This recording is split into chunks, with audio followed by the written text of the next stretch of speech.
That's Vice Mayor. All right, we'll call this meeting to order. Roll call, please. Councilmember Rivas. Present. Councilmember Green.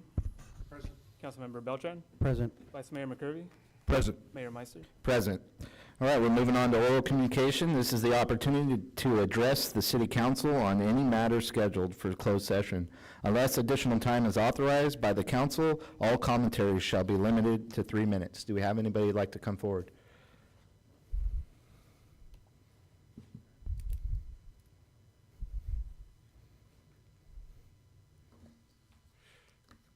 Hello. So I am Robert Navarro. I am an attorney in Fresno, practicing criminal law with a background in civil rights. I am here to address item 21 on the consent agenda regarding the proposed establishment of ordinance safeguarding parental rights in education and child upbringing. The third paragraph in the preamble attempts to provide a legal foundation for the proposed ordinance. It states that the Chino Valley Unified School District case established that parental notification policies regarding a minor's child's requested gender identity change are legally valid and enforceable under California and federal law. If the council cited this as legal authority in a court of law, they would lose. Over a year ago, on July 11th, 2024 to be exact, the San Bernardino County Superior Court issued a preliminary injunction in the Chino Valley Unified School District, which held that the plaintiff, the people of the state of California, has demonstrated a likelihood that it will prevail on the merits of the complaint with respect to transitioning students' policies, as said policies are unconstitutional under the Equal Protection Clause.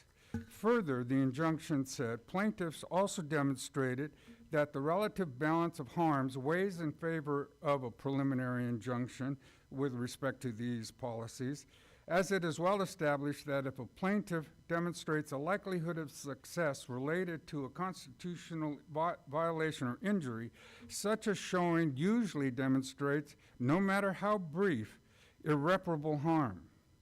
The injunction is worth a full reading, as it later explains in clear and unambiguous language how these kinds of policies and proposed ordinances violate equal protection between cisgender and transitioning students.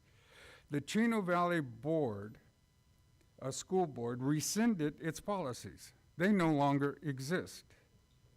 Thus, their policies exclusively establish that such policies are in fact without any statutory or legal authority in state or federal law. Copycat policies, which I presume this board is also a copycat, is in at least 5 other California cities those cities have been provided guidance letters from the Attorney General preparatory to the filing of a lawsuit against those policies. How this misstatement of law got embedded into the proposed ordinance is beyond me. It took me 10 minutes. May I finish? I have just... Mr. Navarro, please summarize in 30 seconds. I'm going to end it here. It took me 10 minutes on the internet to find out that this ordinance or this statement of law was false. I respectfully suggest that the council has better things to do than buy into a losing lawsuit. The Tulare County has the highest percentage of residents in Medicaid in the Central Valley, so perhaps the impending disaster of Medicaid coverage should draw some attention. Thank you. Thank you, Mr. Navarro. Is there anyone else? Please come forward at this time.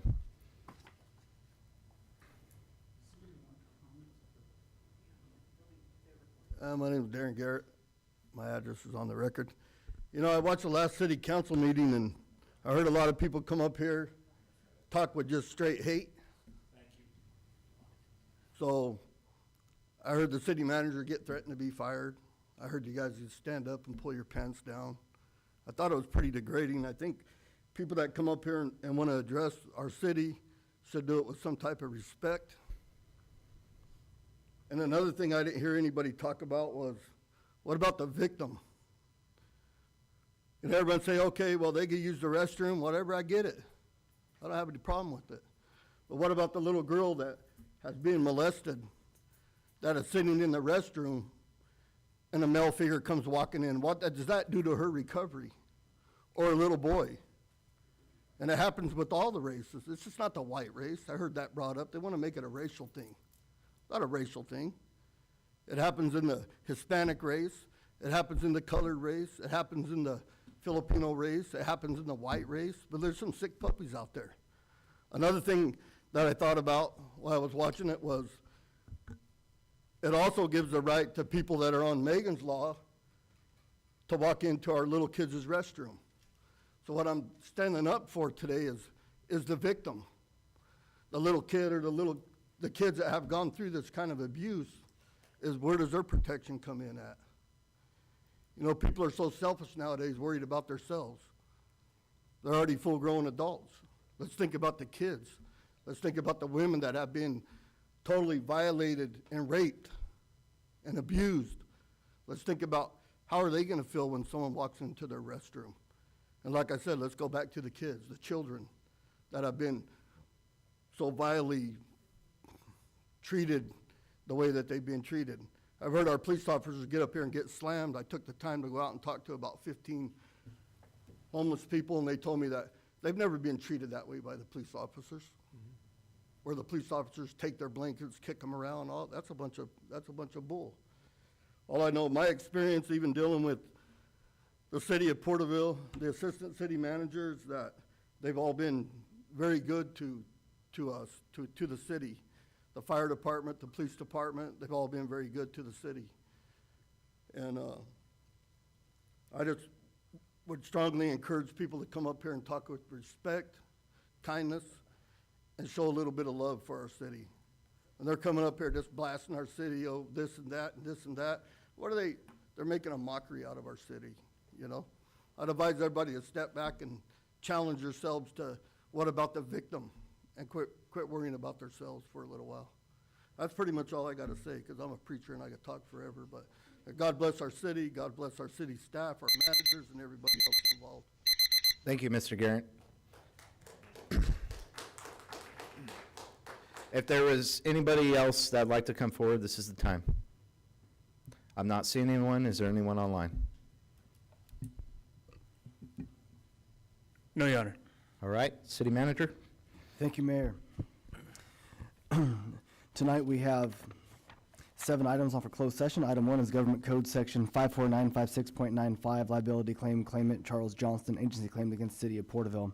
Item 2, Government Code Section 54956.95, liability claim, claimant Jeff Sims, agency claimed against City of Porterville. Item 3 is Government Code Section 54956.9D1, Commerce or Legal Counsel, existing litigation, AAB v. City of Porterville et al., U.S. District Court, Eastern District, case number 125CV00261 EPG.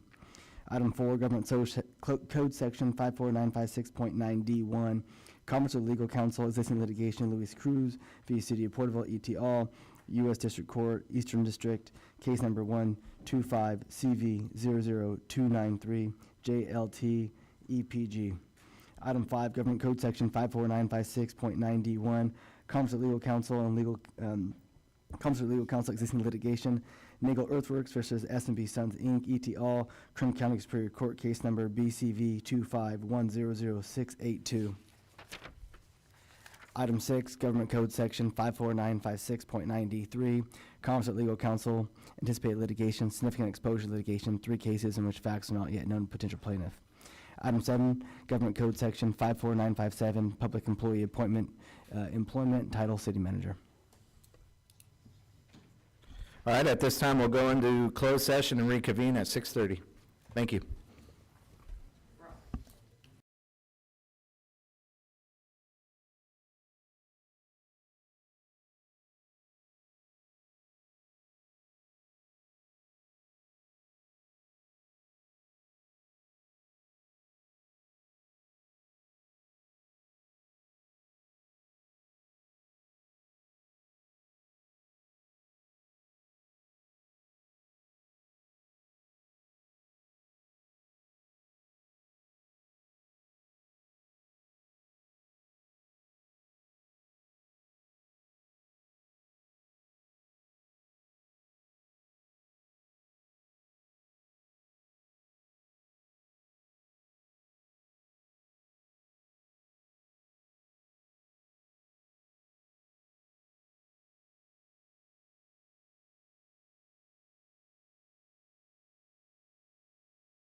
There's no way, there's no good way forward.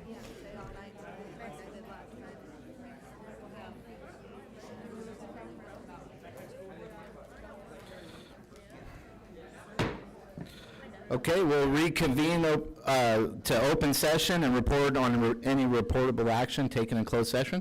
Thank you, Mayor. On item number 1, claim by Carls Johnston, and a motion by Mayor Meister, seconded by Vice Mayor McCurvey, and a 5-0 vote, that claim was denied.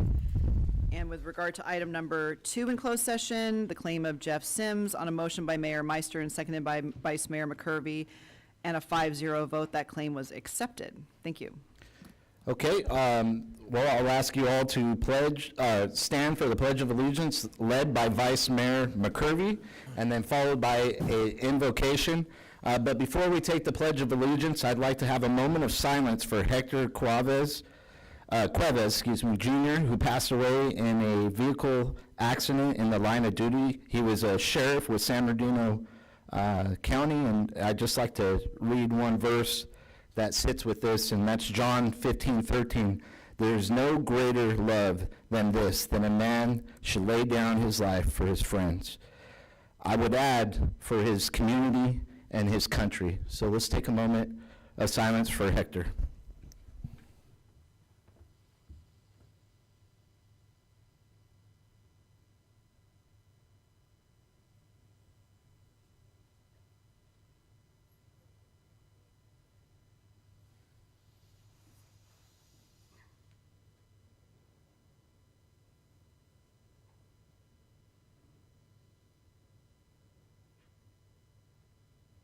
Vice Mayor. Salute. Pledge. I pledge allegiance to the flag of the United States of America and to the republic for which it stands, one nation, under God, indivisible, with liberty and justice for all. Please remain, if anyone would like to give an invocation, now's the time, and if you'd please remain standing.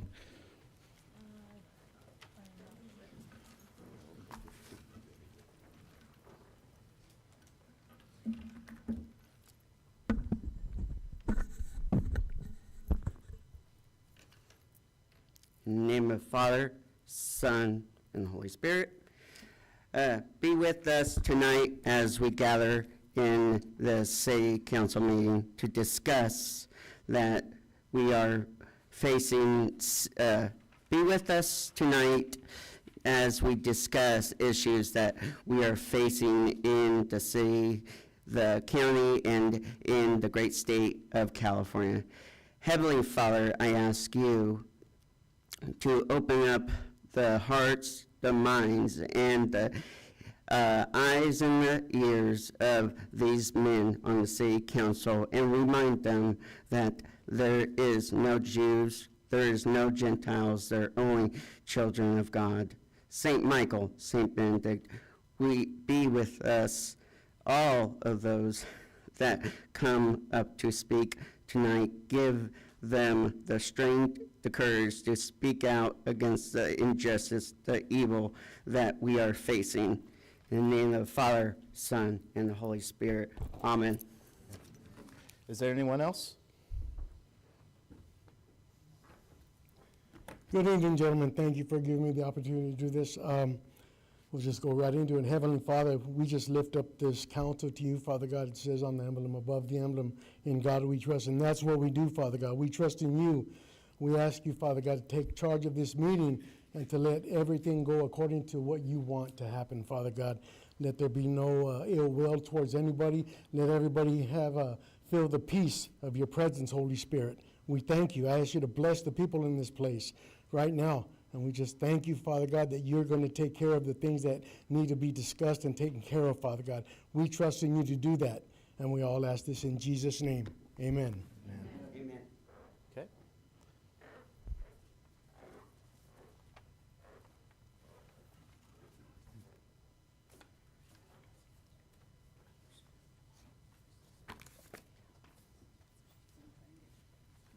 Okay, I'm not seeing anybody else at this time. You may be seated.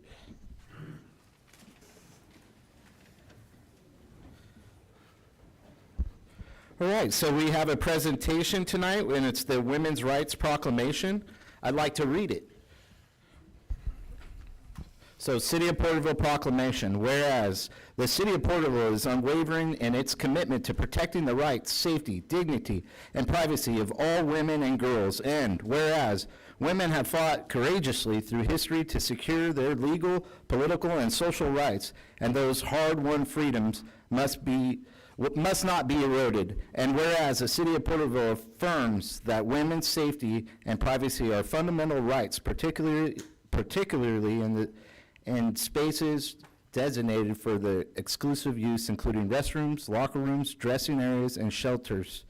And whereas the City of Porterville recognizes the inherent biological difference between men and women, acknowledging that fairness in athletics, education, and public accommodations must be preserved to ensure women are not placed at a competitive disadvantage or at risk of harm.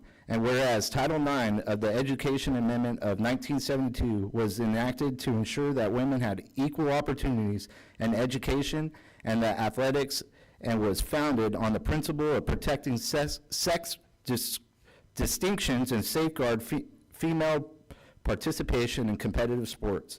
And whereas the City of Porterville stands against policies that allow biological males to infringe upon the rights, privacy, and safety of women and girls by gaining access to their protected spaces or athletic competition under the guise of gender identity. And whereas the right to women-only spaces is essential for ensuring the well-being of women and girls, particularly those who are survivors of domestic violence, sexual assault, or other vulnerable circumstances. And whereas the U.S. Constitution and long-standing legal precedent affirms women's rights as upheld in cases such as Minor v. Harperset, 1874, Frontero v. Richardson, 1973, and Craig v. Boren, 1976, reinforcing the legal necessity of sex-based protection. And whereas the City of Porterville remains committed to upholding the unique contributions of women in society, including their irreplaceable roles as mothers, caregivers, and leaders in our community. Now, therefore, I, Greg Meister, Mayor of Porterville, on behalf of the Porterville City Council, do hereby proclaim our unwavering support for women's rights in our community. We acknowledge and affirm the following: the rights to safety and privacy. Women and girls have the right to exclusive sex-based spaces in restrooms, locker rooms, shelters, and other areas where privacy is essential to their well-being and protection. The right to fair and equal athletic opportunities. Women and girls have the right to compete in female-only sports without unfair competition from biological males, ensuring fairness in accordance with the original intent of Title IX. The right to be free from discrimination and harm. Women shall not be forced to accept policies that compromise their safety, dignity, or privacy in order to appease political or ideological agendas. The right to participation and representation. Women have the right to fully participate in political, social, and economic life, free from coercion, intimidation, or discrimination. The right to motherhood and family protection. Women have the right to maternity protections, workplace accommodations, and policies that uphold the sanctity of motherhood without being displaced by gender ideology. The right to economic freedom and opportunity. Women have the right to equal access to equipment, business opportunities, and financial independence without unfair mandates that force them into ideological conformity. With unwavering resolve, the City of Porterville boldly stands in defense of women's rights, privacy, and fairness, ensuring that truth, science, and common sense prevail in policies affecting women and girls. We reaffirm our commitment to protecting the rights of women today, tomorrow, and for the future generations. So we have some women that were putting this proclamation. I know it's the women of La Gente. If you'd come forward, we'd like to take a picture and present you this proclamation today.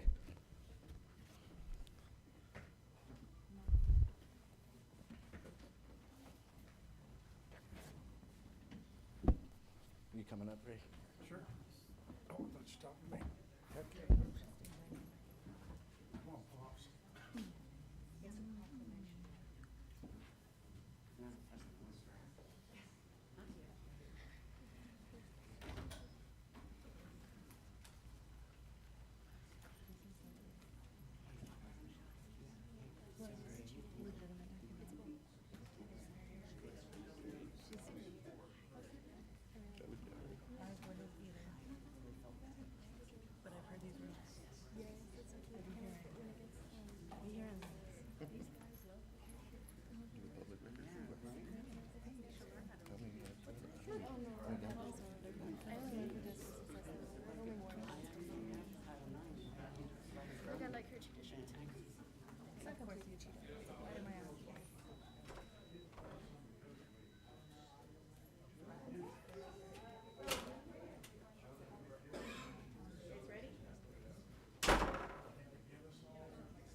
I'll keep this short.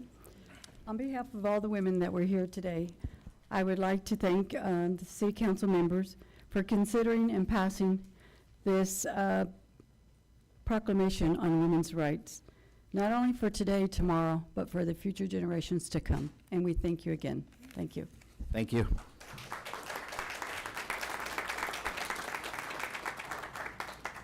Okay, with that, we'll move on to oral communication. This is the opportunity to address the council on any matter of interest, whether on the agenda or not. Please address all items not scheduled for public hearing at this time unless additional time is authorized by the council. All commentary shall be limited to 3 minutes. We're going to hold it to 3 minutes because it looks like we're going to have a lot of speakers and we still have business to get to for the city. So we're holding it to 3 minutes. Go ahead, ma'am. Okay, good evening. My name is Artemia Lopez. I'm from here in Porterville. I am a student at Granite Hills High School, and I'm here with my fellow group members, Iris Ceballos, Valeria Ibarra, and Linda Astorga, to present our project called Pave the Way. We're conducting this project on road safety here, specifically on the east side of Porterville. Generally, our focus is on the potholes, cracks, and bumps on these poor quality roads. This affects the general safety of those residing in and driving on the east side of Porterville, pedestrians, cyclists, public transportation, individuals with disabilities, and drivers are all at risk suffering from severe accidents involving these potholes. Poor road safety can result in vehicle damage leading to expensive repairs. It can also cause accidents as drivers might lose control due to the road imperfections, additionally increasing the risk of collisions and injuries. We have developed a survey with several questions about the safety of the low-quality roads on the east side of Porterville. So far, we have received approximately 50 responses from the members of our community. After analyzing the results and the responses from the surveys, we can confidently state that our team members are not the only ones struggling with these poor quality roads, but many others are facing the same issues. The dangers of these roads affect not just the individuals using them, but also their families and friends living in Porterville and the surrounding areas. Furthermore, we will continue on with our project and conducting interviews, sending emails and letters, making phone calls to the county and the city to express our concerns about the poor conditions of these roads. We genuinely believe these roads are dangerous for everyone. We urge you to repair these roads and to really think about taking into consideration just how important it is for these roads to be repaired for our community. Therefore,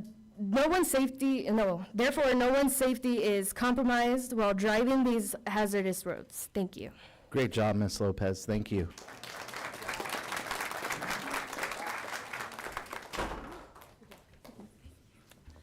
Good evening.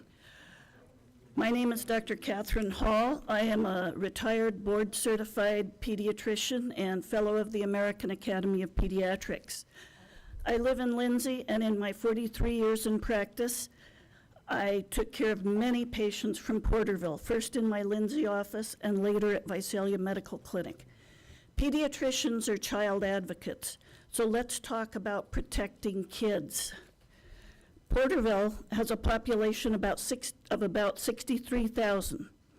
About 0.6% of the U.S. population is transgender or gender diverse, so you'd expect about 378 transgender people in this city. About 7.6% of the U.S. population is LGBT plus, so about 4,700 people in Porterville would be or become LGBT plus. A third of the population of Porterville is under the age of 18 years, so there are about 20,000 young people. And 7.6% of them are expected to be or become LGBT plus. That's about 1,500 youth in Porterville now, of whom about 120 will likely be or become transgender or gender diverse. These 120 youth will be harmed by forced outing by the school. That is why it's against state law to out LGBT plus youth against their will, and will be harmed by forcing them to use a restroom that is not appropriate for them. All 1,500 LGBT plus Porterville youth will be harmed by actions which increase the stigma of being LGBT. We know the outcome when there's higher stigma. It's a bad outcome. All 20,000 Porterville youth will be harmed by these actions, as studies show that schools that have strong policies to protect LGBT youth have less bullying, a better school climate, and all students feel safer there. When schools respect students' privacy by not outing them without their consent, it does not harm anyone. Parents who feel a need to know their child's gender identity can ask their child, but it is reasonable to wait until the child is feeling ready to tell them. Conversion therapy is ineffective, harmful, unethical, and illegal in many areas. No one should be subjected to it. Please protect all Porterville youth, all Porterville LGBTQIA plus adults, and all Porterville women, cisgender or transgender, by not instituting transphobic bathroom ban or supporting outing students against their will. Thank you, Ms. Hall. Fernando.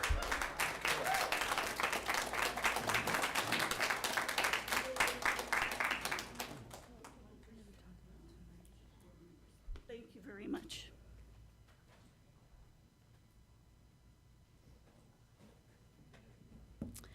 Hello, my name is Erica. I'm from Visalia. I'm the rural, Eric, your last name for record? Hawkyard. I'm the rural area representative on the PRISM committee, the committee working with CDE, California Department of Education, Equality California, and LACO to create the state mandated cultural competency training rolling out this May, and the program director of the Source LGBT Plus Center based out of Visalia. A study in the Journal of Adolescent Health conducted in 2018 reported that gender diverse students who are supported with by LGBTQ plus affirming policies on campus had a 56% drop in suicidal ideation. On behalf of the queer youth in your city, I ask that you create policies and ordinances that are informed by research-based interventions like gender support plans. This ordinance would inhibit the ability of each school, district, and school board in the city of Porterville to ensure that LGBTQ plus students have a safe school environment, which includes ensuring that students are able to use safe bathrooms, can come out on their own terms, and have access to appropriate resources. Gender support plans, cultural competency training for staff, and creating policies that improve the situation for students on campus and compliance with state law are vital steps towards creating a safe environment for LGBTQ plus youth. And make no mistake, policies and staff training save lives, reduce isolation in queer youth, and create pathways to acceptance. Thank you. Thank you, ma'am.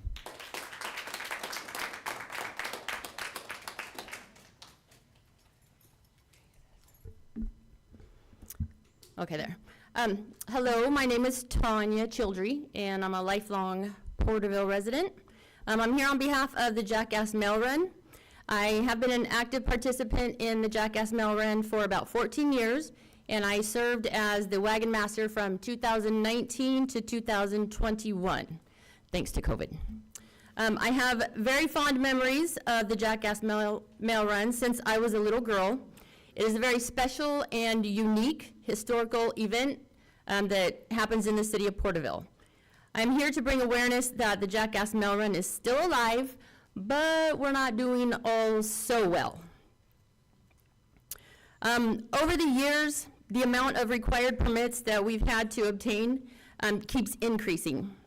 From the state of California, Department of Transportation, the Highway Patrol, Tulare County, our insurance costs and other traffic control requirements, it has created a very large financial burden on our event. And as the years go on, the costs rise. We do have a fundraising event once a year, the X-Wagon Master Dance, that is supposed to raise funds we need to put on the actual ride itself. Back in 1986, the X-Wagon Master Dance first began, and the venue was donated to us, and the musical entertainment was donated to us. Now we're finding we have to pay for a venue, and we have to pay for entertainment, and our attendance over the years is dwindling. So it's not serving as the fundraiser it was intended to be. So with that being said, I would like to invite you all to attend our X-Wagon Master Dance this year. It's on April 5th at the Elks Lodge, and it begins at 8 p.m. It is $15 at the door, and we will be naming at the dance our 62nd Wagon Master. The Jackass Mail Run Committee is just a collective group of volunteers from all walks of life within our community who are determined to keep this historical event alive. And if you have any use for us in the future for any historical things in 2026, we would be much obliged Thank you. to participate. Thank you.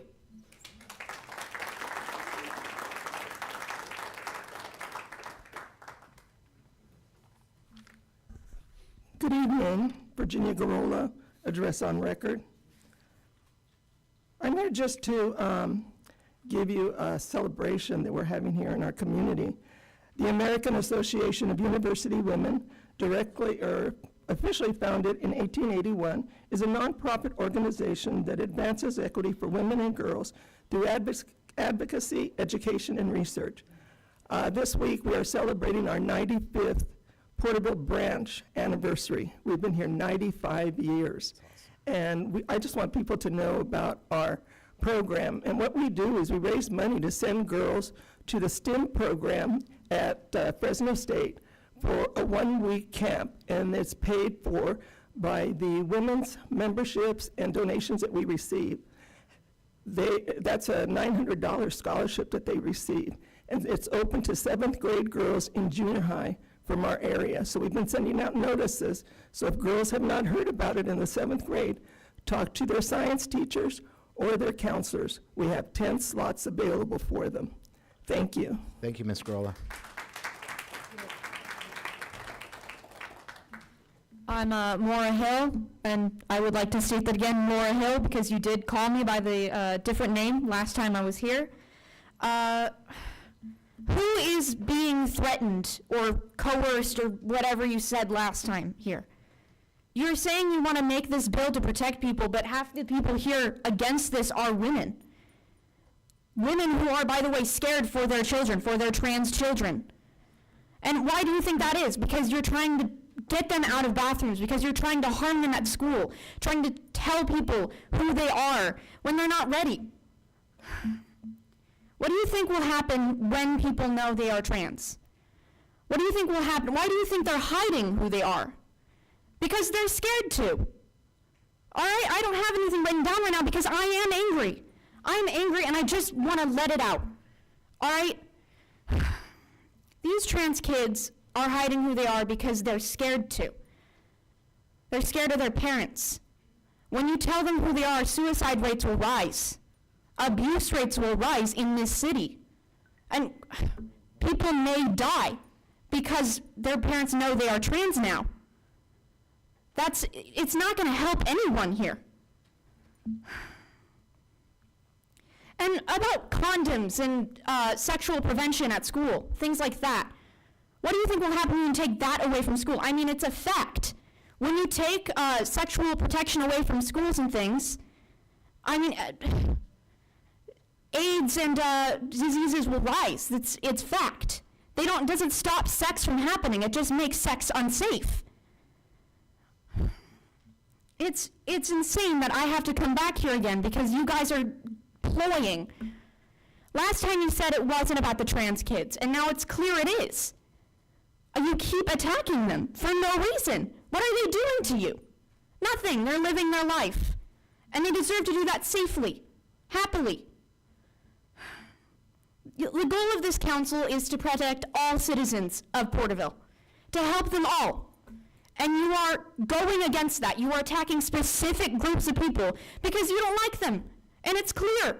It's clear you don't like them. Why? That's the only question I have for you. Why? Thank you, Ms. Hill.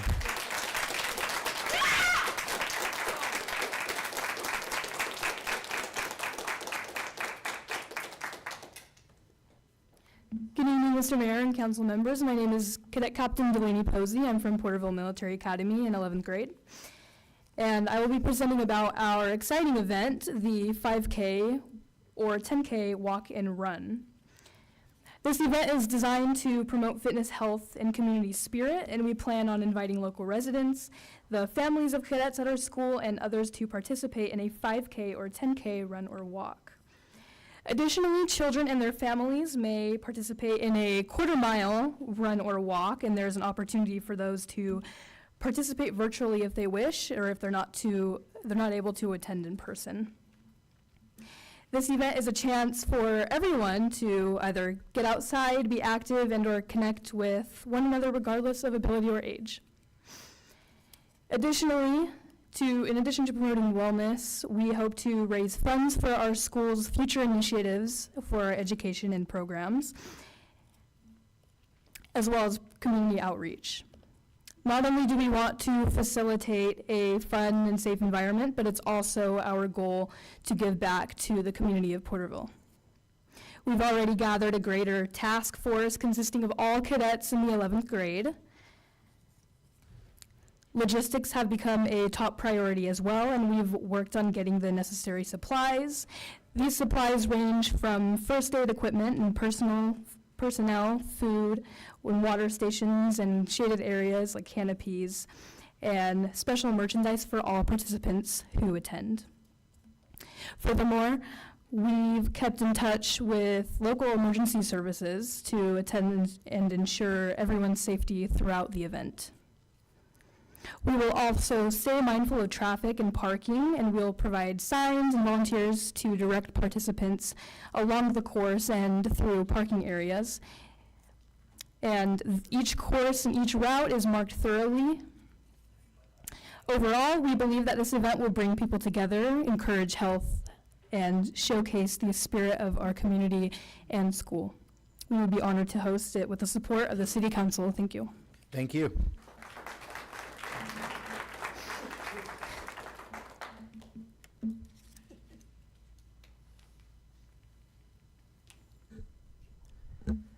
Good evening to the City of Porterville and the City Council. My name is Matthew Aquino.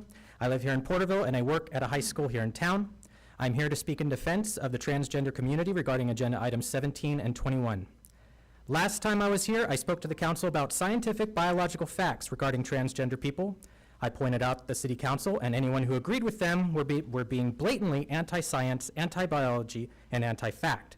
Essentially, the City Council members' beliefs on trans people are based on lies and propaganda. They are living in a land of make-believe. Personally, I like to believe as many true things and as little false things as possible. Facts are the basis of my beliefs. If I find what I believe is based on something untrue, then I change my beliefs. I'm honest enough to perform a good faith analysis on information that is conflicting to my beliefs and secure enough to change my mind when I realize I am wrong. However, it seems the City Council is not cut from the same cloth. Being a man to them isn't about facing the world as it is with integrity and honesty. They retreat to their fantasy world of make-believe because they are too scared to take a challenge head-on. Insecurity drives them to dig ever deeper into the muck. They would debase themselves as men rather than listen to facts, data, and hard science. I don't see real men up there. All of this makes me wonder if under their new policies, if they should be allowed to use men's restrooms. Lastly, I want to speak as someone who works at a high school regarding agenda item 21. This ordinance says that school staff must tell parents if their kid wishes to be referred to by a different name, pronouns, or wishes to use the locker room or bathroom they identify with. Not only does this ordinance endanger children to physical abuse at home, it is also completely pointless. You know why? Because my colleagues and I will never comply with this ordinance. We will resist your authoritarian overreach and your anti-human agenda, and you won't be able to do anything about it.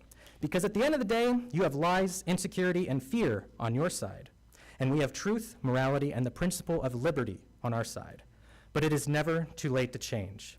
It's never too late to face the world as it is, rather than the false comfort of your fantasy land. Reclaim your manhood and reconsider your position on transgender people and on these ordinances. Thank you very much. Thank you.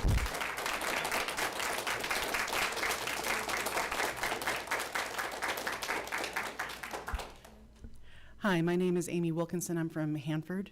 And the reason I'm here tonight is because hate is like herpes, and I don't want it to spread to my community. Earlier today, you were talking about protecting women and protecting children. And for City Council, your job is to protect us through streets, through new businesses, resources for poor and struggling people. If you really want to help women and children, you should be providing free childcare, Planned Parenthood, better wages for your employees, addressing the pay gap, domestic violence shelters, free contraception, family planning, family leave, maternity leave, and mental health. But no, you have chosen to go after trans kids. You are their constituents and they work for you. I highly recommend that if they're not doing the things I just listed, that maybe they're not doing their job if they're focused on trans kids and not the roads to this town and the businesses in this town and any other thing. I heard some really lovely people speak about all the different activities that are happening in this community, and that's great. And I hope Porterville becomes famous for those things and not for this hatred. Also, you've put your own families, if they are gay people in your family, you have told them who you are and shown them who you are. And I feel bad for them, and I feel bad for you, because you have erected a wall between them because of this hatred and bigotry. I hope you rethink your policies tonight. Thank you. Thank you, Amy. Start that clock. I just need to get situated here for a sec. I have 2 weeks of research that you made me do, so give me a second.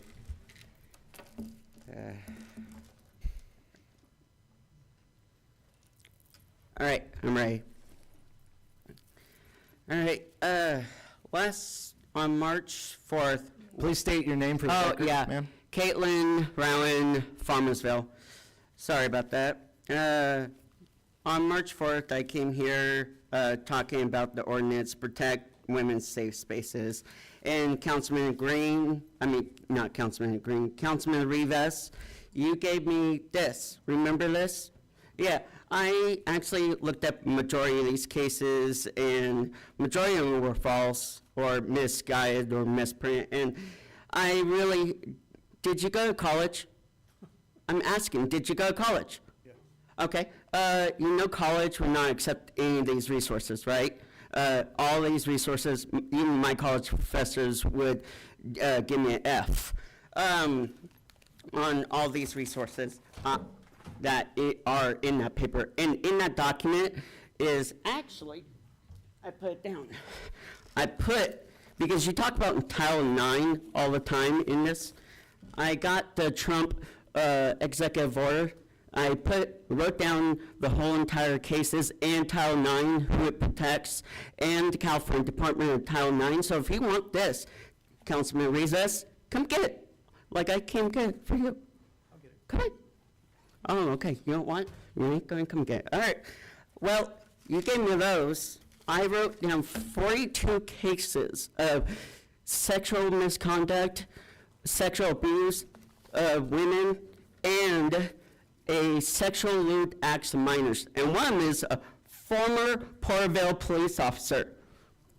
Waylon Martins, 34. In 2019, he was a former Porterville police officer.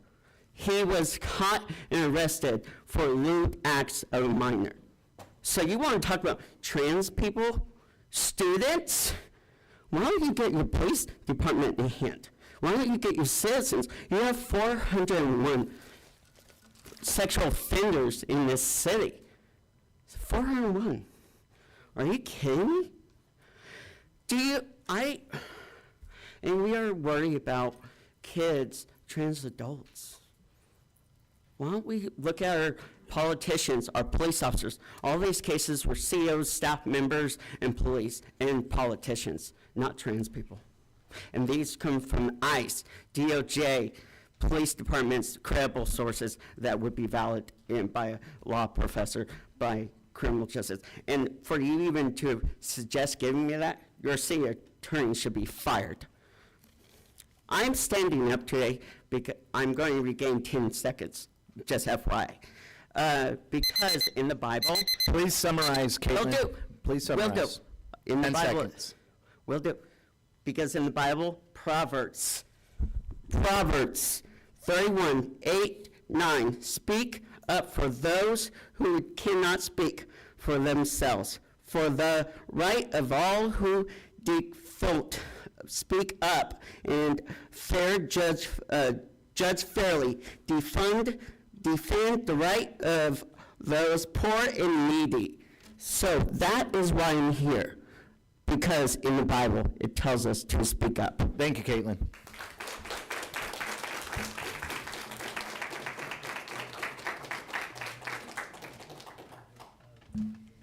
Hello, my name is Catherine Wilkinson. I'm 14 years old, and I want to share with you some stuff that was previously only known to me and a therapist of mine. A couple of years ago, I'm sorry. It's okay. A couple of years ago, I was placed in a mental hospital. I had plenty of I had tried to take my own life a couple of times, and the reason I had done that is because I have had a lot of struggles with my own identity. I don't see myself the way you might see me, and I understand that. I understand that there's a lot of your own personal agendas in this bill. Whether you yourself wrote it or the people that wrote it for themselves, this bill does, I apologize, my wording is not the best. I knew, okay. I knew. You're doing a great job, Catherine. Keep Thank going. you. A girl who I shared a room with, she was a trans woman. She killed herself recently, a couple of months ago, I think in 2024. She ended her own life because her mom didn't love her, didn't love all of her, and I shared a room with her my entire stay there, and she told me that I just want to wear a dress and feel pretty like all of the other girls at school. I just want to have friends. And the reason she was in there is because she had to be taken away from her mother because of abuse that was happening, and she was sent back to her mother to continue to be abused. She was outed without her own free will, and she ended her own life. I want you to take into consideration that fact, because there's a lot of people who don't have a safe adult or somebody that they can trust to come out. And sometimes the only person they can trust is a teacher at school. And to me, it is so heartbreaking and offensive that you're going to allow or enforce the rule to forcibly expose people, young people and students, to parents who might not love them, who might not love all of them. Sexual assaulters and abusers aren't, in the majority, trans people barely make up any of that because they just don't. They're majority, it's 5%. There's no reason for these laws. If you want to protect women, then protect every woman. That includes trans women. They are people too. They're people like you. Just Thank you, Catherine. they're real people, please. Thank you.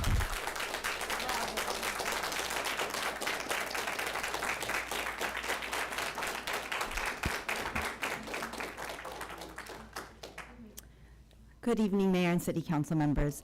My name is Christy Martin. I'm here on behalf of the Porterville Chamber of Commerce. I first wanted to talk about the proposed relocation of the cannabis store. As the Chamber, we do support economic growth and recognize the value of all businesses in our community, including those in the cannabis industry. At the same time, it's important to ensure that any relocation considers community impact, legal implications, and the well-being of Porterville's youth, which I do think is something that this council does care about. Under Business and Professions Code 26054B, cannabis businesses are prohibited from operating within 600 feet of schools, daycare centers, and youth centers unless the city grants an exemption. While this law defines a school as serving K through 12 students, California Education Code 52500.1D allows minors to attend certain adult education programs like the ones at our local adult school. If minors are regularly present in the area, the city should carefully consider whether the exemption is appropriate. Ignoring these factors could open the city to legal challenges and create unintended risk for the young people in our community. I do also want to express my concern about the proposed constitutional ordinance. While I completely understand the intent behind it, usually determining what is or isn't constitutional is the role of the courts. I'm just worried that refusing to enforce certain state and federal laws could put the city at risk of legal battles, state intervention, and the loss of critical funding that supports infrastructure, public safety, and economic development. If the goal is to protect our local economy and community, I just urge that the council, you carefully weigh your risk and just make sure that you're focusing on the good of Porterville as you make these decisions. With that being said, I also really quickly want to invite you guys to a couple of ribbon cuttings that we have coming up in the next couple of weeks. Our next one's going to be this Saturday, the 22nd at 11 a.m. up at Eagle Feather Trading Post. So we'll be celebrating the completion of some EV chargers that they've had put in up there. And then our next one after that will be next Thursday, the 27th, and we're going to be celebrating Kona Ice, and we will be doing that at the K-Tip radio station. So they've graciously agreed to let us use their area for that. And that's all I have. Thank you. Thank you, Ms. Martin.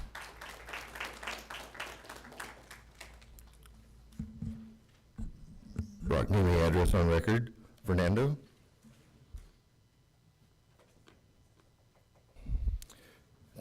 What you're receiving is a packet of studies and information that are outcomes as a result of outing inappropriately for gay and trans kids. There's also one that I only printed one copy because it's 79 pages. I do encourage you to read it. It's called Access to Safety. One of the outcomes of LGBT and trans youth becoming homeless is sex for survival and trafficking. If you profess to be pro-life, protect life. The way I see you, you're pro-birth. You don't give a damn after they're born. The other thing is I request that you would pull item 17 and 18 from the consent for discussion. The other thing is I want to know where you guys are getting your JDs in constitutional law. Because your idea of a constitutional city is you cannot pick and choose what state and federal laws you're going to abide by. The Supremacy Clause does not give you that authority. Thank you. Thank you, Mr. Neely.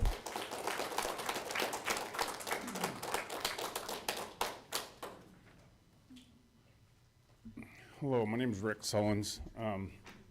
I see a bunch of men up there. I'm not here to attack anybody out here, but I got little grandkids, little girls that I don't want boys using the restroom with. I got little boys that I don't want little girls using the restroom with. This is why we voted for you guys. A male is a male, a female is a female.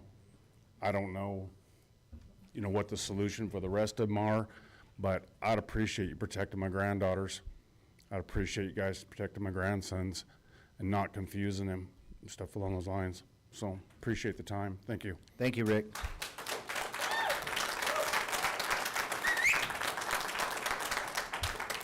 Good evening, Mayor and council members. Teresa Gonzalez, and I'm on file. My comments are for the previous meeting, and it's my letter to the recorder, but if they don't print it, then I would like to read it. Several of us attended the city council meeting regarding the proclamation for Women's Safe Place Ordinance. During oral communications, the atmosphere was filled with anger and hate towards the mayor and the council members. The comments from those protesters contained verbal abuse, racist remarks, foul language, and mockery. One of the prayers was interrupted with laughter from the protesters. The residents and Christians who attended in favor of the proclamation showed respect and did not interrupt any of the protesters who stepped up to the podium. Mayor Meister and the council members endured the hateful remarks, accusations, and the name-calling with courtesy to all. Perhaps it would be helpful to encourage all who participate to avoid personal verbal attacks or language that is offensive or discriminatory. Regardless of one's opinion, I believe it would be beneficial for all comments to be voiced using constructive language in a respectful manner.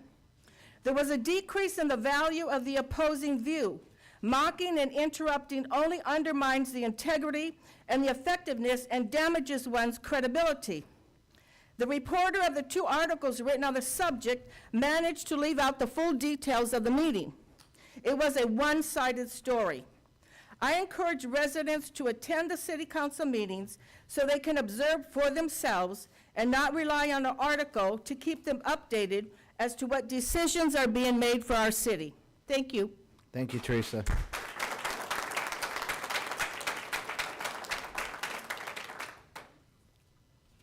Chris Rutledge. This will probably be pretty short and sweet. I didn't intend on speaking tonight, but I felt compelled. I have a 17-year-old son. He goes to school here in Porterville. I don't want him learning about sexuality in school. I believe that's something that he needs to make up his mind on his own. He doesn't need to be taught that from anybody.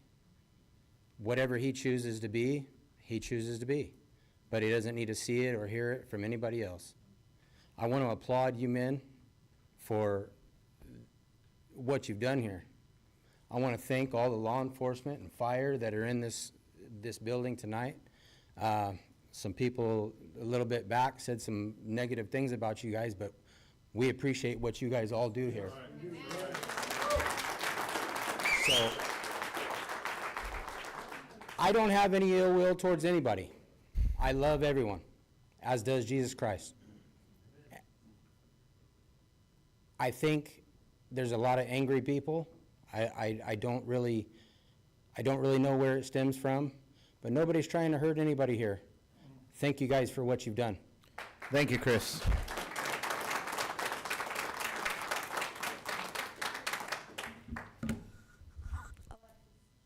I do this every time. Alexis Espinoza, Porterville. Good evening, City Council and City staff. I'm here to address the parental rights ordinance, and I'll begin by saying that I agree with the idea of the ordinance, but fear that if the ordinance were to go into effect, the local teen pregnancy rate would rise. According to the 2024 County Health Status Profiles released by the state between 2020 and 2022, when the state was supposed to be in lockdown, teen births in Tulare County surpassed the state average of 9.5 and were greater than 17. This means that for every 1,000 women in the county, at least 17 aged 15 to 19 gave birth to a child between 2020 and 2022. Chlamydia reports in the county for the same time frame showed more than 543 cases for every 100,000 people, and more than 129 babies per 100,000 live births were born with syphilis in the county. Ironically, the county is also one of the highest in the rate for poverty rates amongst children 18 and under, with more than 21% of the county's youth living below the poverty line. Nearly 480,000 people live in this county, almost 63,000 of them here in Porterville, with roughly 50% of that population being female. 65% of the county is Hispanic, but 73% of Porterville is Hispanic. Teen pregnancies amongst Tulare County's Hispanic girls are reported to be around 20%, while 21% of the county's teen pregnancies are attributed to young white women. My point is that teens are going to continue to have premarital sex. They have been for centuries. Keeping them safe and informed is the best possible route for them, in my opinion. In addition to this, please understand that unfortunately, not every household is safe and sound for our city's teenagers. Some children may feel freer to express themselves on a school campus than they do in the presence of their parents. This includes sexuality and gender identity. I agree that children younger than, say, high school age should be protected from exposure to adult concepts within their schools. I don't agree that the city should dictate control and punishment over a school for failure to comply with an ordinance specifically in our high schools. On a brighter note, I'm really happy to see all of the events up for approval on your consent calendar, and I'm looking forward to the Spring Festival on April 5th. I hope to see some of you out there. And I'm looking forward to the discussions on April 1st regarding the resolutions. Have a wonderful night, and I'll be watching from home because my 2-year-old is sick and I gotta get back. And thank you for your time and work. Thank you, Alexis.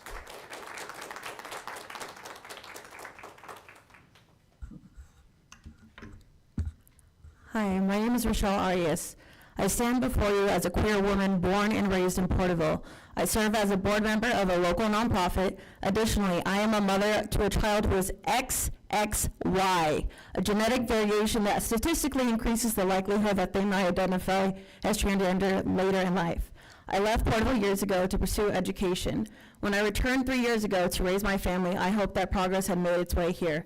Instead, I see that the same transphobia, homophobia, and misogyny persist, now cloaked in legislation that claims to protect our community, but instead places us in harm's way.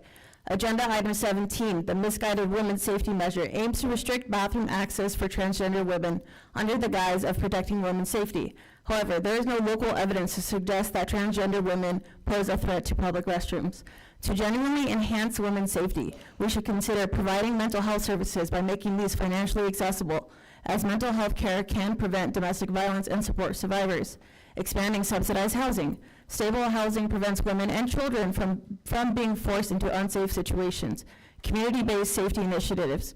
Investing in self-defense courses, emergency services, and support networks helps protect women. Agenda item 21. The illegal and harmful forced outing of LGBTQ+ students proposal would compel schools to disclose students' sexual orientations or gender identities to their parents. This is a direct attack on queer youth. It endangers them, strips them of their privacy, and will drive many further into fear and isolation. This is not only dangerous, but it is also illegal under California law. California Assembly Bill 1955, enacted in 2024, prohibits schools districts from adopting or enforcing any policy that requires an employee to disclose information related to a student's sexual orientation or gender identity to parents or guardians without the student's consent. This law was established to protect the privacy and safety of LGBTQ students, recognizing that forced disclosure can lead to serious harm, including family rejection, mental health crises, and even homelessness. I recall my high school years here in Porterville, where friends confided in me about their sexual orientation with their faces etched with fear. Despite our close bonds, they were terrified to reveal their true selves to our peers and families. I, too, lacked the courage to come out during that time, waiting until I had left this town to embrace my identity. I do not want today's youth to endure that same fear. I want them to know their truth and live it without fear. That is a gift. That is a blessing, to be able to stand in who you are safely, without shame and without fear of rejection.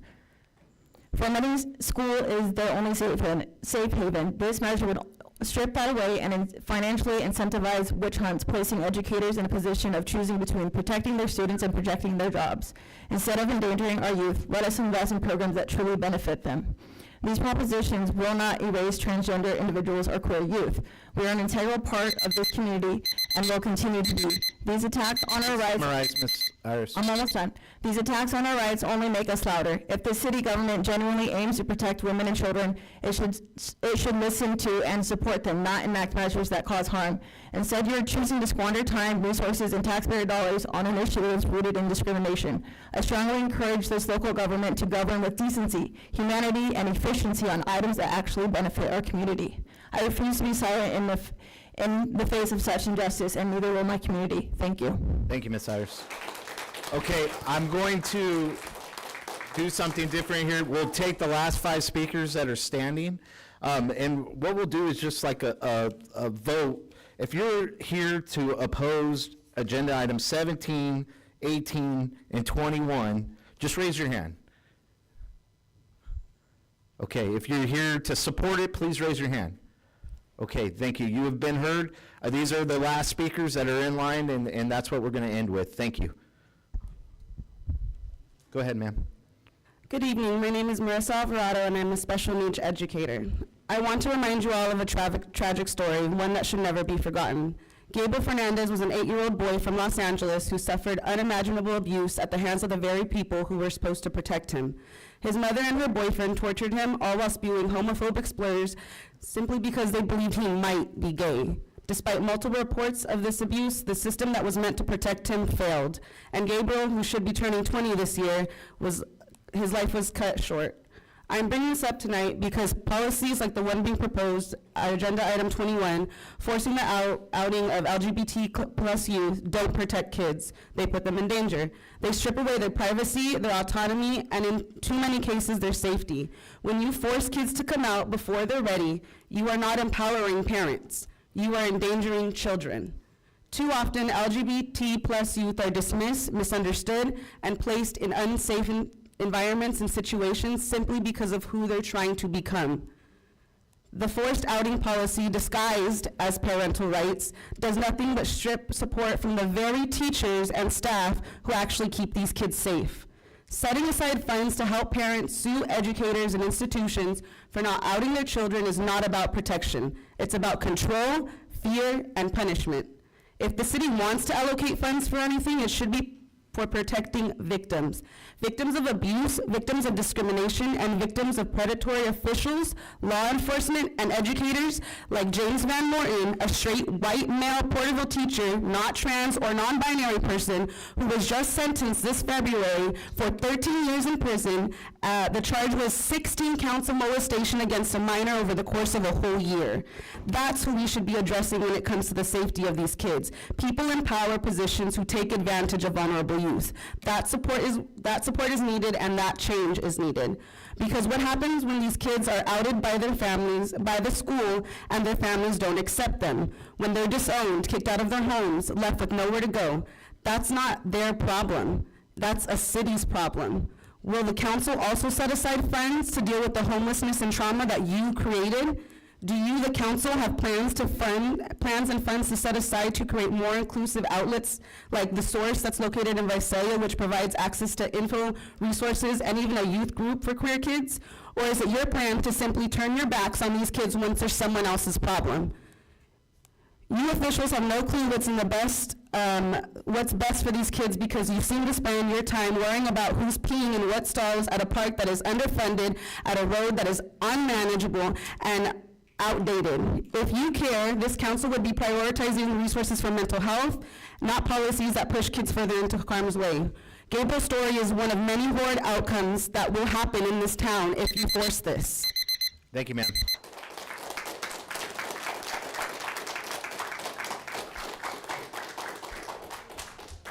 Michael Carley, City of Porterville. Members of the council, I'd like to remind you of a few problems facing our city, things you could work on since you have so much time and you're involving yourselves in culture war issues that are not within your purview. And just to remind you that school district policy is completely not within your purview outside of zoning.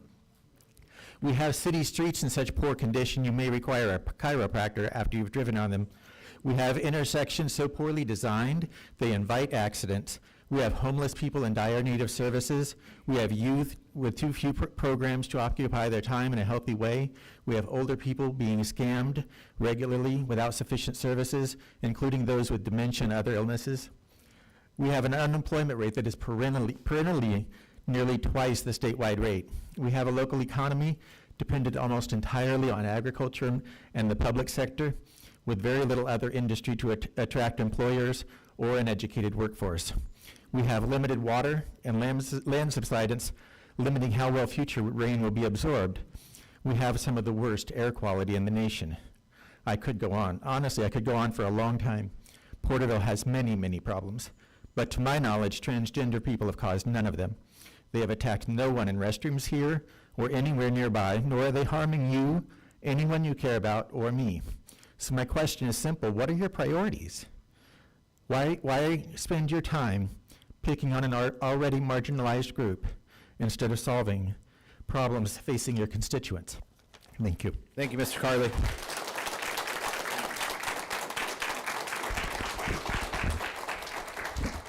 My name's Corey Wells. I'm from Springville. I'm glad that I wanted to talk about an item that I was what I said last meeting. I'm glad that the people whose opinions that I care about recognize my satire. As someone earlier mentioned in this meeting, in the beginning of the meeting, race does not matter. The issue with pedophiles and autogynephiliacs affects anyone, and that does matter. I certainly don't expect anyone who cannot even define correctly what a woman is to recognize such satire, because they're so wrapped up in their broken ideological end goals that such as reigniting racial division with racial slurs, such as calling Hispanic men on this dais cis white males. And they all see this as a justifiable purpose and means for their ideologically motivated ends. Normal people don't care about any of this. And I wanted to talk about something that's more pressing and more important, and that is how Baby Shark is the alt-right pipeline of today. Far-right ideology does not come from anywhere. It doesn't spring from nothingness. Societies need to be primed to accept far-right perspective, and Baby Shark is that primer. Baby Shark is hierarchical, Baby Shark is patriarchal, and Baby Shark is heteronormative. Those three pillars combined, that is what fascism is. It is ontologically a good thing to be a baby shark. Therefore, sharks are things to be emulated. They say that actually the nuclear family, which they clearly are, that is the highest form of social organization. And what are the sharks do in Baby Sharks? What exactly is the story of Baby Shark? What happens at the end? The shark, the representation for the archetypal nuclear family unit, they hunt. They hunt for the other. They seek to destroy and consume and obliterate the other. They hunt. At the end of Baby Shark, the others are literally cowering in a hole, and that is perceived as the good end. That is framed as the positive end. They are safe at last. Do. Thank you, Mr. Wells.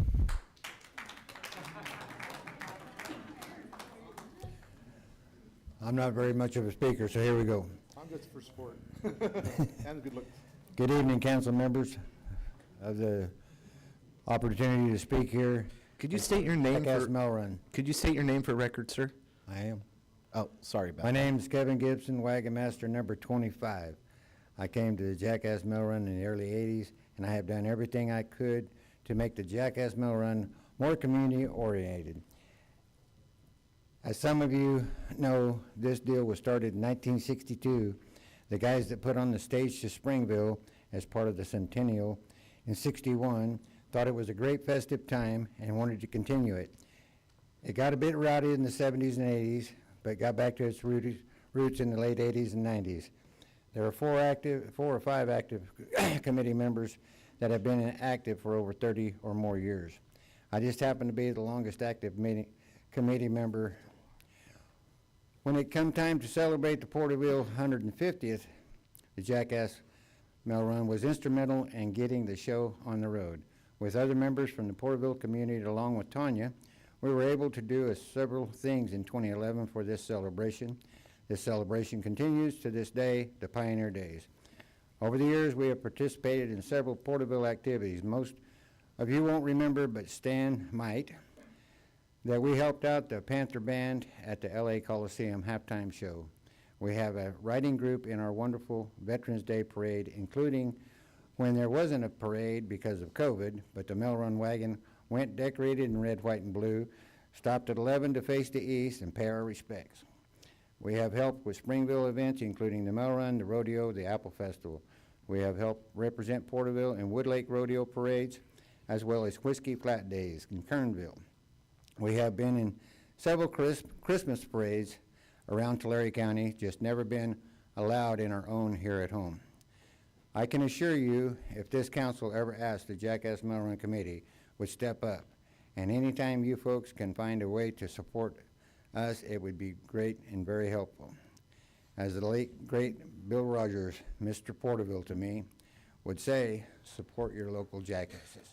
Thank you. Mr. Gibson, could you leave your information with staff and so that I could get it, please? Thank you. I'm Glenn Sprayberry. I'm 2014 Wagon Master. And I get the question asked, who are you guys? And I just want to say real briefly, we're mechanics, we're maintenance workers, we're cheese manufacturers, we're part of this community. That's who we are. We're also horsemen. And we're there whenever we have a parade, we're supporting our veterans, and we support this town. We're your community. That's who we are. Thank you. Thank you, sir.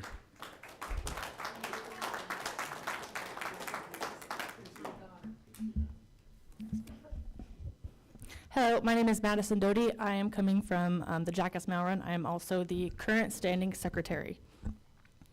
I did not grow up knowing what the Jackass Mill Run was. It wasn't until about 10 years ago where I discovered what the Jackass Mill Run was, where my mom, Tanya Childry, was starting to get involved.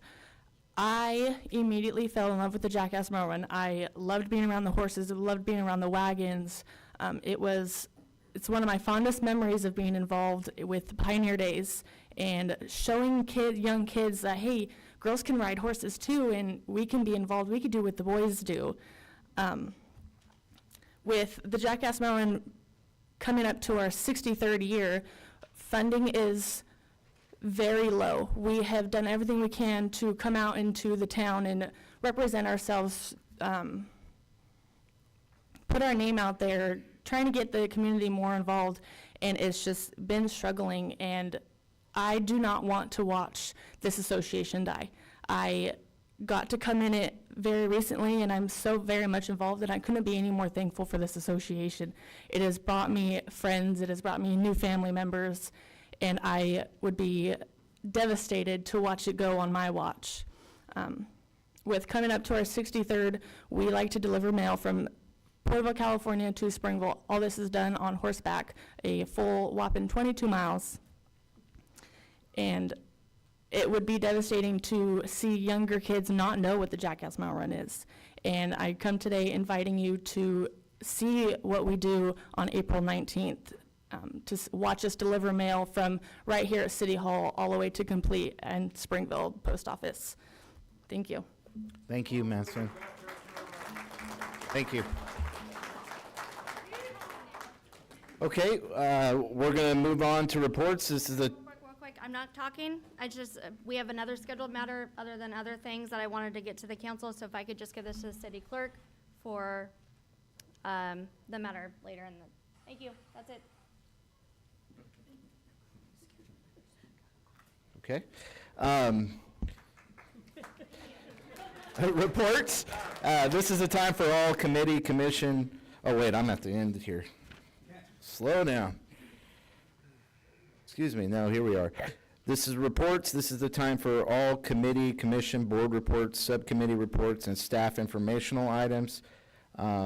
So city commission and committee meetings. We'll start with Parks and Leisure Service Commission. They met March 6, 2025. Do we have anybody here representing Parks and Leisures? I'm not seeing anyone. We'll go on to Library and Literacy Commission, March 11th. Sorry I missed you guys last month, but I got the crud that was going around and was down for a month. One thing I'd like to do before I start the report is on the rules of conduct and the Appeals Review Committee. I want to thank you for approving that. And the staff recommended that the Library and Literacy Commission formally accept the new role as the Appeals Review Committee. We have done so formally.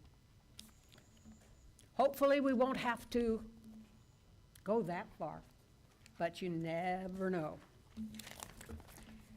Our highlights from February, virtual story times, which is every Tuesday morning with Facebook.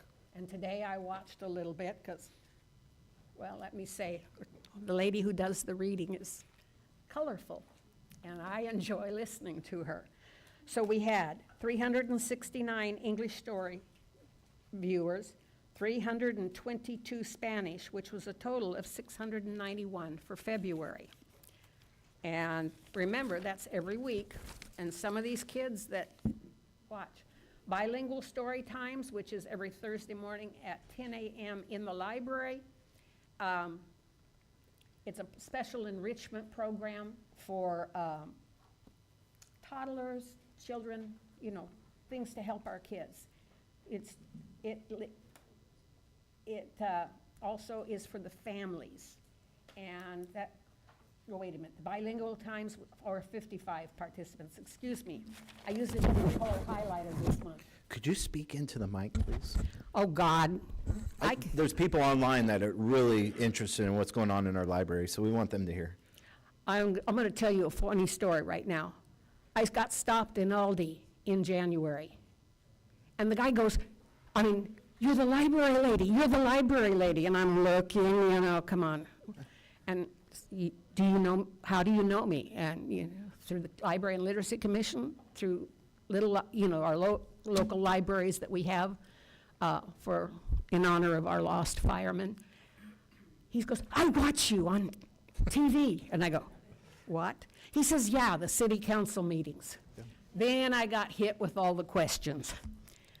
So I do like the title, The Library Lady. The Family Literacy Days are held every Thursday of the month at 5:30, and we had 87 participants. The Adult Book Club, A Spark of Light by Jody Picoult, was hosted, and Donna had 15 members there that month. The Young Adult Book Club for 16 to 24 years old read The Princess Bride. I didn't realize that was a book because I loved the movie. But all 5 members that were there got the book. Game day activities are held every second and fourth Sunday and Tuesday. People have an opportunity to bring their own games, their board games, their whatever they want to do, and they play, and they had 82 participants. Now, I don't know about you, but I still love the old board games. Computers are nice, phones are nice, but board games, no. That's more fun. The 1,000 Books Before Kindergarten Challenge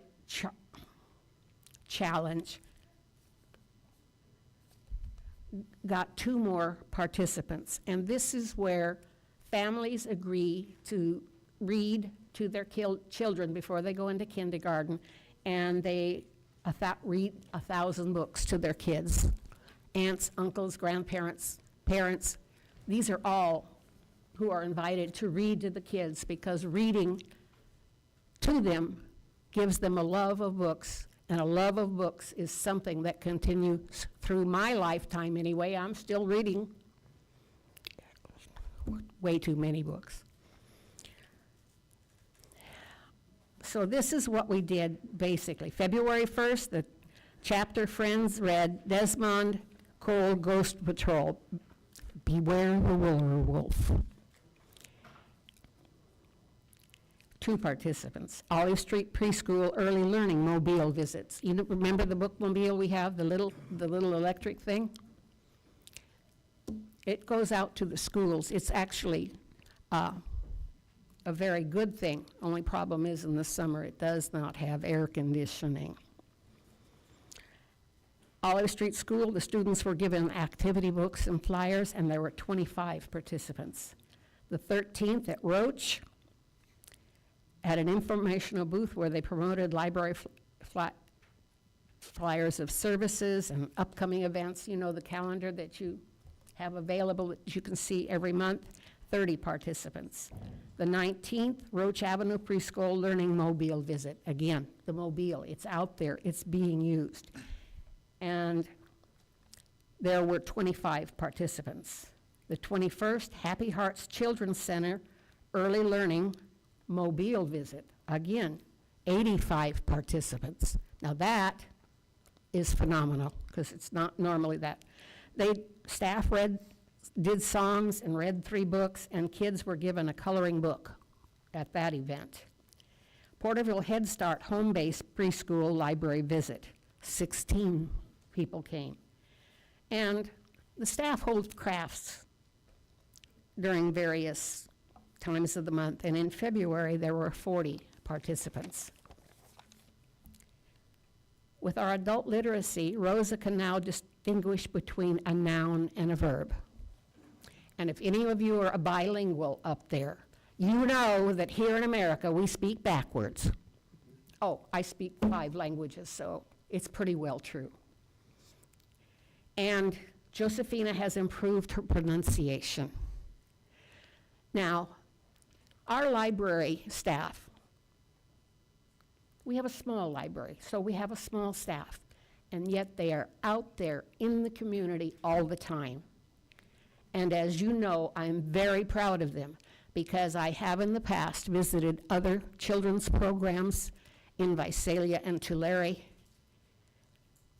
And what our staff does with the funds that they have far outshines the rest of the county.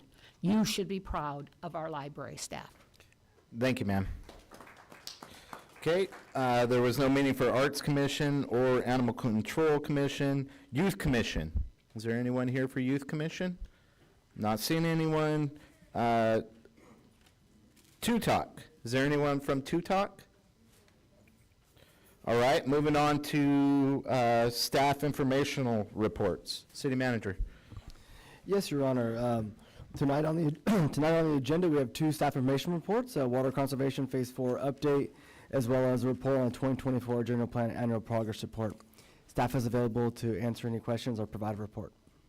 Okay, bringing it back to the council, we all had a chance to look at the report. Are there any questions from the council? I talked to Assistant City Manager Knight earlier about the water conservation phase 4 status update, and just with the weather we've gotten and with the hot weather coming, what kind of rainfall have we had so far this year? What's our snowpack look like? I'm still a little scarred from 2023, and then also, has the aquifer raised at all? Where are we at? I know that's a lot of questions. No, it's a good question. I'd be happy to answer. Looked at some of that information, and we continuously bring this up to council as we're looking at decisions made for water conservation actions and so forth. So, yeah, the current precipitation, we're below average. Average for this area is about 20, I had it written down, 28.3. We've experienced currently about 20.8. So just below average. Of course, still hopeful for those April showers to bring May flowers, of course. We still have the potential to get a little closer to average, but the anticipation is that we'll just be below average this year. Anticipating a storm towards the end of the month to bring a little bit more rain. Yes, we achieved some snow through this last several events that kind of impacted us over a couple days. The current snowpack is estimated at about 89%. For the betterment of good news, I'll say 90% rounding up. But the actual decision is done in April, so you'll have an April 1st snowpack evaluation, and that'll come out from DWR as well. And this information is all general information that's reported out through DWR. We continue to see an increase in recharge efforts, right? So between conservation and recharge efforts in the community, we continue to see that increase. Our aquifer currently is a standing average water level of about 95% across our system average. Now, that being said, we are just coming off of the winter months and starting what we would call our production months going into May and June. And so I do anticipate those levels to go down, but not significantly, and we continue to monitor that monthly as well. Happy to answer any other questions you may have. No, I think you answered them all. Great job. Is there any other questions from the council? Thank you for that report, Assistant City Manager. Okay, we're going to move on to the consent calendar. All consent calendar items are considered routine and will be enacted in one motion. There will be no separate discussion of these matters unless a request is made, in which event the item will be removed from the consent calendar. All items removed from the consent calendar for further discussion will be heard at the end of scheduled matters. How would the council like to go forward with this? Mayor, I would like to just point out there is one conflict that I know we already discussed with Councilmember Green on item number 4. So he'll be voting on the entire consent calendar, but it'll be noted that he's abstaining on number 4 due to being within 500 feet of the particular project. So, thank you. Okay, so we have a conflict, but it's noted, and so we'll add that with staff recommendations in going forward on agenda item 4.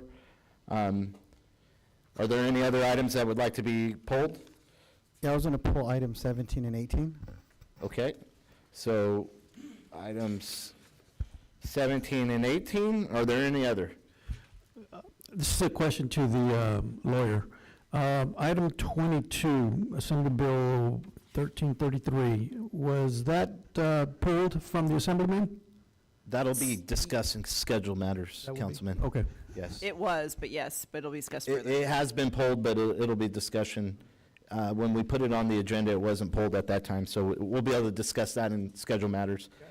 Okay, so I'm not seeing anybody else want to pull anything, so I'll make a motion for 1 through 3, or excuse me, we'll do 1 through 16, and then 19 with the staff recommendation on agenda item 4. Does that work? Okay, there's a motion. I'll second. Okay, call for the vote.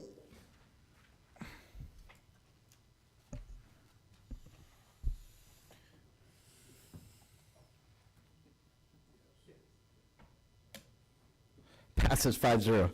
Okay, moving on to schedule matters. City Manager. Thank you, Your Honor. I've asked Mr. Knight to present the first scheduled matter for tonight, which is the council discussion and review of sewer rates for non-residential institutional customer class of churches. Thank you, Mr. Ridenour, Mayor, and members of council. On February 4th, 2025, City Council directed staff to examine the effects of the adopted sewer rates on commercial institutional accounts, specifically the classification of churches. The sewer rate adjustments implemented in January 1 of 2024 were based on the findings of the 2022 sewer rate study conducted by Carollo Engineers. These increases were necessary to sustain wastewater operations, cover capital costs, and meet regulatory compliance. According to the 22 report and rate study, churches were classified under the non-residential customer class, resulting in a sewer rate increase from 42 cents per 100 cubic feet to $2.90 per 100 cubic feet in 23-24. The additional annual increases planned through 27-28. This represents a 973.8% increase throughout the rate setting period. A review of 45 accounts in the city revealed that 11 churches have dedicated landscape meters already. 17 church accounts had little to no landscape associated. Therefore, 17 churches would be recommended for initial outreach, with only 12 churches exceeding the average monthly consumption of 20 units. Churches without these meters are billed for sewer services based on their total water usage, including irrigation. And to go further and looking at a higher usage, also looked at 60 units of consumption, and that narrowed the focus down to 9 churches. The sewer charges are based on total water consumption under the assumption that all water used on a property returns to the sewer system. The report provides an analysis of the financial impact of sewer rate increases on churches within Porterville. It explains the primary factors contributing to the higher sewer bills for churches and presents a recommendation solution to mitigate these costs through the installation of a separate irrigation meter. Additionally, a financial assistance option is proposed. The approach aligns with Municipal Code 25-32A.9, and that was set by ordinance number 1833, which this mandates separate landscape meters for non-residential irrigated landscapes between 1,000 and 5,000 square feet, and also coincides with Water Code Section 535. Municipal Code 25-32A.21, also set with ordinance 1830, which prohibits inefficient irrigation and water waste. Also coincides with State Water Resource Control Board Resolution 2024-0019, which promotes water efficiency measures, including climate-appropriate landscaping and reduced irrigation waste. And also coincides with the effort of the Proposition 218 guidelines ensuring base justification for rate structures. Recognizing the financial impact on churches, staff proposed a financial option that, should customers choose to spread the meter installation costs over 3 years by agreement. This aligns with Municipal Code 25-32.1 and also put in effect by ordinance number 901, which allows the city council to establish provisions for installment of payments and water connection fees over a period of up to 3 years, with any provisions set by council through resolution. Staff's recommendation for next steps is that staff perform outreach, should council direct, notify affected churches, and provide guidance on the installation process, and provide guidance and information on financial assistance, implementing an established procedure for defined payment options in accordance with the intent of the Municipal Code 25-32.1, and policy review ensuring compliance with state regulations and water conservation goals. Implementing a separate irrigation meter offers a viable solution to mitigate high sewer costs for churches while promoting water conservation. This approach aligns with the regulatory requirements and enhances financial sustainability for affected institutions. Staff recommends moving forward with outreach and assistance programs to facilitate this transition. My apologies. Staff's recommendation is that council consider and discuss the evaluation of sewer rates on the institutional customer class churches, direct staff to perform outreach to notify affected churches and provide guidance on the meter installation process, direct staff to make financial assistance available to the impacted customer class, and implement procedures for deferred payment options in accordance with the intent of Municipal Code 25-32.1, and direct staff to review policy ensuring compliance with state regulations and water conservation goals. Staff's available for any questions. Thank you, Assistant City Manager. We'll bring it back to the council. Vice Mayor, this was a motion you brought, so we'll go ahead and start with you. Thank you, Mayor. Michael, great report and great work. I know that took a lot of time to dig into this. I know back a few years ago, before we raised those rates, and let's go back in time a little bit. The city needed to raise the rates because it hadn't raised the rates in a long time, and we were spending money out of the general fund to pay to offset some of the things that we were spending to provide water in our city. And so we raised the rates. When we raised those rates, we raised them a lot, and that number of 973% increase in this particular class was unforeseen. I don't think it wasn't done on purpose, but certainly a mistake in hindsight that we could have done a better job maybe in communicating. So what I like about this is there's a remedy here. We'd be able to provide some zero interest loans to help someone to fix this if they're in the situation. And I would like to go a little bit further than this also. There's two other things I'd like to get on the record, and that is, I believe, because of the severity of the impact, that we should set aside some money in a grant program for those that are affected so that they could remedy that situation because of the severity. And I think that we should put something in our process that says that if we're going to communicate a rate change, that it's very clear that rate change and some of the things that might lead to a problem like this so that we can avoid it in the future as a preventative measure. And I think we can do a better job of communicating. There was a lot of discussion when those rates were raised last, and there was a lot of concern about the way it was communicated because it's challenging with all of the details to communicate the process, I think, effectively. And so we've got to do a better job of that. And I want to propose that not only do we set aside some money in a grant program for those churches to make them whole again after this impact, that we solve the problem, and that we try to prevent it from happening again as we go forward. Okay, thank you, Vice Mayor. And just thinking, just to add on to your creativeness here, with the 0% interest loan, is it like a 3-year, 1 year, forever? What's the goal on a 0% interest? Well, I think that the city is in a very unique situation because we have the means to provide something like this, to especially in this situation, to remedy that problem. I want to enhance that, not necessarily put a limit on the loans, but I want to enhance this with a grant program that says we would set aside some money in a grant from the general fund to, so those who were most severely impacted could apply for the money and get a grant from us so they can solve this problem, because they've already been injured for a year severely with this rate increase. But as far as the loan is considered, I think it's pretty straightforward, and I think it could be applied to other things too if we so chose, but in this case, it's just for this. Well, and just trying to add to what you're bringing forward, I know that if we did a loan, it would have to come from if we did a grant, it would have to come from general funds. If we did a loan, then it could come from the water enterprise. And am I correct in saying that? Correct. City manager, assistant city manager?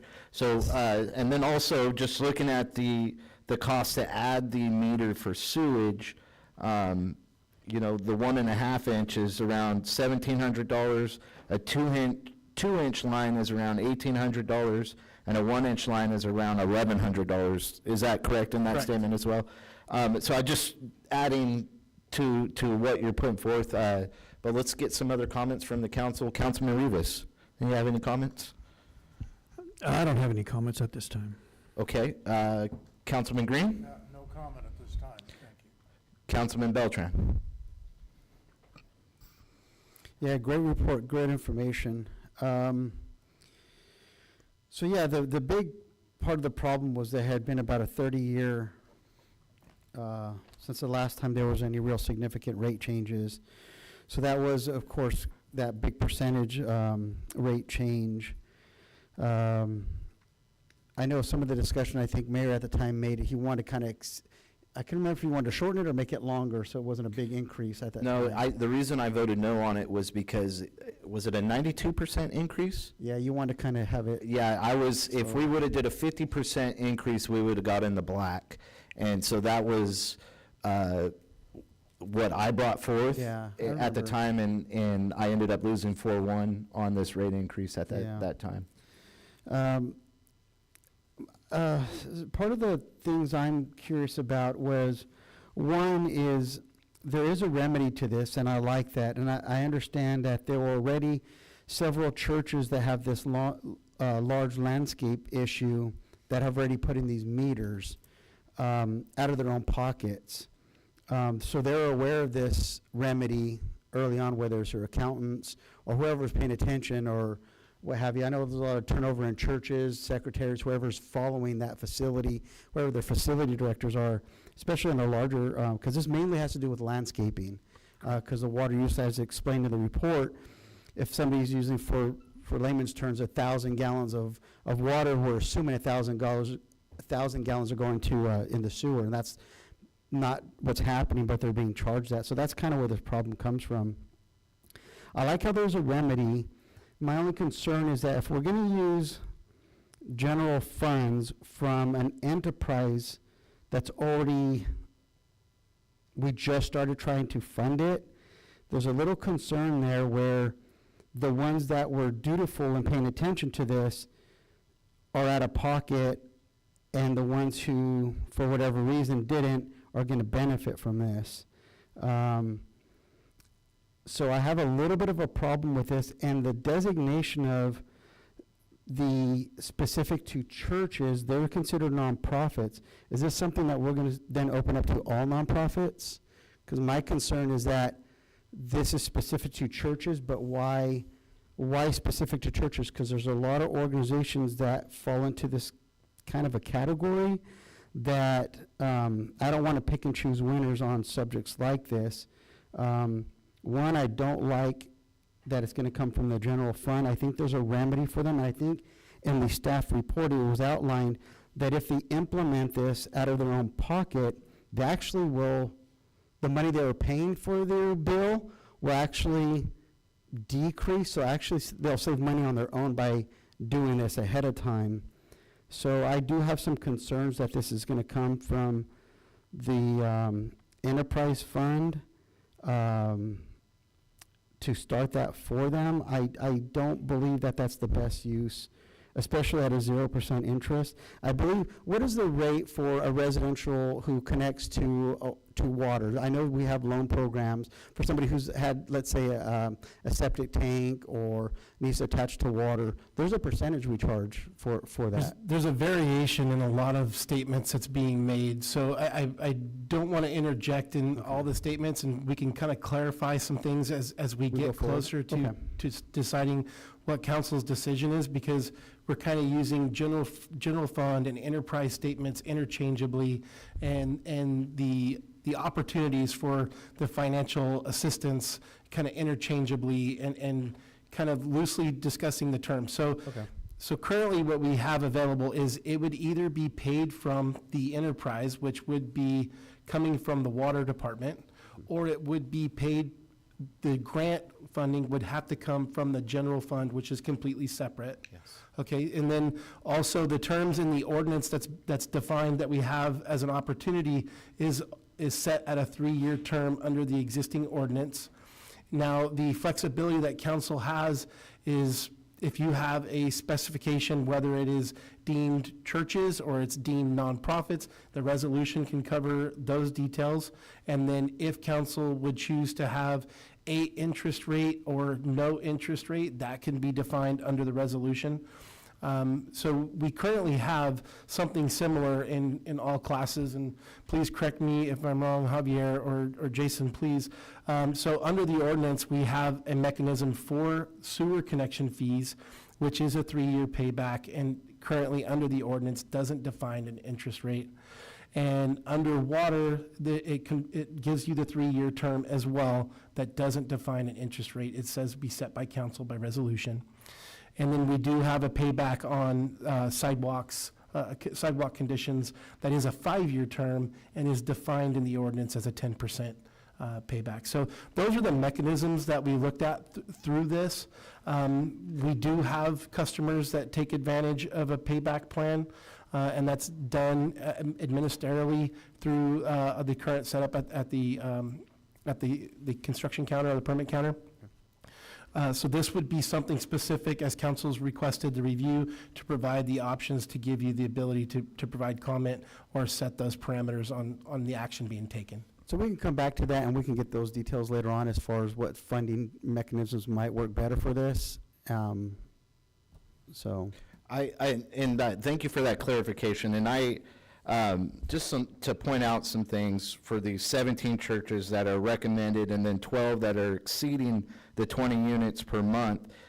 Just doing the math on that, last year they were charged around $2,400 extra, and this is, a round number. Maybe some of those churches use more, maybe some of them use less, but a round number that they were charged around $2,400 for sewage that they weren't being used. That's correct. Yeah. And for the simplicity of the staff report, I had to provide some averages, right? Or else we'd be looking at specific spreadsheets across customers. So yes, everything is kind of average. And I appreciate the transparency, Assistant Manager. And so with going into that, there's also, because yes, the churches are very important in our community. Any 50c3 like VADS is also important in our community. But then there's also businesses like Black Bear Diner, who has landscape that may not have gotten this meter yet, that are being charged for sewage use when it's actually being used for water. And so my thought, and now even hearing that there's already a program, about a 3-year program where it can be there's no talk of interest on the loan. That's council's discretion. That's at council's discretion. If we went forward with something like that, and because the most it's going to cost is around $2,000 for this upgrade, and that's city installing this meter for the future. If we did a 3-year zero interest with the savings they're saving monthly, they can pay back within a year, and no one's getting harmed in the future. My position is I don't want to go in the past and try to correct the wrongs from the past. I want to fix now going into the future. So if you would like to clarify. Well, and also just to provide some other opportunities here. So when we go into this review. So we have a current meter size on the property. There needs to be a little bit of handholding, as the recommendation is with these customers, and it's not specific just to the churches. We have an undertaking throughout the city with, you know, the new legislation that is coming down and implementation of those. So it's not specifically just churches, it's all commercial properties throughout the city that will be faced with these challenges of, you know, correcting the actions of the past, so to say. And we've had these ongoing discussions with all commercial properties. The ordinance of 1830 was put in back in 2015. It was all drought related. And so we've had these ongoing discussions. Some people have implemented, some people have not. And so yes, additional outreach is necessary. The other evaluation that would be done through outreach is providing an evaluation of the meter size to be installed. So let's say a particular property has a 2-inch meter and they may be able to mitigate their needs with a 1-inch meter and a 2-inch meter. So it's not necessarily, you know, that we'll stick them with two 2-inch meters because that's what they have. We'll make the best decision for each property in those discussions to try to mitigate any cost or impact as a result of the implementation. It's not an effort to penalize anybody. It's really a public outreach. It's an ongoing communication, seeking voluntary compliance before it becomes something that we have to force on our customers. And everybody throughout the state of California is being impacted by this. It's nothing new for the city of Porterville. It's just a challenge that we're faced with now, and it's before council to make these decisions on how best to move forward to not impact our community in any negative way. That's beautiful, Assistant City Manager. And I just add to it, you know, just looking at the past councils, there was decisions during COVID to shut down businesses, right? And some businesses never came back. And so my thought is, if we're gonna correct every wrong from the past, are we gonna go back and offer from our general fund to open a business for maybe decisions that a past council has made that were greatly impacted? And so that's just kind of my argument around this. I really like the idea of creating a no-interest loan for 3 years from the water fund, and then giving staff direction, because there's more than just the churches. There's businesses, there's 501c3s around this town that are being impacted by this policy, which is a state mandate, and it's a way to, now, obviously we can't do it all at once. This is a big workload to put on our water department, but just that's kind of the direction that I'm thinking and where I'm wanting to go. I'll pass. I know, Vice Mayor, you want to get another bite at the apple, so go ahead, sir. No, I think that's all well and good. Quite frankly, I mean, this is part of our community that doesn't have a lot of income, right? And of course, our small businesses that are struggling in this economy. So I totally agree with your sentiment. However, I do have this point I want to make. And when this ordinance was put in 2015, the churches and some were paying attention and put it in, and some were not. There was not a severe impact. It wasn't until the rate increased that we started to see the impact, and that was last year, and it went up 973%. So it actually injured some churches severely, and we've identified them. And now, so what I want to do, and I think what the mayor's saying is correct, is I want to have a wider berth on this for the vast majority of people that might be impacted by this. But I also would like to have an option that says, let's set aside some money. We've already collected a lot of money from these churches with this rate. There's no way that we can use the enterprise funds to make them whole. The only way we're going to be able to make them whole is to set aside some general funds and use a grant program so that we qualify anybody that seeks that funding, that we can make them whole by exception and not open it up to everybody, but we really have an injury here that we want to fix. Any other, Councilman Rivas, do you have comments? No, I don't have no comments. Councilman Green? No, sir. Thank you. Councilman Beltran? Okay, Mayor, I did want to just point out, I just, if we're going to do some sort of program where we're making a distinction, that I'd recommend it be on the basis of just being a nonprofit. If we're going to do that, because I think we'd have an issue with singling out one type of nonprofit. Yeah, let's use the whole class, even though, we all have different opinions about what a church and a 501c3 is. I like to think of a church as different, not just a charity, but I totally agree with what you recommended, Julia. And we can't just say 501c3 either, because churches aren't 501c3. They're actually classified under a different part of the Internal Revenue Code, so, but 501s. Yes. Thank you.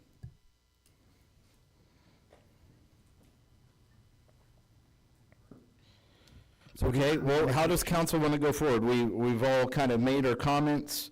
Vice Mayor has a good point. There is an impact from this rate increase.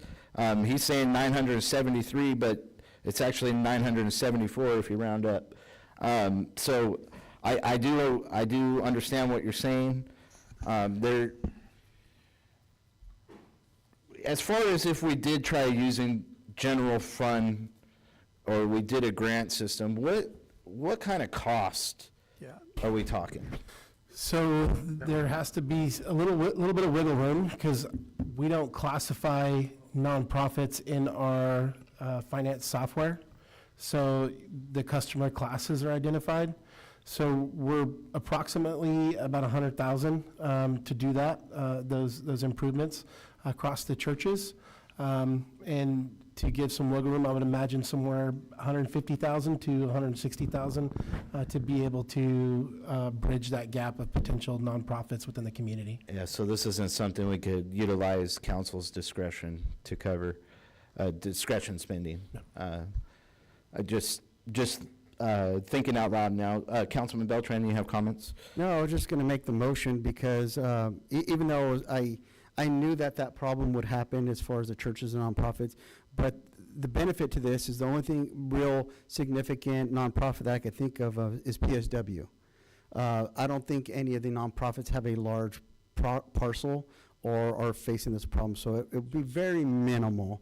So, but I just want to know that does open that door for those, but it is going to be very minimal. So I just didn't want to be like too close-minded of who it would affect. But I'll make a motion to go ahead and consider 1, 2, and 3, actually in 4. So that would be my motion. Okay, so you're not adding the loan possibility? Let's see here. Consider just.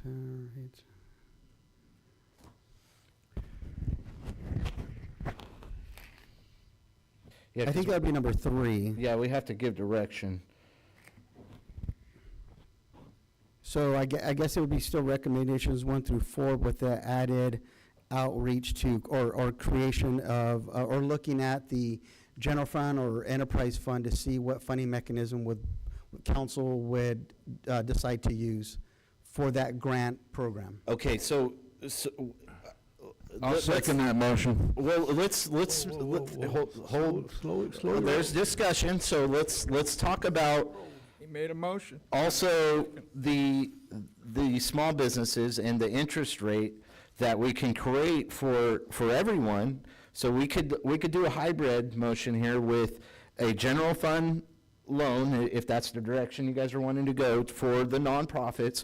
But I also think that we need to take care of our businesses in town as well that may be impacted by this, so that we would from there then do a 0% interest loan for 3 years to install this backflow meter. I'm willing to amend my second and join what the mayor said. Well, I would withdraw my motion because that number from 150 for small business is now gonna get significant. Well, that would come from the enterprise, the water enterprise, and that's gonna get paid back. Right. At a 0% interest for 3 years, and then it would go up from there, but they should be able to pay it back in that 3 years. I understand that. I just have a concern that as it was noted earlier, we were utilizing general funds, so we're kind of behind the ball on this issue. And for the next 3 years, we're gonna front more money. Not from the general fund, No, from the but water enterprise. Yeah, exactly. So we do that already with water and sewer sewage connections fees. But- So it's very similar, and what you're talking about is, I don't, how many businesses do you think are being impacted by this? I knew you were going to ask that question. I don't have the number. I apologize. Okay. That's part of the assessment that will be occurring. So we are updating a cross-connection control plan to be implemented that will cause a complete survey of the entire city for all commercial properties. I don't have that information to give you today. Little steps. Well, Little steps. and this is something that we are going to have to do in the future. Is that correct in saying? Right, and we have a mechanism in place. I'm trying to figure, as you're talking, I'm trying to figure out how the resolution will be. I apologize. So what you're proposing is, you're proposing for nonprofits to receive the grant funds from the general fund and then acknowledge any commercial property that is requesting the ability to connect a landscape meter to have the ability through the 3-year financing to receive a zero-interest financing for that 3-year period. That would be my motion. Okay. Well said. Can I make a recommendation? Yes, sir. City manager. That the action that is taken tonight would be in providing direction for the resolution, and staff will draft a resolution so that the council can then review that resolution in detail. And so I want to make sure the council is fully aware of what they're voting on. I like that. So what you're saying is we're going to give direction, you'll come back with some numbers, and then we know what the impact's going to be on our general fund and what the impact will be on our water enterprise. And we'll put together a draft based on the direction tonight that you Okay. guys can then consider, provide Okay, further with input and staff's approve. recommendations, I make that motion. I'll second. Okay, we have a first and second. Is there any other discussion? Okay, call for the vote. Passes 5-0. Okay, moving on to schedule matter number 21. City manager. Thank you, Your Honor. The second scheduled matter for tonight is the consideration of proposed establishment of an ordinance safeguarding parental rights in education and child upbringing. At its meeting on March 4, 2025, the City Council approved Vice Mayor McCreary's request for an item to be added to tonight's agenda to consider the establishment of an ordinance safeguarding parental rights in education and child upbringing. The proposed ordinance is included as an attachment in the staff report provided for consideration. Should the council desire to move forward with the establishment of a new ordinance, a public hearing will be scheduled for a future city council meeting for consideration of adoption, followed by a second reading. Staff is available for questions. Okay, Vice Mayor, or bringing it back to council, Vice Mayor, this was your motion. I'll let you go ahead and lead. Yeah, so, we saw a lot of reaction tonight, again, that's 2 meetings in a row, a lot of the same folks out there. This conversation tonight was a lot more civil, but it was still not where it needs to be, in my opinion. But I think what people are missing in what we're doing here is the reaction was to what was perceived that this was, rather than what it is. And when it's referenced to what happened with Chino and some of the other legislation that's happening, is we're in a position where we're treating our children like adults and our adults like children. And when you allow a child to go and change their records at the school without their parents, without their parental permission, that usurps the parental rights. And it's not exactly all this gender ideology everybody's saying. This is about parental rights, and that's what it says in there. Now, the case in Chino Hills was also associated with a gender ideology or gender transition issue, but what is at stake here is that our governor put a law together, and it was effective in January of this year, that overreaches. And there's a lot of this overreach that happens. And it puts into law, AB 1955 puts into law a stereotype. It makes it cloudy, it makes it difficult to manage, it makes it difficult to implement, and it creates the conflict that everyone is seeing in these chambers. And it should be simple. For all of human history, it's been a lot simpler than that. And now all of a sudden, we have our state overreaching and now pushing things in our schools. And it's difficult for us as a city to stand up for our families and our parents and our children, whether it's for women's rights or parental rights, against this, because there are so many different facets of this overreach. Now, there are some legislation that is, there are some cases that are pending, and we're probably going to have to see where those cases end up before we can actually implement an ordinance in this city without creating some drama and some other issues. But the discussion is a good issue. This is a good thing to discuss. These are our kids. These are our parents. These are our schools. And we may not be able to regulate the schools, but we may have to look at this in a different way, because the state is now treating our children like they are creatures of the state, where they get to keep secrets from parents. That's just unacceptable from this man. That's not the way we raise our families. That's not the way any of us. A family government is above civil government, and now they're usurping that through state legislation. There's going to be a lot of conflict on this. This isn't over by any means. It's just going to continue on, and we need to have this conversation. It needs to be a civil conversation and not about promoting special interests and what certain people want and what certain people feel. It needs to be what we need as a civil society to agree on, which used to be real simple. Not that simple anymore. So we're just trying to navigate this minefield to protect the citizens and the children and the parents in our city. Now, this thing may not be able to go forward in its current form, but it's going to go forward in some form, I'll guarantee you that. And we're going to find a way to put this through. But we have to start thinking about this differently. When you send your kids to school, you give away your parental rights now. They have more rights than you do. So you need to consider taking your kids out of school. You need to consider homeschool. You need to consider other alternatives, because they have the power right now, and they're winning. And unless you change that, you may have to change where you send your kids to school.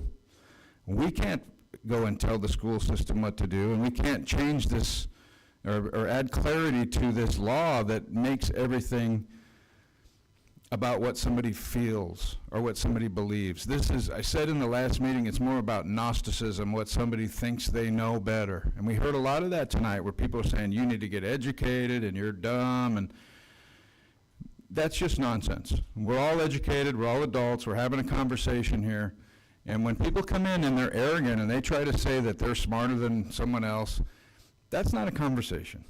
That's just conceited arrogance. We're trying to have a conversation about how we protect the parental rights in our city. This conversation is happening in cities throughout the state. It's going to be litigated, maybe for a long time, until that is settled. We may not be able to put the teeth in this that we'd like to put into it at this point because of the threats, and some of the threats came from this audience.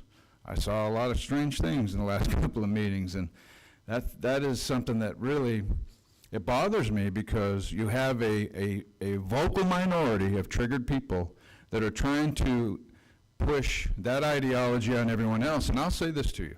This is very simple. Just because I don't want to participate in your psychosis, it doesn't mean I'm a bigot or I'm being aggressive. It doesn't mean that. I'm just trying to do what's right for all the kids and the parents in this city. Thank you, Vice Mayor. Councilman Beltran, do you have any comments?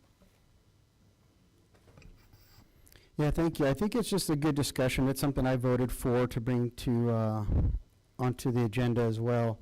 I think I voiced it the last time, is there's an overreach of government, and I think the pendulum swings both ways. I think that's why these issues are so complicated, and I appreciate the city attorney trying to navigate the items that are brought to her by council. I think going forward, I like the idea. Just my suggestion was the same to the last item with the women's safe spaces, is tabling this. That doesn't mean the work is done on it. That doesn't mean that we're not going to readdress this at some point. But there are so many federal and state issues, a lot of cases going before that. We need to be patient on this. There are legal firms that have dozens of attorneys that work on this 24/7, and it's still confusing to them. So in principle, I believe the same sentiment as the Vice Mayor McCurvey just stated, that this isn't necessarily trying to pick out one classification of individuals. It's more giving rights back to the parents. I think in society over the last probably 30 years, parents are allowing the government to raise their children, feed 3 meals a day, daycare, sex education. The government is becoming the parent, and I think in our community at least, and there's a lot of others, but a lot of people don't want to step on this landmine because it does cause challenges, and that's not what my vision was when I got elected. I wanted to work on stuff in our community that are impactful. Not that this isn't, but this is more of a family issue, and I don't think it's a government issue. So I like the discussion of it.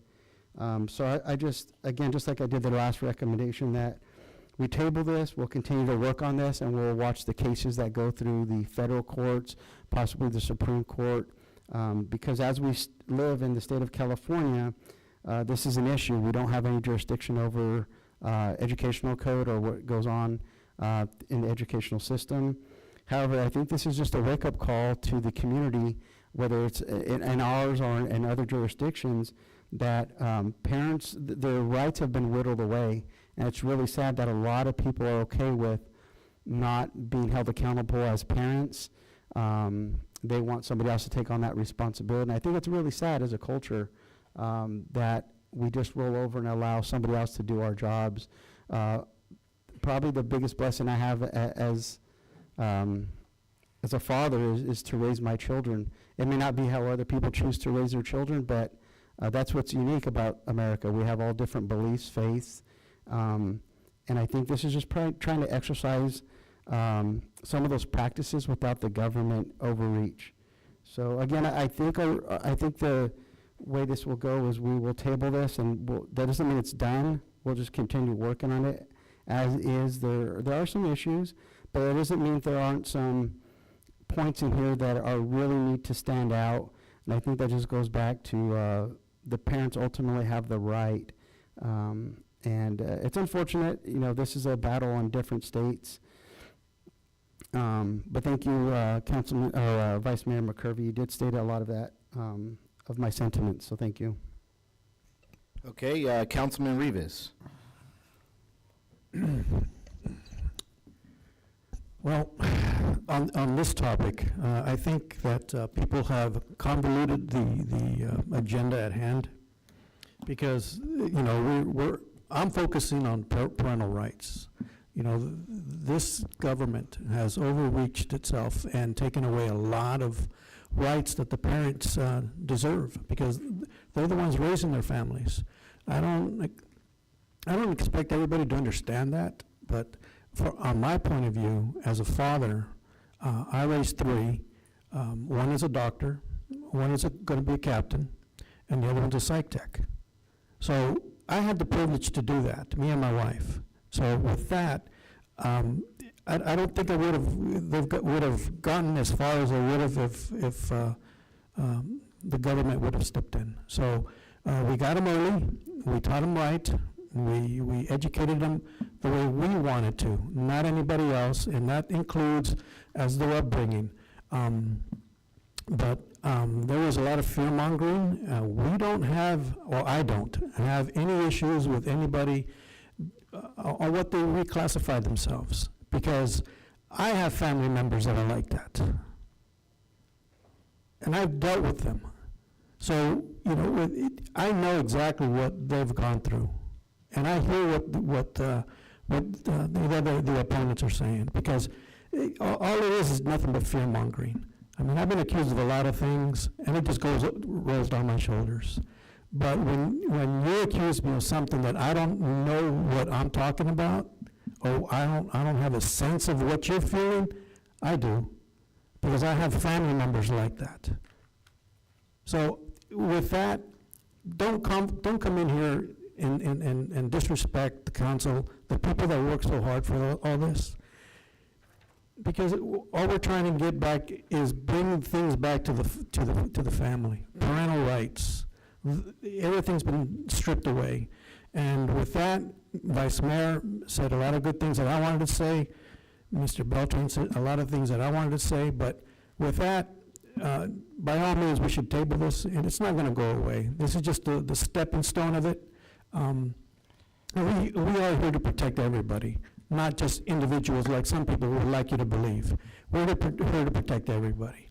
So with that, I'll turn it over to the mayor. I would just vocalize that tabling it ends the discussion until someone brings it back. So tabling isn't the direction I want to take tonight. I just want to be vocal about that.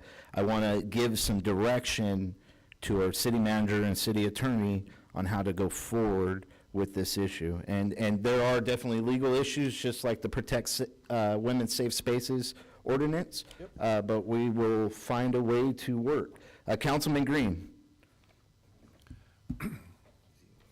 Well, at this point, there's enough been said that I don't think I could really add a whole lot to it, so I will have no further comments. All right. Well, you know, public schools is a farce. We no longer have public schools. They are state-ran schools. Bills like AB 1078 runs around local control of school boards regarding curriculum and gives the power to the state to control from top down. If parents object to age-inappropriate books, the school board will not be able to remove them if state policies do not support the decision. Public schools is a farce. Gavin Newsom went on a podcast with Charlie Kirk a couple weeks ago, and he's already backpedaling from his position. He stated that it's deeply unfair to allow men into women's spaces. Deeply unfair. He also is very smooth in talking, and he proclaimed that they are not violating parental rights. Well, AB 1955 is a broad agenda of violating parental rights, and it's a reach around and a way to go around parents' back through teachers and administrators and hiding it. And I'm not trying to demonize these folks. The administrators and teachers in our community are great people. We greatly respect them.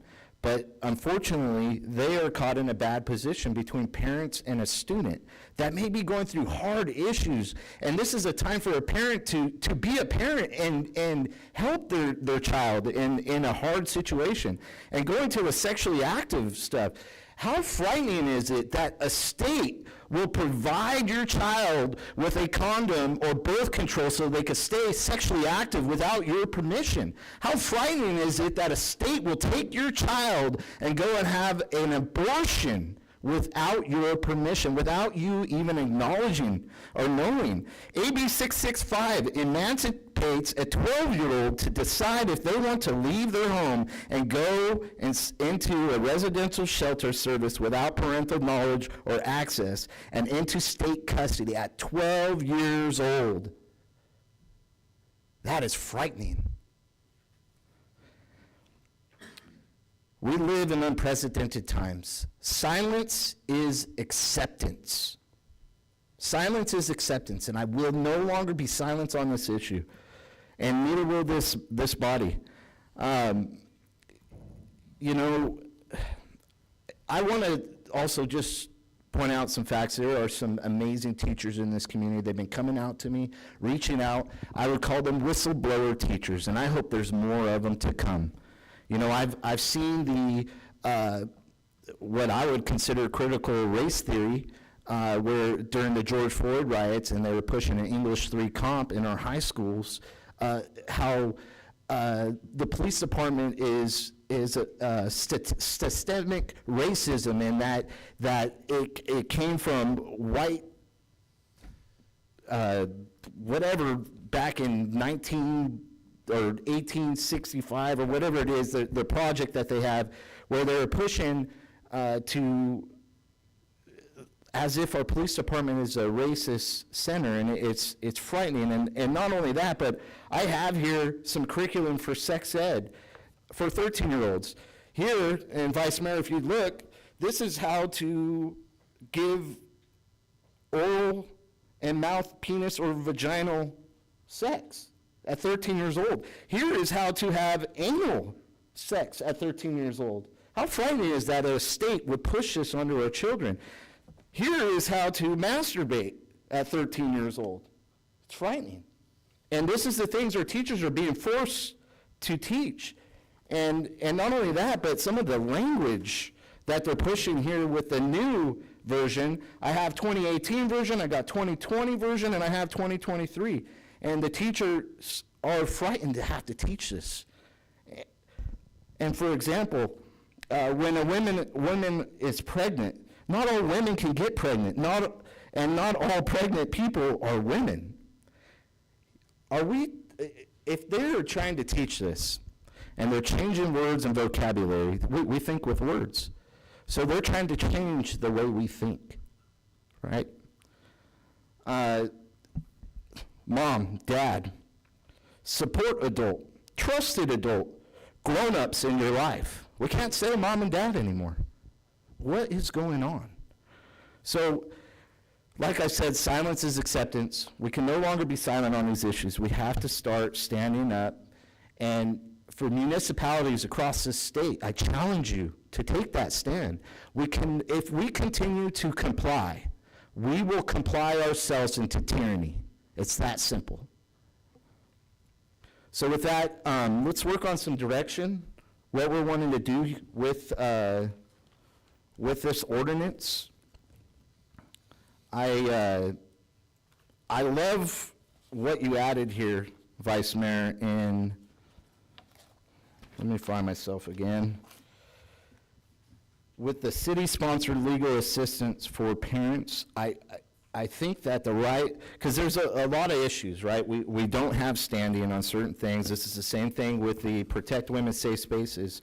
But what we do have the ability to is have a civil rights of action and some form of maybe a payback plan, a form where someone could come to us in private and we set up some form of system where we protect the civil rights of our constituents here in Porterville. And that's kind of the direction I want to go. City Attorney, you laid out all the issues for us. I greatly appreciate it. There are things that we have to change to be legally standing. Are there any comments that you would like to make, or City Manager? No, I mean, I think a focus on that aspect, on potentially some sort of legal assistance regulations or ordinance or program would be a good focus. Yeah, so I think as far as direction, and so with direction, we need to make a motion tonight, or is it just giving direction? You can just give direction. Okay, with direction, the way I'd like to take this is in that direction, and also looking at the same angle with Protect Women's Safe Spaces in that same direction, is where we're looking at a civil rights of action plan. Is there any other comments? No comment. Well, I guess that's the direction. Okay. All right, we'll move on to agenda item number 22. Thank you, Your Honor. Agenda item 22 is a consideration of opposition to Assembly Bill 1333. At its meeting on March 4th, the City Council approved Mayor Meister's request for an item to be added to tonight's agenda to, to consider a letter of opposition to Assembly Bill 1333. The proposed letter of opposition and Assembly Bill 1333 are attached for City Council's consideration, and as noted earlier, I believe the bill has been withdrawn. Staff Yes, okay, so bringing it back, I was the one that wrote this opposition letter against AB 1333. It violates the castle doctrine, your right to protect your home, your liberty interests, my child, my wife, my property, right? So with that, I wrote this letter 2 weeks ago. I sent it to Assemblywoman Macedo, Assemblyman Ellis. I also sent it to Senator Hurtado and Senator Grove. With that, the letter's already drafted. Yes, they pulled the bill, but I think that we should send it to Gavin Newsom and the author of this bill anyways, just to make the statement. We have it here, and we could go forward with it. That's where I'm at. Yes, I know it's been pulled, but we still send the message that we're paying attention. Is there any other comments? Open it up. Councilman Rivas? No, no comment. If there's no comment, Well, we'll give everybody an opportunity. Councilman Beltran? No, there's a ton of bills like this that come before that get our attention that are concerning. I wouldn't vote to send it, but just because it's a moot point at this point, but I understand that, just so that they understand that there is opposition. I don't think these people tend to care, but if you want to do that, that's right. Thank you, Councilman, and I would agree with that statement. Councilman Green? Yeah, I have no comment, but I agree. Vice Mayor McCurvey? I tend to agree with what Ray said. They don't listen, but we have to speak, and so I think we should send it. Okay, with that, I'll make a motion to go forward with the bill, sending it to Governor Newsom and the author of this bill. I'll second it. Okay, call for the vote. Passes 4-1. Okay, moving on to agenda item, or schedule matter number 24, City Manager. I apologize. The next item is item number 23, the consideration of appointment of the City Council representatives to the Porterville Airport Committee. At its meeting on March 4th, the council adopted Resolution 22-2025 establishing the Airport Committee. The committee is comprised of 9 members, including 2 City Council members and 7 public members. With the establishment of the Porterville Airport Committee, there are 2 vacant council member positions available. Staff's recommendation is that the City Council consider appointing 2 City Council members to serve on the committee. Okay, bringing it back to the council, we all had a chance to look at the draft resolution. Is there anybody that would like to serve on this committee? I have no desire. Okay, Councilman Green? I'm signing up. I'll sign up. All right, well, there we go. Is there anyone else that's interested? I'm not seeing any takers. I'll make a motion for Councilman Green and Councilman Rivas to be the committee members. I'll second that motion. Okay, call for the vote. Passes 5-0. At this time, we'll call for a recess, a 15-minute recess, and we'll come back after that.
Stan?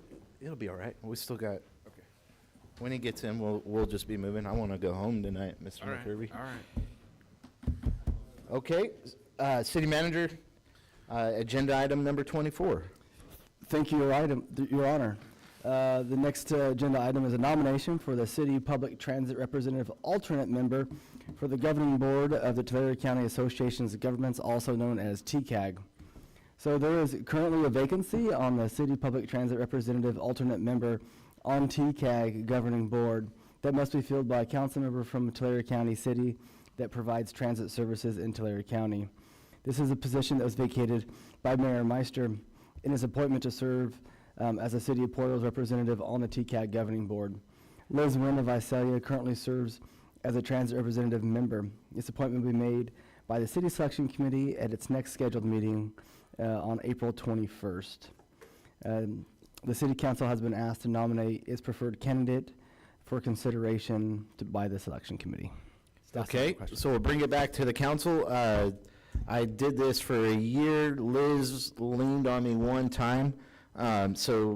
She has a life, and sometimes she can't make them, so it's nice to fill the seat. Plus, you get involved with what TCAG's doing in transit. Is there any takers, anybody that's interested in this alternate position?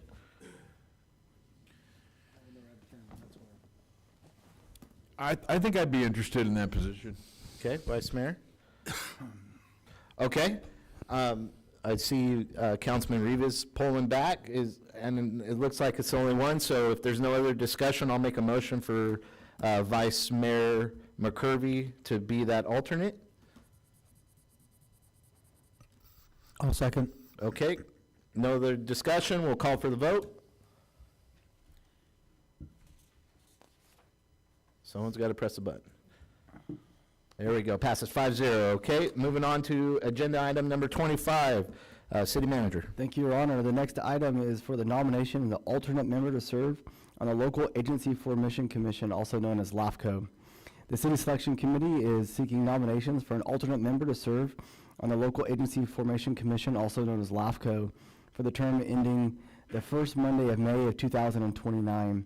Steve Harrell of the City of Tulare is currently serving as an alternate member. The Tulare County LAFCO is responsible for coordinating logical and timely changes in local government boundaries, conducting special studies which reviews ways to reorganize, simplify, and streamline governmental structure, and preparing spheres of influence for each city and special districts in the county. The Commission's efforts are directed to seeing that services are provided efficiently and economically while agricultural and open space lands are protected.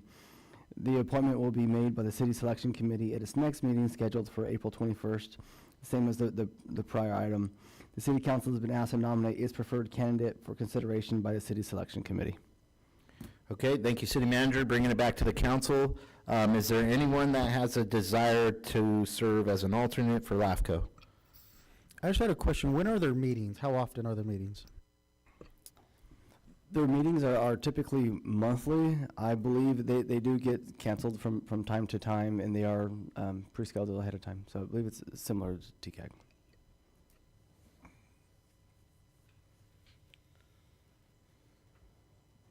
Is there interest, Councilman Beltran? Do it.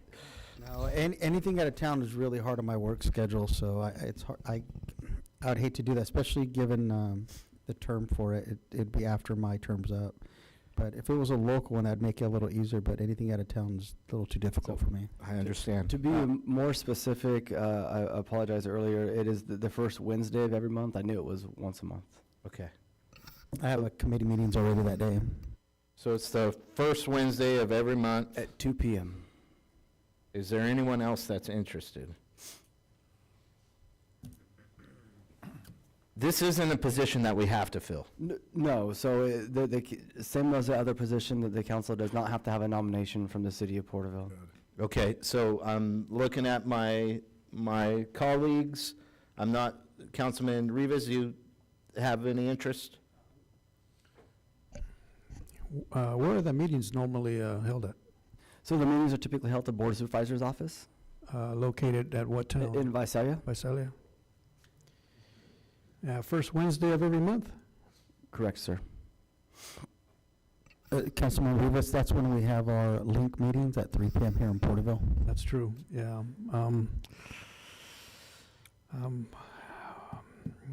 I'm going to have to pass on that one, yeah. Okay. All right, so I'm thinking the direction is that we don't have anyone that wants to fill that alternate seat. Sounds Okay? good. Thank Do we you. need to make a vote on that? That's the direction we're giving? Okay, moving on to agenda item number 26, city manager. Thank you, Your Honor. Item 26 is a consideration of a cannabis community benefit fund allocations and establishment of a cannabis community benefit nonprofit and grant program, as well as community benefit small business program. Chapter 15, Article 7 of the Porterville Municipal Code outlines regulations for cannabis dispensaries within the city of Porterville. Within this, it requires that each cannabis dispensary have a development agreement. The city council passed an ordinance for each of the development agreements for the 3 cannabis dispensaries in our community. Section 8 of the Community Relations, Employment, Wages, and Cannabis Development Agreement outlines a community benefits program that is funded through these development agreements. The development agreements outline that a community benefits program is to be funded by each cannabis business owner in the amount of $30,000 or 1% of gross receipts, whichever is greater from the commercial operation. The agreements state the community benefits program can include such items as senior citizen programs, city beautification efforts, funding for enforcement against illegal cannabis operations, public safety, housing programs, economic development, infrastructure, capital improvements, including expansion and/or improvements to existing facilities or other physical improvements that provide benefit to the community, support of holiday and special community events, and support of public service, public safety, and special social and community organizations. The community benefits program may be implemented by the city.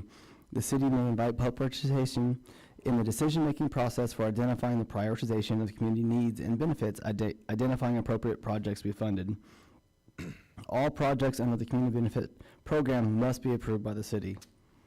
The city has been collecting funds in accordance with the adopted development agreements.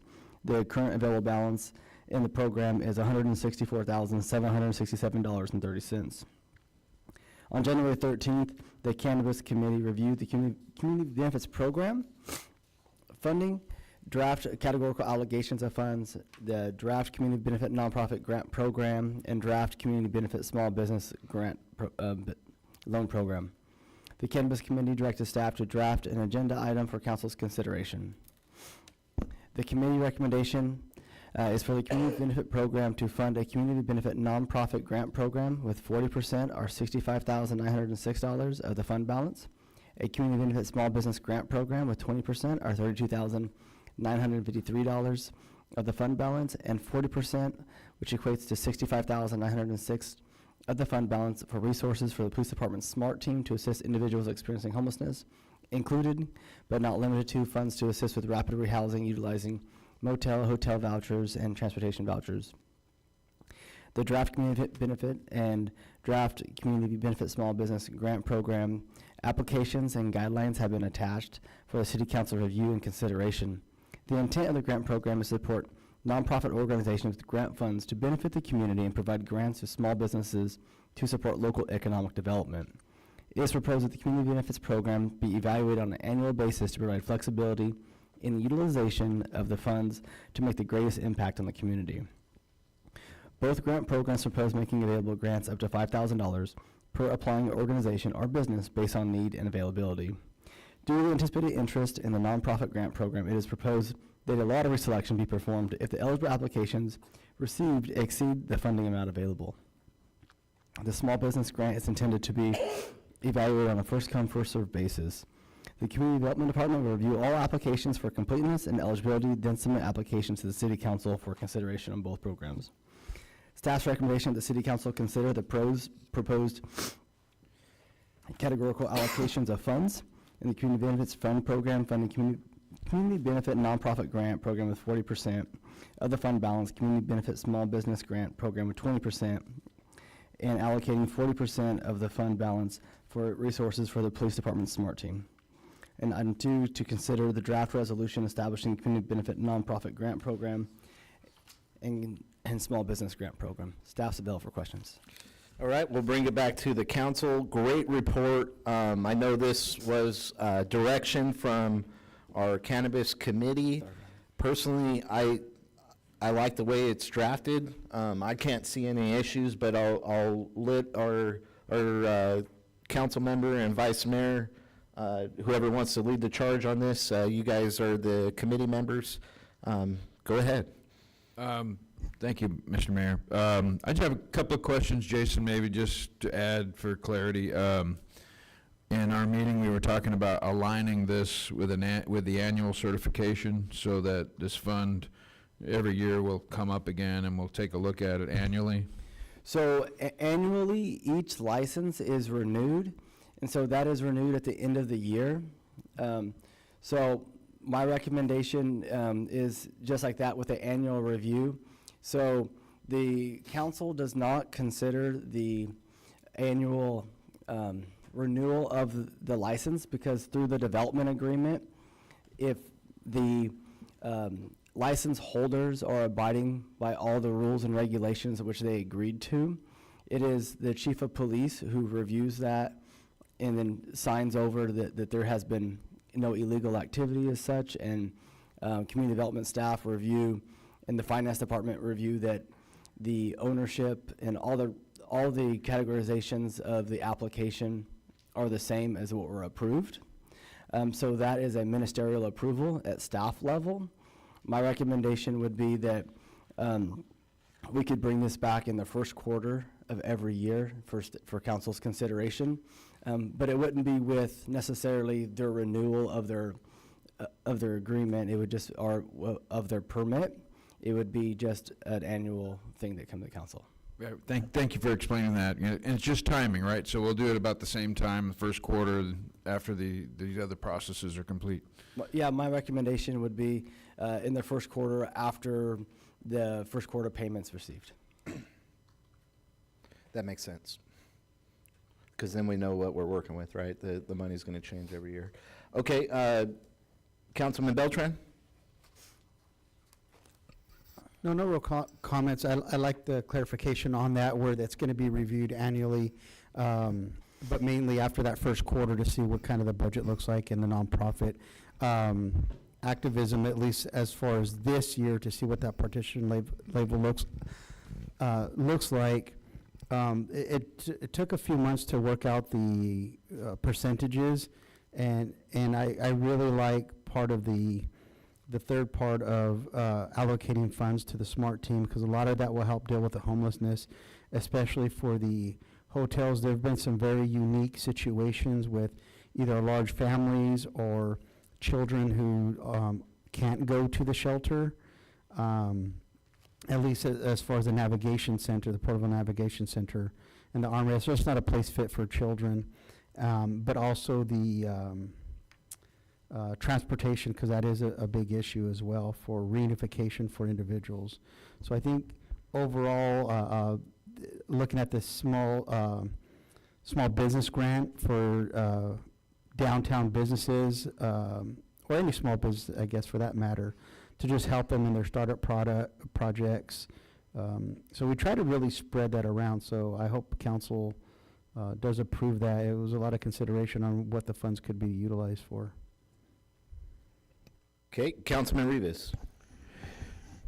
Great job, guys. I like the report. I mean, it's fine-tuned. Thank you for the explanation, Mr. Reitmeyer.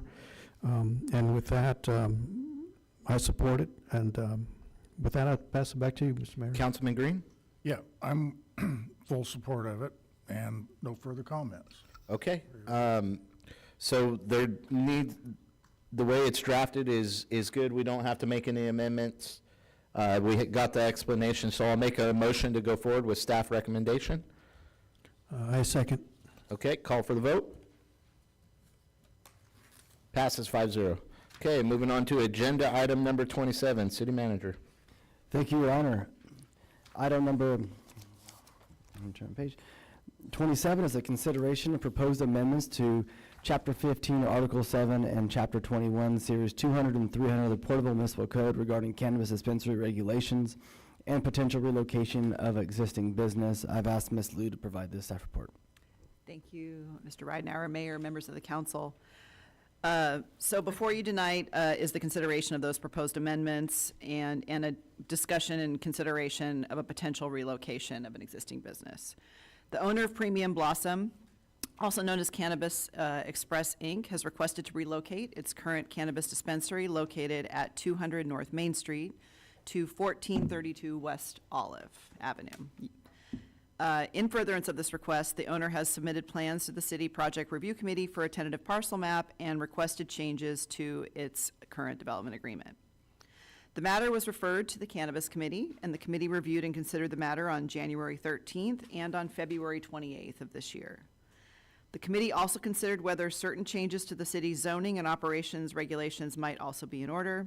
As part of that consideration, on February 28th, the Cannabis Committee considered and acted to recommend that the City Council consider and approve amendments to the zoning regulations that would allow cannabis dispensaries to be located in the CG commercial zone, subject to all other restrictions and requirements set forth in the municipal code.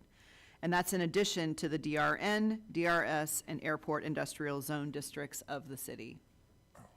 On February 28th, 2025, the Cannabis Committee also considered whether to forward a recommendation to the City Council concerning certain amendments to the city's regulations and the development agreement concerning cannabis dispensary operations requested by the owner of Premium Blossom in connection with its current and proposed operation. That includes changes in the regulations and or development agreement to allow that change in location, to allow the required licensed security personnel to be employees of dispensaries instead of independent contractors, and to allow the development of a city-approved drive-through facility at that new location.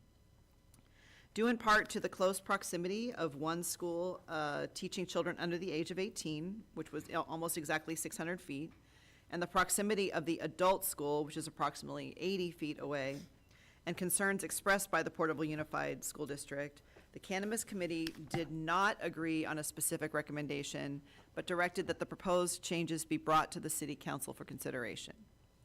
The committee made additional inquiries concerning restricting deliveries from cannabis dispensaries outside the city limits, and the city staff also noted that other minor changes to the general regulations have been previously recommended, such as allowing additional flexibility in the hours of operations and removing the requirement for bullet-resistant glass, as well as some minor clarifications in the wording. The city planner has developed a draft ordinance containing the recommended changes to the zoning regulations, along with grammatical and wording fixes. The city attorney has also drafted an ordinance amending Article 7 of Chapter 15 concerning the cannabis dispensary operations requirements, consistent with the various requests above. The Cannabis Committee recommends that the City Council approve the changes to the zoning regulations. If the City Council approves those changes tonight, or that's with or without some additional amendments, a public hearing can be scheduled for the review and consideration of the ordinance for first reading. The City Council can also decide whether to move forward to allow Premium Blossom's request to relocate, and can review and consider what proposed amendments to Article 7 of Chapter 15 should be made.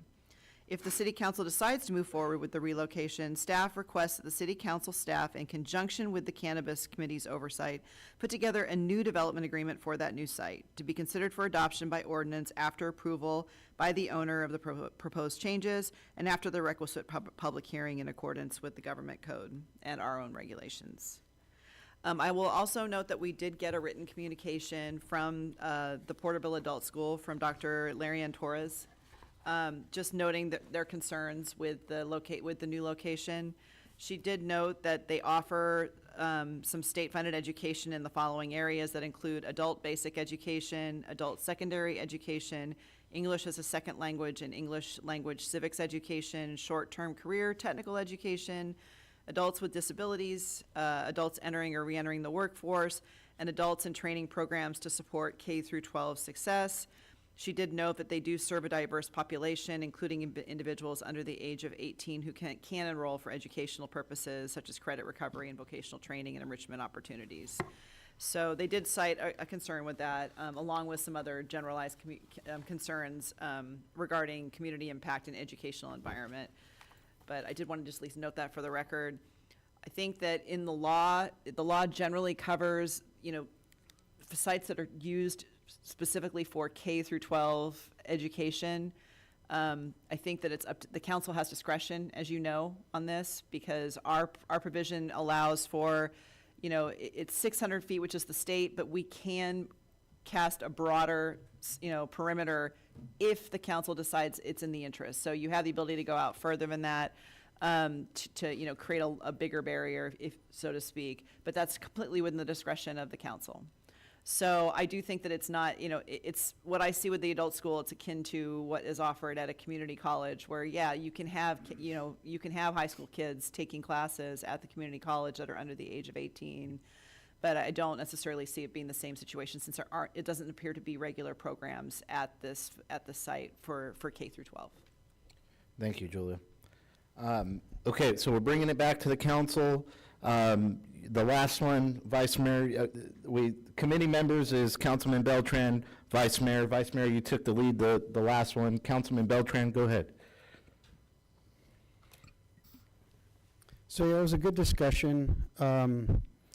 So kind of putting these two things apart is, one, I did believe in the authorization to have the zoning changes for general commercial zone to allow a dispensary to move out of the downtown location. That was previous council's decision that it was going to be zoned downtown, mostly because it was a new business here in the community, and they wanted it to be closer to the police department, just in case there were concerns or issues that arise from that for public safety, given that all this time there has been no major issue.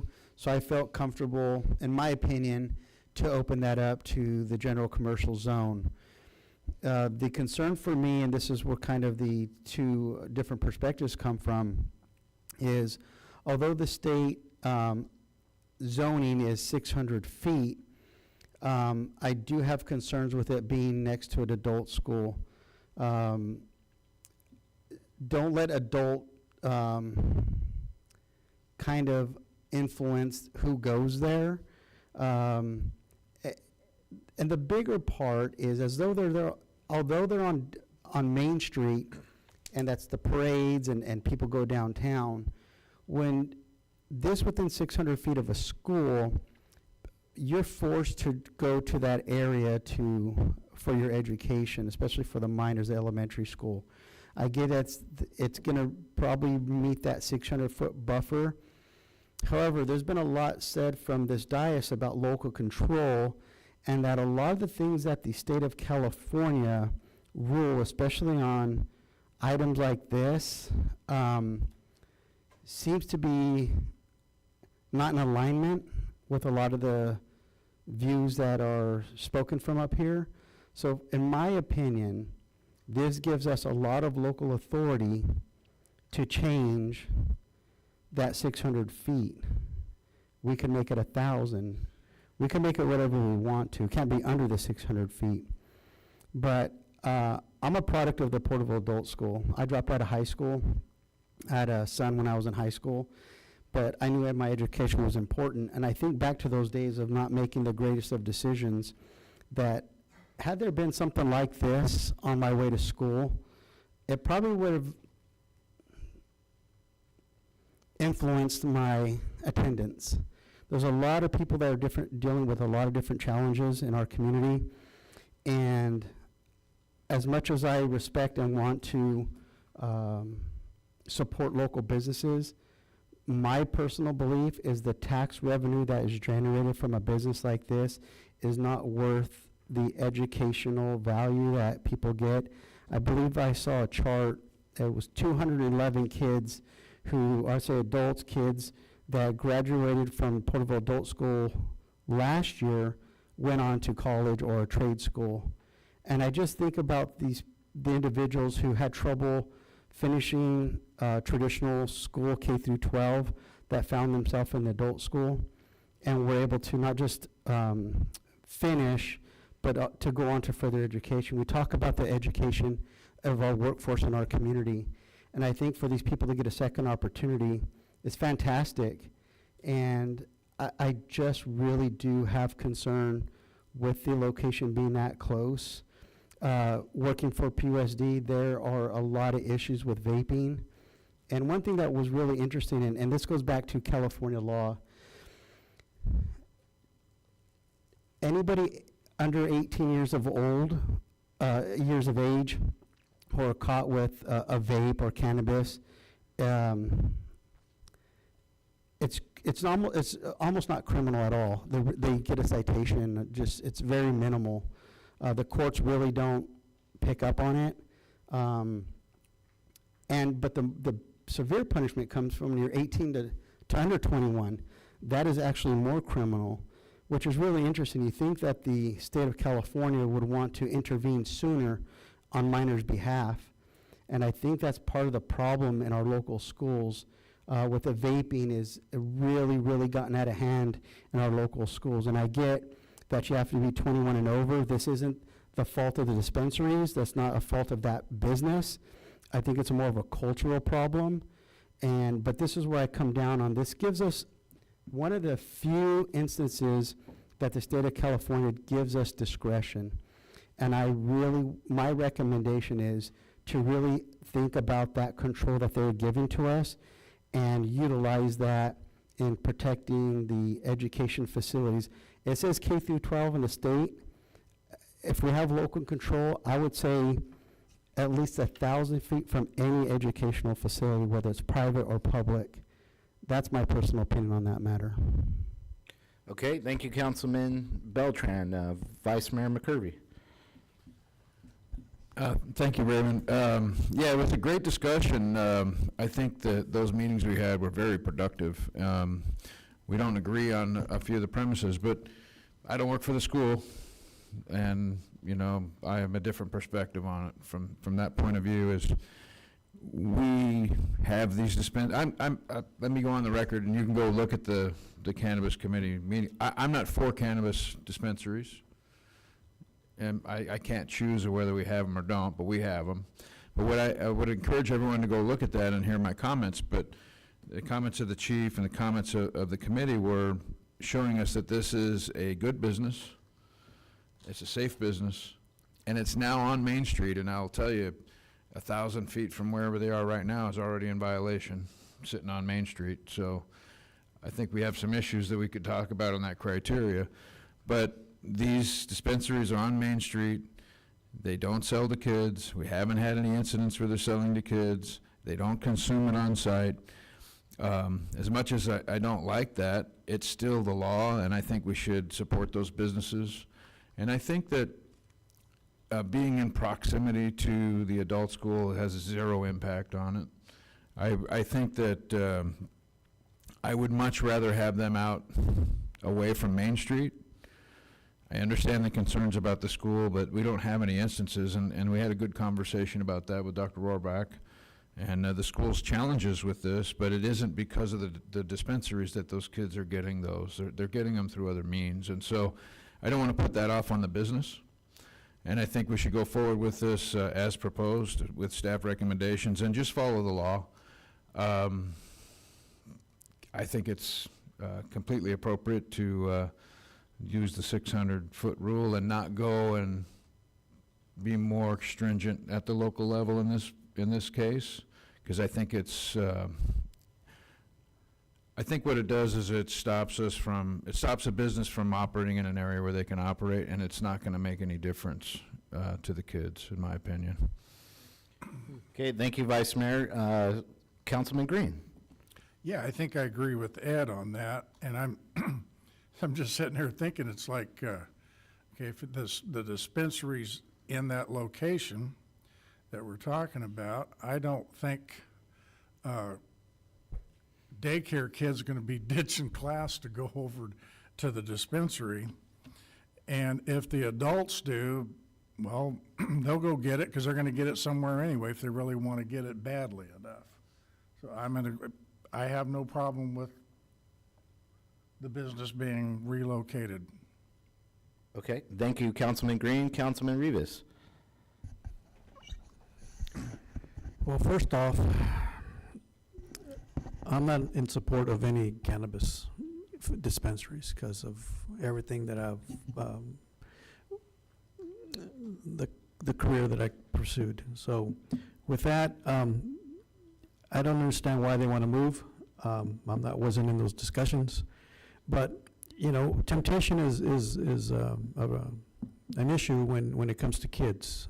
You don't know if, or whoever's passing by. So I understand the location where it's at, and, you know, at least it's in proximity to law enforcement, where if anything does happen, like in the previous discussions why it was located there and why we have so many of them, I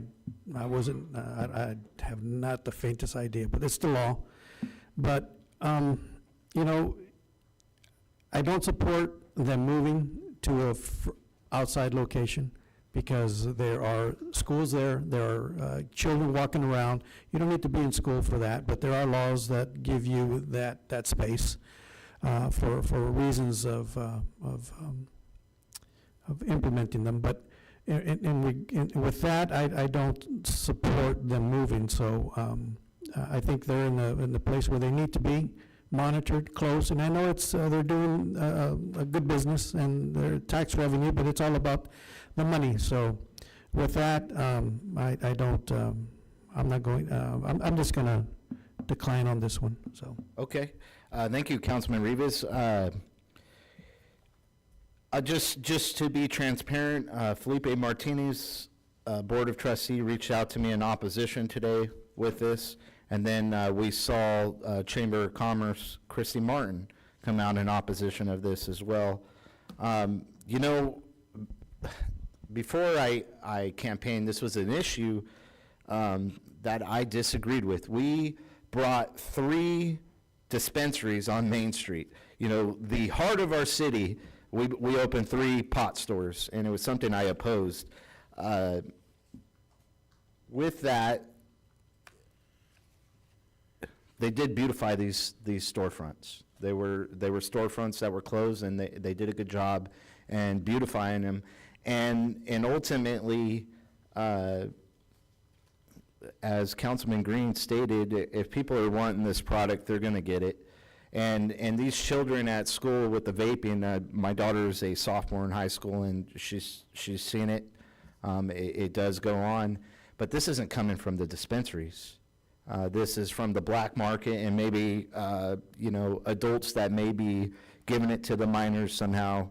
Parents not hiding that product well enough from the children, and then possibly getting it.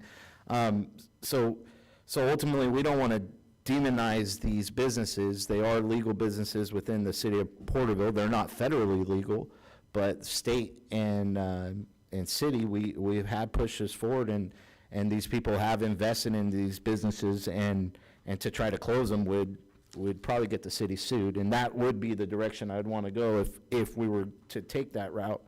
But ultimately, I see an opportunity, in my opinion. Now, is there anyone from PUSD here that's representing in opposition?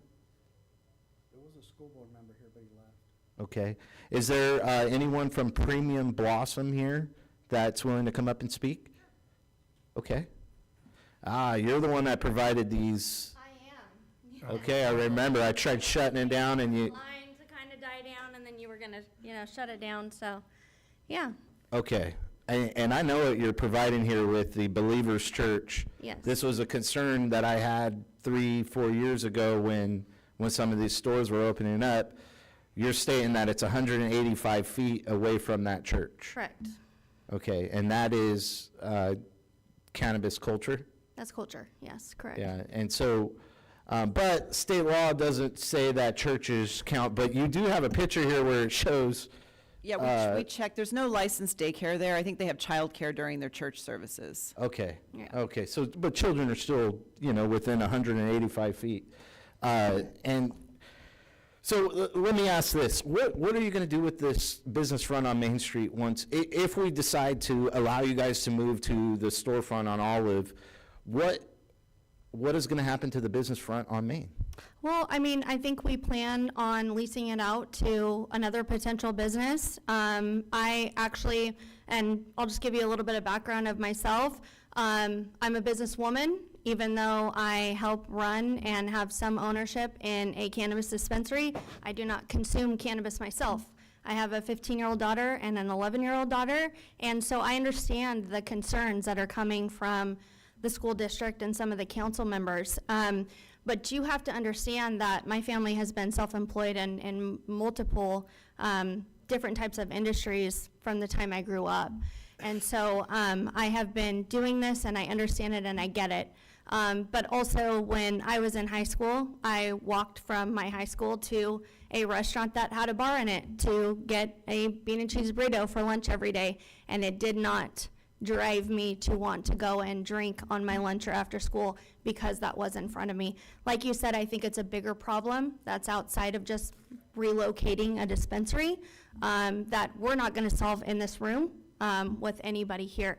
So eventually, I mean, we haven't put that out as far as, hey, we're going to look at leasing this property, because we need to be able to, you know, be told that we can move before we do that. That's fair. Yeah. So, I mean, but if we are able to move that, then that property will be And what leased I'm out. getting at is, I don't want to see another storefront closed down on Main Street. Yeah. I have an answer for that property. So what we plan on doing is leasing the storefront out to a business, and then I plan on coming to the council, which I'm having plans drawn now for it's a big building.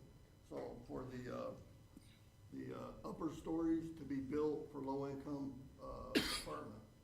apartments above the building there. And then the lower part would be for a handicap unit that would go into that lower part. But that would take, of course, zoning amendment. But it would take. Oh, would it? Okay. But that would be. Well, and you That did, would be the plans for that building. and you did put a lot of money into ADA improvements to open that business front. So we appreciate you investing your hard-earned dollars into our community. And I'm just getting some clarification on, if we make this decision tonight, what kind of impacts it's going to have on Porterville and the heart of our city being downtown. The Main Street is the heart of our city. That was our future plans for that building, is to lease it out to a business, which we have a couple of people that are already interested. One is a clothing store, one is another jewelry store. Possibly, we've talked to, not Citizens Bank, but, where's that bank at? Mission? Mission Bank, yeah.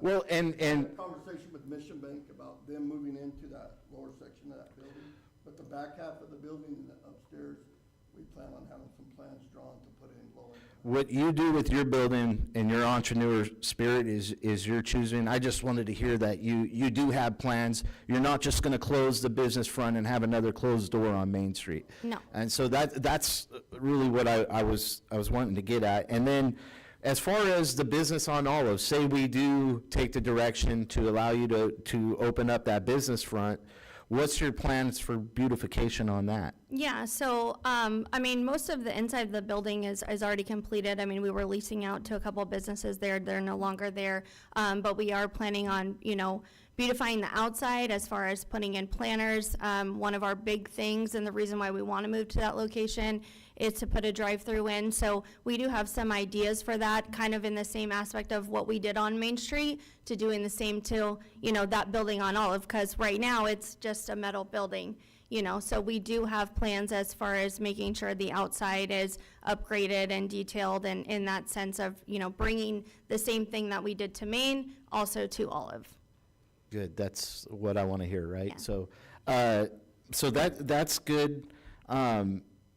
Now as far as regulation, I'm not on the cannabis committee, and it's been a while since I read the regulations, but they can't have marijuana signs or different things that are really advertising hard. I mean, Premium Blossom is kind of an indicator, but City Manager, if you could clarify, or Attorney? We put that actually in the development agreement. We Yes. do that as a term in the development agreement, and we ask when we negotiate the development agreements, we ask that they not utilize those words specifically, cannabis or marijuana, in the name of the.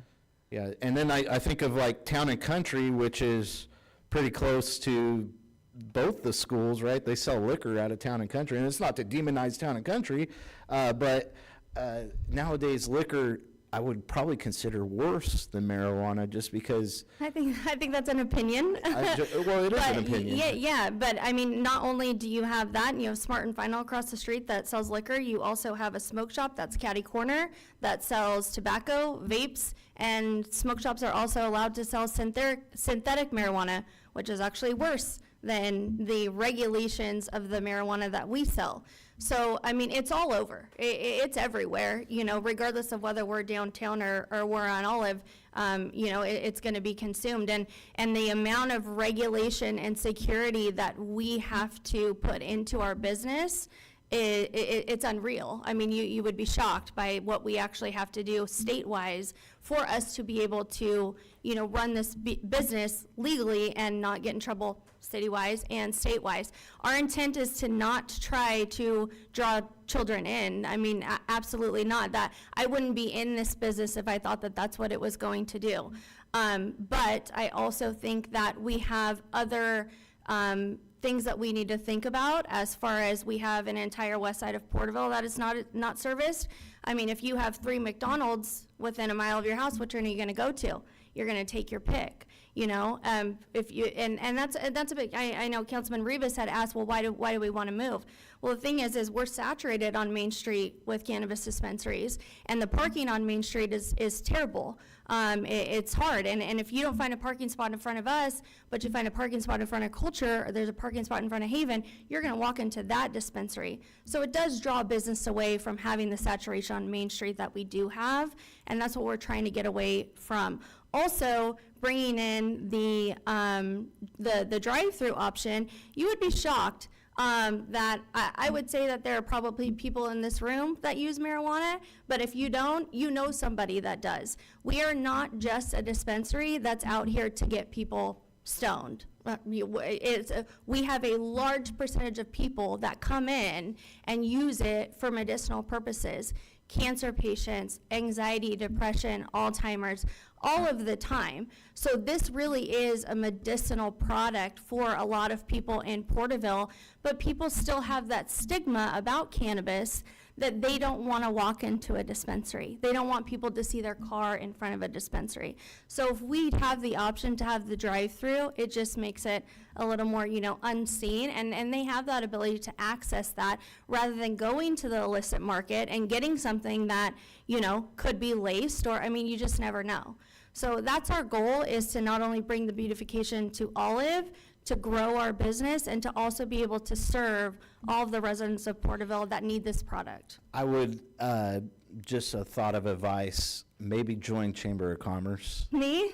No, Premium Blossom. Oh, we are. Oh, you are? Yeah. Interesting. Mhm. Okay, well then maybe, I have one quick thing I want to tell you was, the first 6 months that we were open, I had a gentleman come in from the west side of Porterville. please come up to the mic, Darren. He came in and he said, I would appreciate it if you guys wouldn't sell any cannabis to my son. And I said, well, who's your son? Because anyone that goes in there is documented. I mean, police department could come in and say, hey, I want to see your first customer to your last customer, to what date. It pulls up their name and tells us who they are. So I obliged him. I got his son's name and I looked it up and I said, well, sir, your son's never been in this cannabis shop. And he said, well, I live on the west side of Porterville. He said, but my son got a hold of some cannabis that was laced with fentanyl that put him in Quia Delta Hospital in critical care. So then again, I went over it again with him and let him know that any cannabis that is sold out of a cannabis shop is regulated and it's not laced with other products that we see going on all over town right now. No, that's fair. When it's regulated, it's somewhat safer, right? There's still going to be people that have side effects, but I understand what you're saying. And there's also, in this Series 200, 300 change for the security guard, as far as being able to hire within house, is that fair to say? Correct. Still have to follow the state regulations and have the individual be licensed. Okay.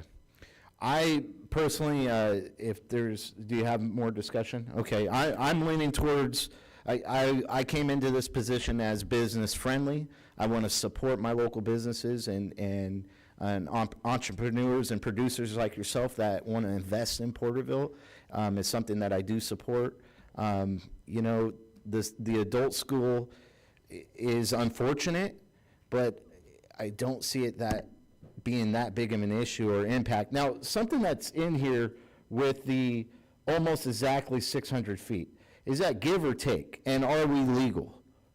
You are legal under the state, the way it is. It's over 600 is what's prohibited, or I'm sorry, under 600 is what's Under. prohibited. So we're over So 600 feet. they're at 600, which means it's legal. Oh, we are exactly at 600. So the proposed parcel map by the applicant, on the map, the draftsman provided a measurement that would be exactly 600 feet.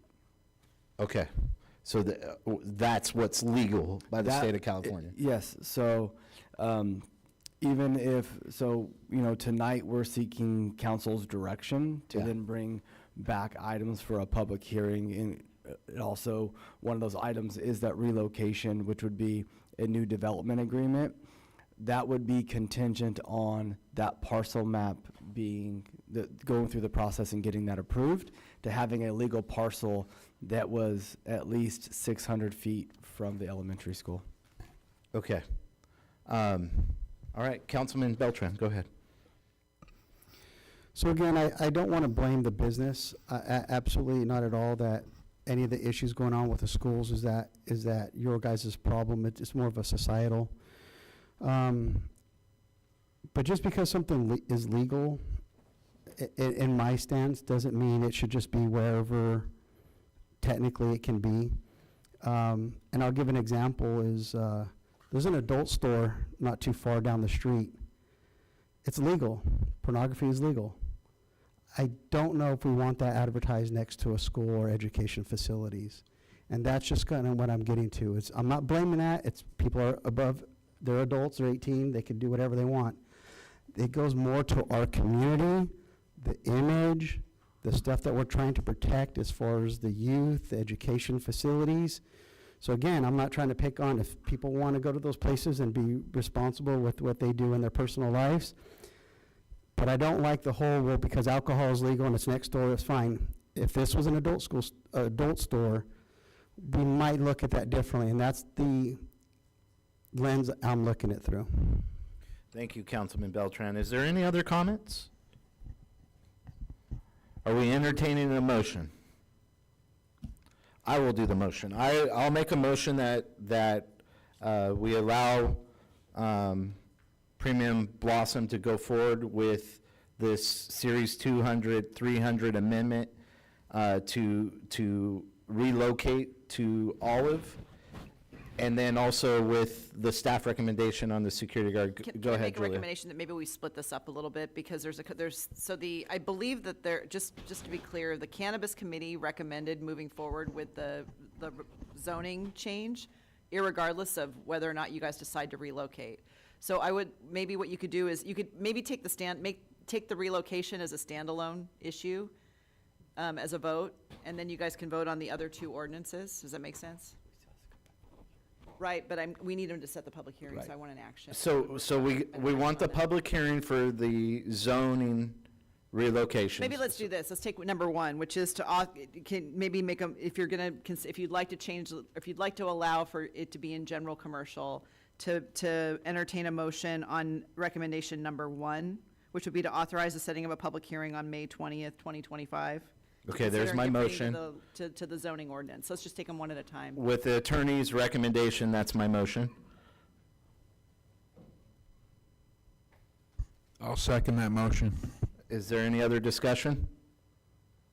Okay, we'll call for the vote.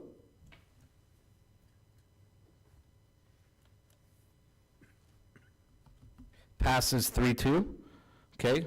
And then the next one can be on the relocation and the operations ordinance, because they kind of go hand in hand, unless you guys had other changes you wanted to make. Okay, so, gotcha. So that doesn't have to go to a public hearing? No, it will. We will also we will set that one for a public hearing as well. It's just that one really does, the changes in some of the changes in the ordinance are specific to the relocation request. So that's Okay. why we separated them out. The Okay. first one really wasn't, but. That'll be my motion with staff recommendation from the attorney. I second that motion. Okay, is there any other conversation? We'll call for the vote. Passes 3-2. And then the last one is considered a draft ordinance amending Article, I don't know. 7 of Chapter 15, Okay, with the various changes as were noted in the draft. And that will also, we can bring that to hearing and set the public hearing on May 20th for that as well. okay. That would be the There's, recommended motion. I'll make a motion with staff recommendation from the city attorney. I'll second that motion. Call for the vote. Passes 3-2. Okay. All right, moving on to agenda item number 28, city manager. Thank you, Your Honor. Item 28 tonight is a review of the City Council agenda publication timeline. The City of Porterville complies with the Government Code Section 5494.2A1, which states that at least 72 hours before a regular meeting, legislative body of a local agency or its designee shall post an agenda containing a brief general description of each item of business to be transacted or discussed at the meeting, including items discussed in closed session. The City of Porterville holds regular public scheduled meetings the first and third Tuesdays of each month in accordance with Ordinance 1792, and currently publishes an agenda 5 days prior to City Council meetings. Prior to items being published, staff is required to research and draft each individual item and post the agenda item to the City Council agenda management system 3 days prior to the publication date on the agenda. This provides time for preparation and review of the agenda items by multiple department directors and the city manager. The attached calendar provides a visual representation of the timing of the 3 options over a 3-month period. The option of publishing the agenda 10 days prior to the scheduled city council meeting would equate to an internal deadline of 14 days prior to the city council meeting, including non-business days, for staff to post an agenda item to the agenda management system for preparation and review of the item.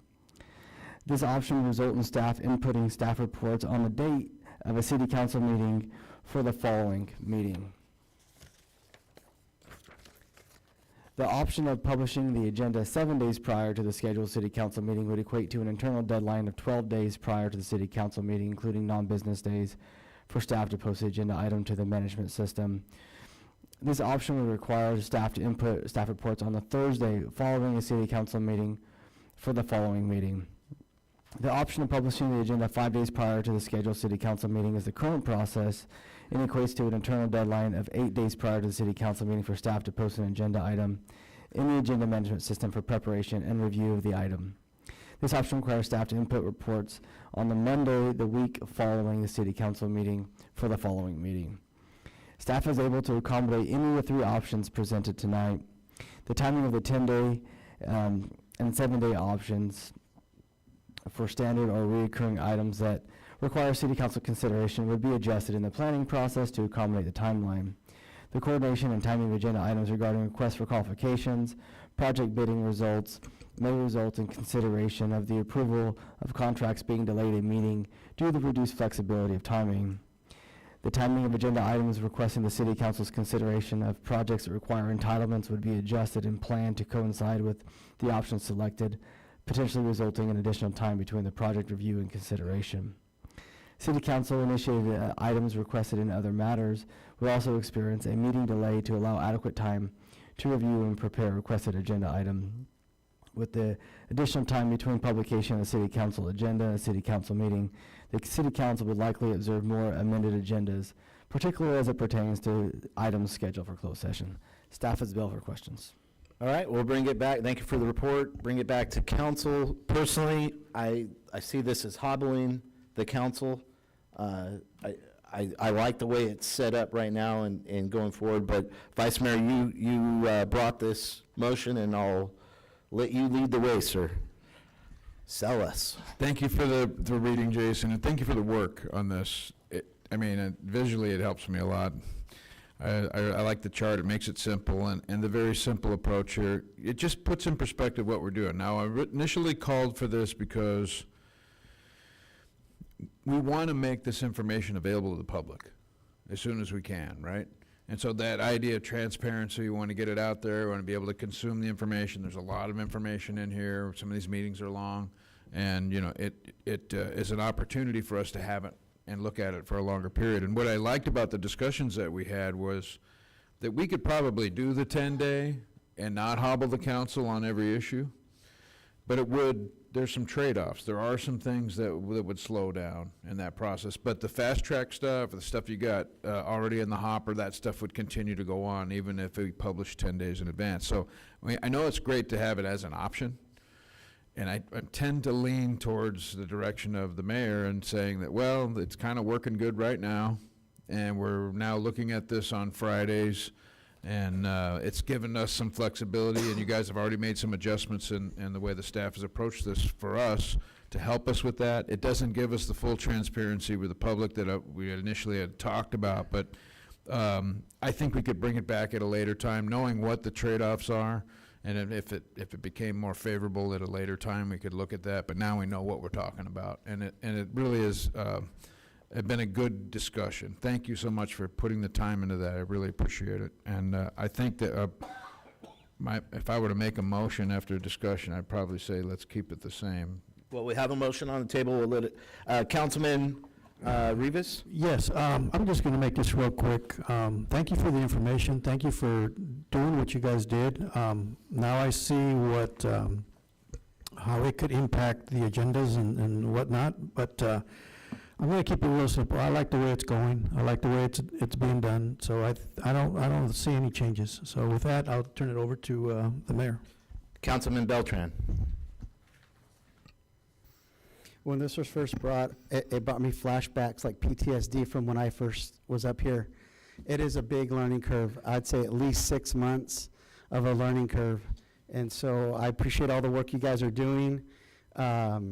It does get easier, trust me. It does get easier, but yeah, sometimes these agendas are, 600-700 pages, and I think on some of those days there might be some ideas. I think as we go through the priority projects, the special sessions for the finance, I think a lot of the questions when we get an agenda item that seem like, we want to go cross-eyed and just it looks gibberish. It does get easier. So I like the timeline as it is. It was a very hard learning curve for me as well, but I appreciate your guys' effort, and it does get easier. I hope it feels that way. I hope staff has continued to help guide you guys or answer questions and the challenges that it did bring, because I do remember those days.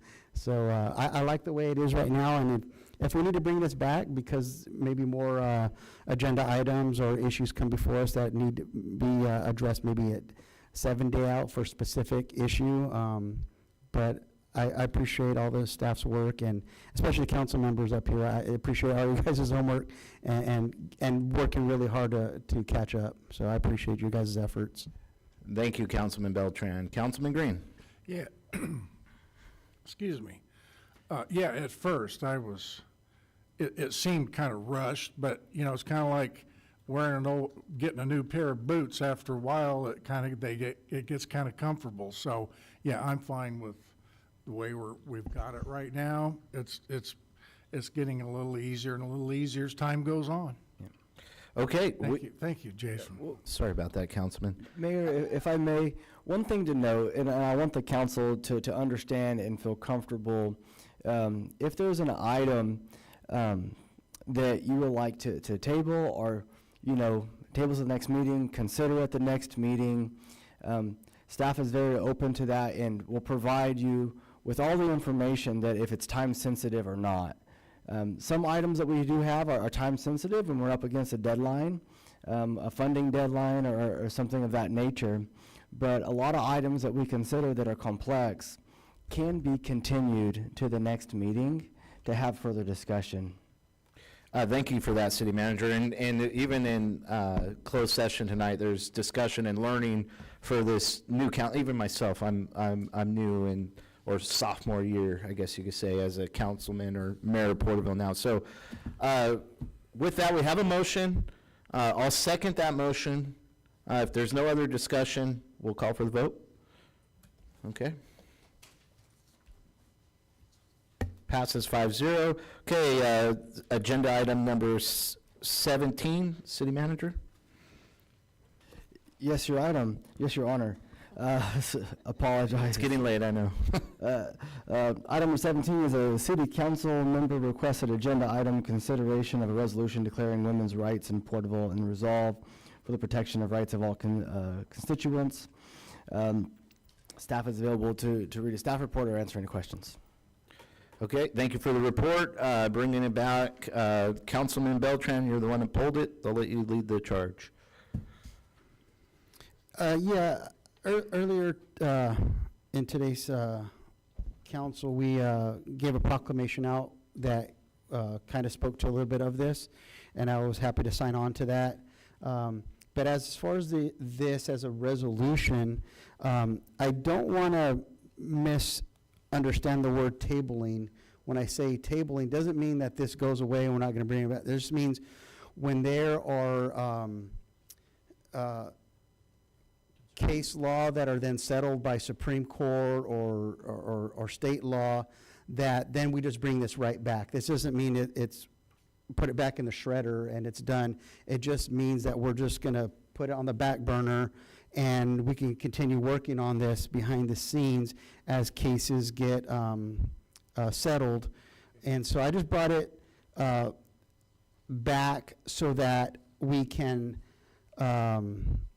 continue to work on that matter, and that would be my motion, is to table it. That doesn't mean stop the effort, but as much as just put it on the back burner, and as, like I stated, cases get resolved, then we can bring this back and maybe add language to that as those cases start to are adjudicated.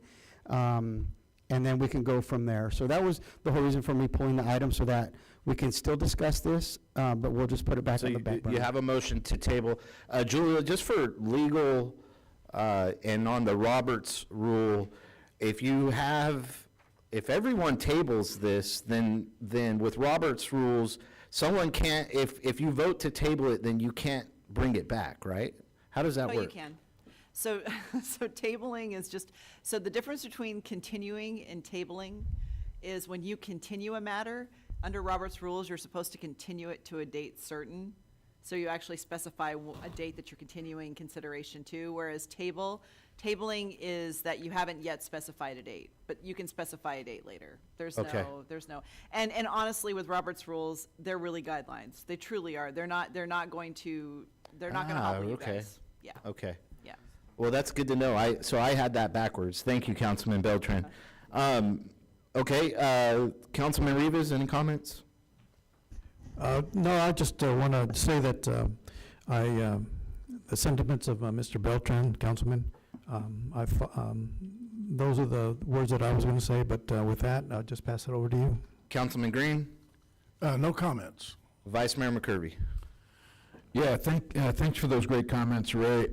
And, you know, I think it'd be good to come back later and maybe combine this with the other thing that we're working on. And with the conversation we've had tonight about setting aside some funds and legal positions, I think that'll be, when those things are resolved, then we'll be able to bring this back in the right way. So I think that I concur.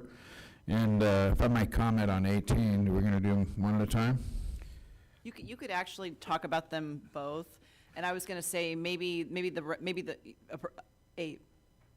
this is just a suggested way to maybe for your motion, would just be to simply to wrap these number 17 and 18 in with your prior recommendation on the parental rights ordinance. I like that. That's what I was thinking. Thank you for that guidance, Julia, because I think if we wrap those together, they're contingent on similar things. And so we'll be able to put them together and bring them back in a different form and when it's appropriate. And I think that would be a great way to go. It was just really strange how difficult it might be to declare ourselves a constitutional city in this time we're living in. That should be automatic, but there's some work to be done there, and I think we should do as Julia suggested and bring it back and wrap them up together, and that follows what Ray had started the conversation with. Vice Mayor, I would agree with that sentiment. It's a shame to not support both resolutions. And unfortunately, we live in times of constitutional crisis, and it is real. So we have a first, we have a second to table these. Is there any other discussion? All right, let's call for the vote. Passes 5-0. All right, moving on to reports, 1234 reports. This is time for all AB 1234 reports required pursuant to government code. We'll start with LINK, Local Initiative LINK Committee. Go ahead. Okay, so LINK met on March 5th. The meeting was called to order at 3 o'clock. There's always a welcome and introductions. The minutes were approved. There were some noted donations, bringing the balance to $7,565.09. There was a motion made to approve a $200 for hygiene products for the public showers that were just newly opened at the Porterville Navigation Center. That motion was approved. Number 5 was the Porterville Navigation Center update. I believe I have the numbers right. As of July 1st, 2023, so just coming up on 2 years shortly here, Kingsview has assisted in 2,127 non-duplicate individuals. This month, 5 individuals are pending housing. 2 were housed in February at Finca Serena. Currently, beds are full in both emergency and bridge shelters. And due to rain last week, the LINK event, which is held every other Wednesday, had to be canceled. In other matters, a volunteer, Anne-Marie Wagstaff, who represents Trinity Lutheran Church, has offered a community service room. This community service room for service agencies to use for intake and other needs 5 days a week in the near future. So they have a room cleared out. This will be on the west side of town, which would really help some of the service members that are out in that area. There was a discussion from Central California Family Crisis Center staff member who was in attendance. We are looking to put together a self-defense class for women. There will be a trained MMA instructor demonstrating techniques to help them protect themselves, which I thought was a very unique idea, given some of the situations that they find themselves in, whether it's along the river, at night. I thought this was a really neat program we're going to be putting together. A location is being sought now. Another idea was a cooking class, was another topic we're being looked at to have at the Finca Serena. Believe it or not, it's some of these basic skills, life skills that some people struggle with. And so we're using Finca Serena community building or community a room, that is something that we're going to try and put together. Another opportunity is a joint education with Porterville Adult School and Porterville College, which we did last year. That was a successful event, and so we'll be looking to put that project together as well as the summers coming up for that enrollment. 2 services that we're struggling with right now are barbers having a consistent schedule. That is something that is very much needed there. And we're not getting a regular attendance by the barbers. This is all volunteer, and so we thank them when they are there, but we are working to find more barbers in our area to help with that, and not just the men, but also for the women. It's very specific for them. This really helps them, their self-confidence, job preparation, hygiene, and just their overall self-esteem. The other part was a legal service that has come once before, so there'll be some outreach for legal services. A lot of them are challenged with a lot of things in their life, whether it's court or navigating Social Security or protective orders, family law. So those are two big services that we're looking to make as a regular service during the link events. With that, was kind of the conclusion of the meeting. Next meeting is April 2nd. And I don't know, Councilman Rivas, if you have anything to add on your notes from there? No, sir. You pretty much summed it up. Awesome. Moving on to Eastern Tule Groundwater Sustainability Agency, met March 6, 2025. Yep. Mr. Green. Yeah, okay, before I start, everybody practice rolling your eyeballs back in your head. Because it's very interesting stuff.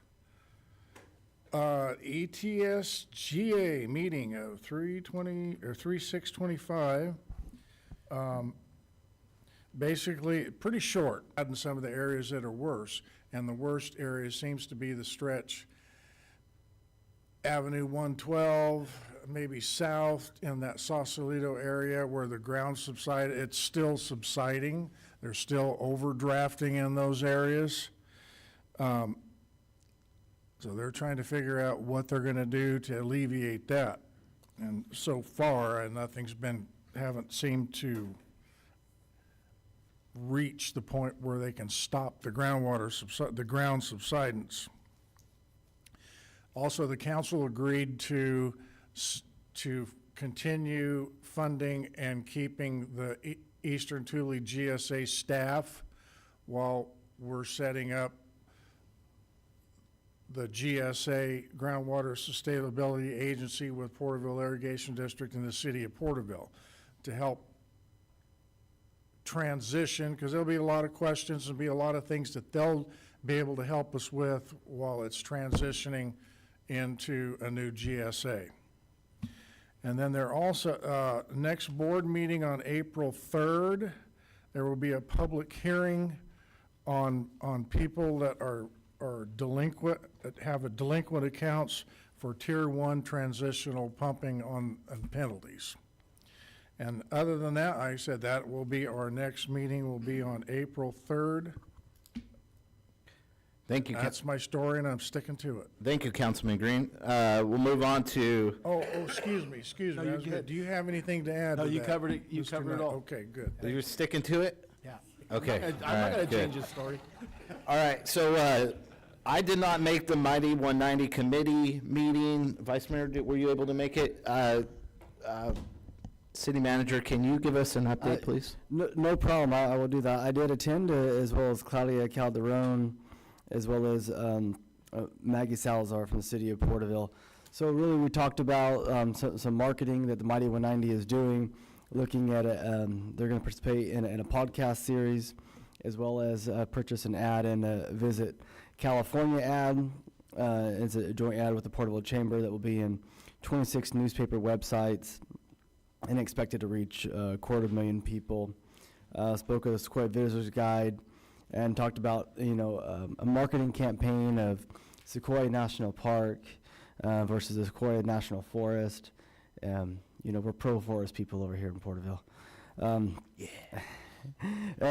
looked at a little bit of analytics there as well, and talked about the development of a link tree on the website, on some of the Instagram.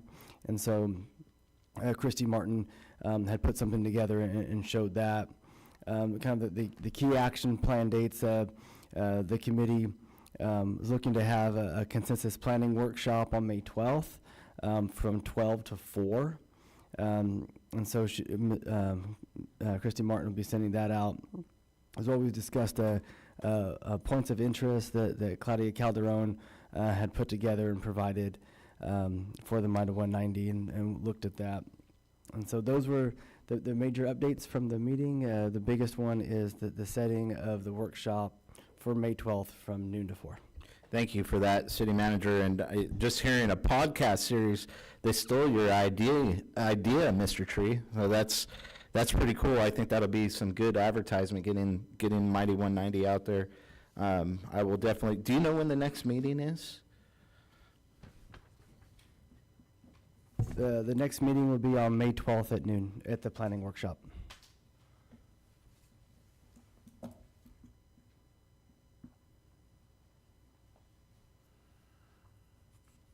Okay, well, from there, we'll move on to the Library Facility Planning Committee, met March 13th.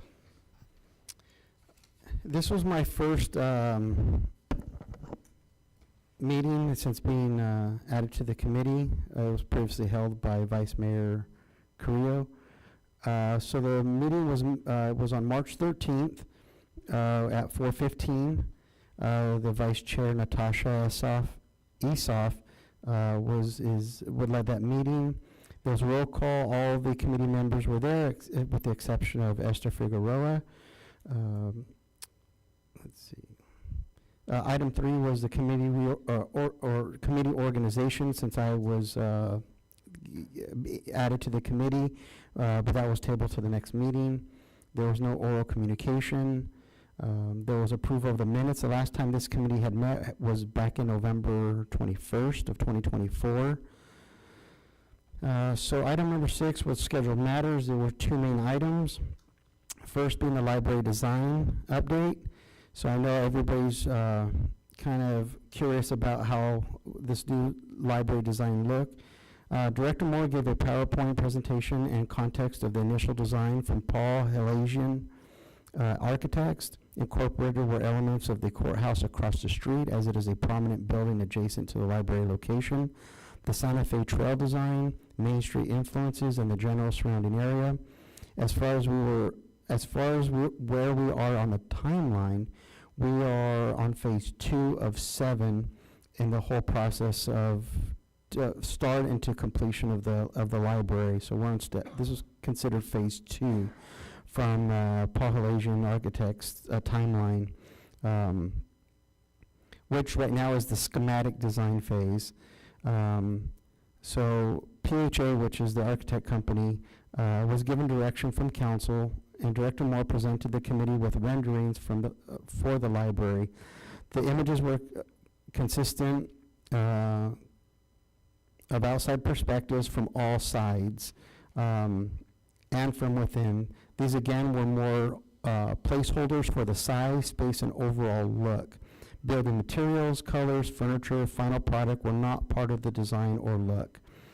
I won't go into further detail, as Director Moore will be giving that PowerPoint presentation soon in the next few upcoming council meetings, so you guys will get a look at that presentation.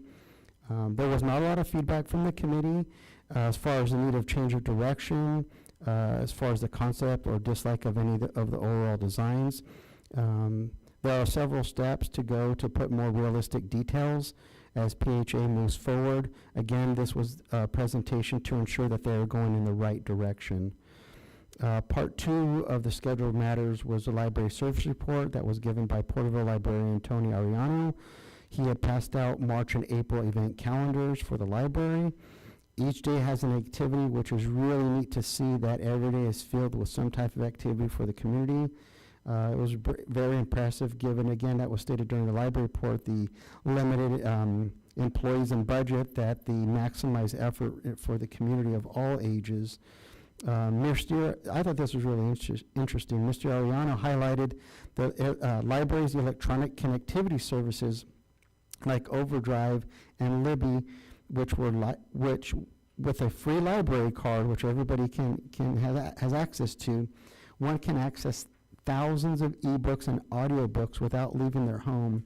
Another program was Hoopla.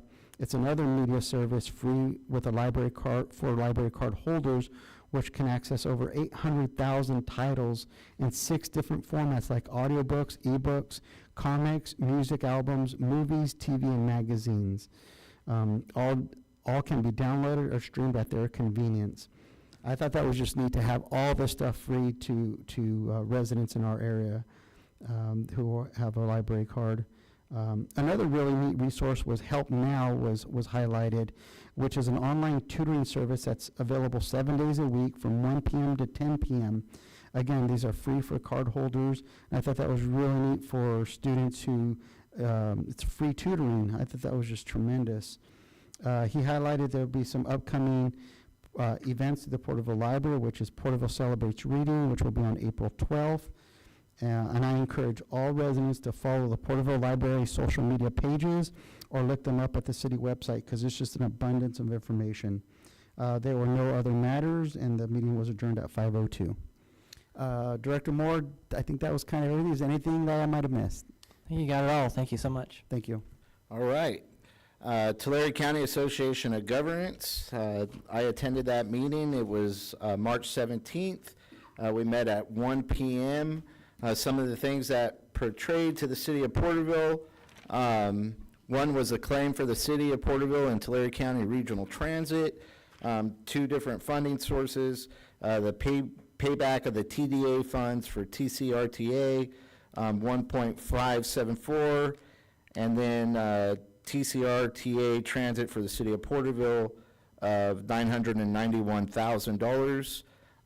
This agenda item was pulled by Jose Salgado out of Tulare, city of Tulare. He was concerned about our Protect Women's Safe Spaces. It was quite interesting because Jose actually came here when they were trying to get a loan from the city, and I kind of exposed him on trying to sell us a farce on that, people were going to take a bus to a train, to then take a train to get on a bus, to go to work, to get off work, and then get on a bus to go to a train, and then come back up to a bus. Just wasn't going through with me, and so I destroyed him kind of in that arena, and then we removed ourselves from TCRTA, and I think this was a little more hurt feelings, in my opinion, in him trying to pull this agenda item. I want to thank Pete Vanderpool and Chairman Mendoza for going forward with the motion and approving the agenda item. We also discussed unmet transit needs. I made a recommendation of maybe putting a posting of official notices in maybe the Porterville Recorder or Valley Voice. We also got word on the roundabout at West and 190. It looks like they'll be going out to bid April of 2025.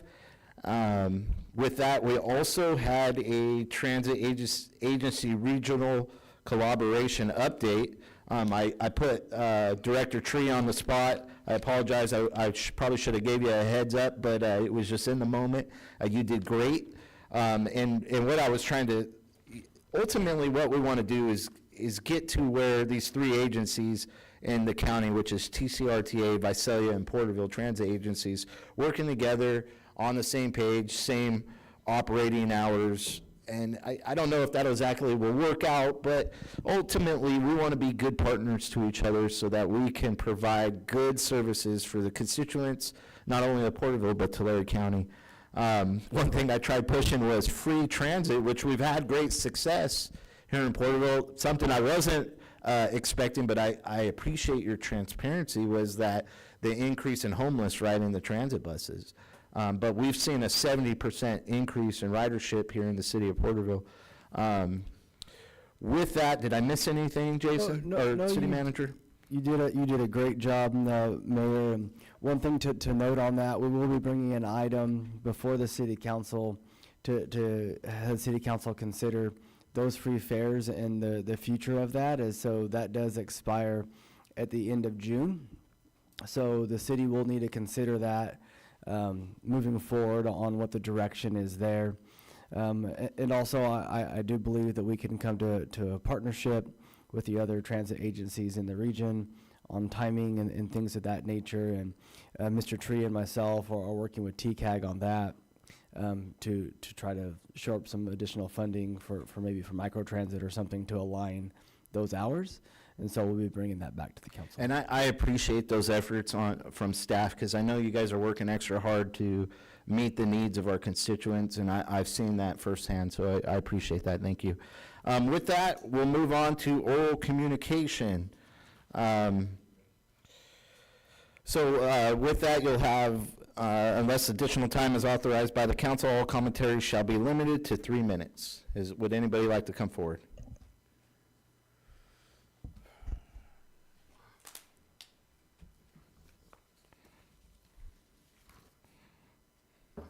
Council, my name is John Coffey, and my contact information is on record. I have lived in Porterville my entire life, and in the past I was proud to say that. I also have friends who grew up here but moved away because they felt their very lives would be in danger if they either stayed here or came back after college. With some of those things the council has proposed in the last month or so, that may well be a well-founded fear. 2 weeks ago, the subject of the day was, quote, protecting women and girls, close quote. Some of you claim the state is guilty of, quote, overreach, whatever that is. Some have claimed that these laws are, quote, unconstitutional. Now, I know what that would mean if there was a basis in fact. I would like to know where you received your law degree and where that education extended into constitutional law. Without that formal education, you are just giving whatever it is that you have heard someplace else. It is my hope that while we may have a lively discussion, and that's in quotes, on whatever the proposed ordinances that may be brought forward, we can at least stick to with established facts. Now then, down to tonight's business. With the only authority the city has over a school district is zoning. The item regarding schools on tonight's agenda is, in my opinion, contrary to state law. Thank you. All right, is there anyone else that'd like to come forward? Brock Neely, address on record. On the little slush fund you want to set up for legal defenses and everything. So if a trans youth is outed without his authorization, ends up taking his own life, would his family be able to use those funds to sue the school district or the city? The other thing is if all these parents are so loving and compassionate and everything with their kids, then there wouldn't be any homeless LGBT youth on the streets, which 40% of your homeless youth identify as LGBT, and the reason why they're homeless is because they came out or were forced out to their parents and they were kicked out. Not everybody is a loving family. You're putting people's lives at jeopardy. Think of that. Thank you, Mr. Neely. Anybody else?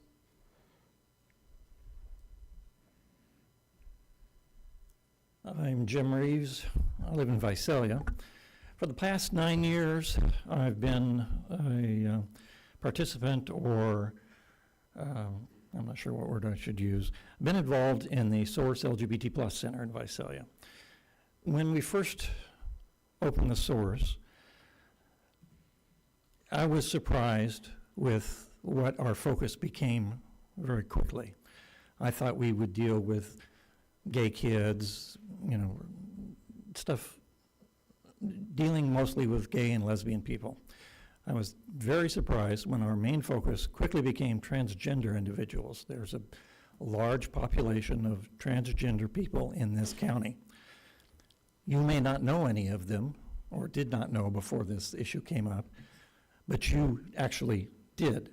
You just didn't know they were transgender. Now, there's been a lot of misinformation out here tonight. Some of it has come from out here, a lot of it has come from up there, and I would urge you to educate yourselves. Please contact the Source. We have an excellent transgender program. A lot of information, a lot of it is factual, well, all of it is factual, and I think a lot of people would benefit from taking advantage of that information that's out there. The hostility directed at triggered activists. Yeah, we're here, we're queer, we're not going away. We care for these people, especially the kids. We want the best for them, and forced outing is not in their best interests. There are parental rights, but you have the right to discipline your children, let's say. You do not have the right to beat the hell out of them.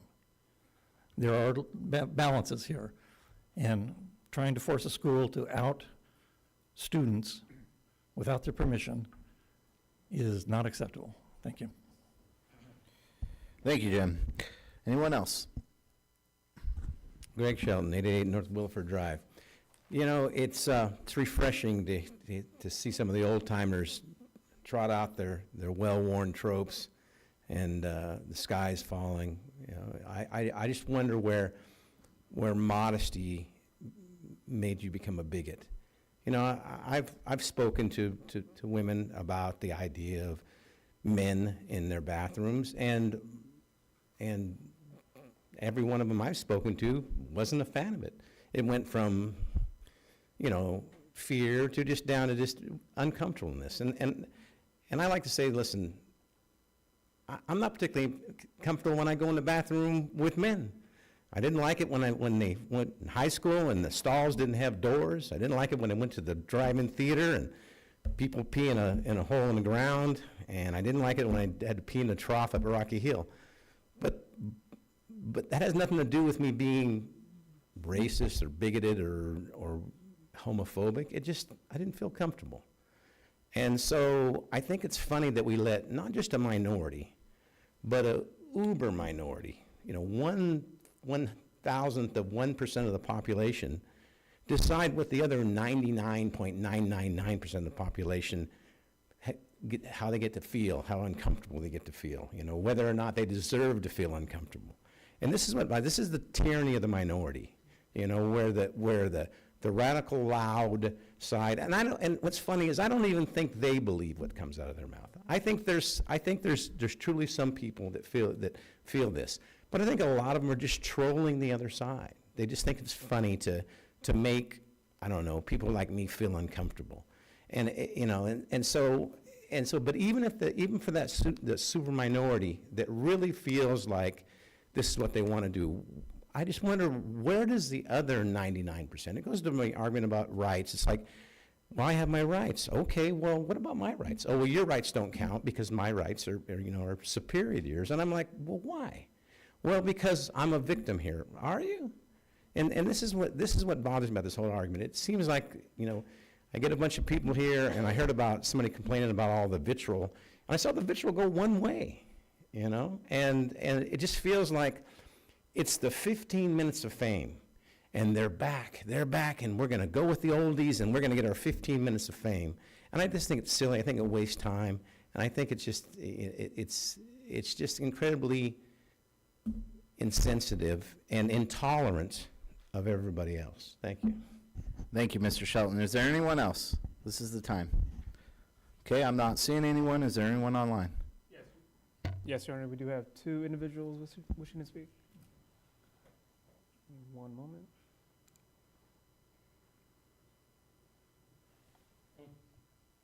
Am I on? Yeah, we can hear you. You're just a little quiet. If you could speak into your mic. How about now? Can you hear me better? Just barely. Well, let me take you off my earbuds quick. How about now?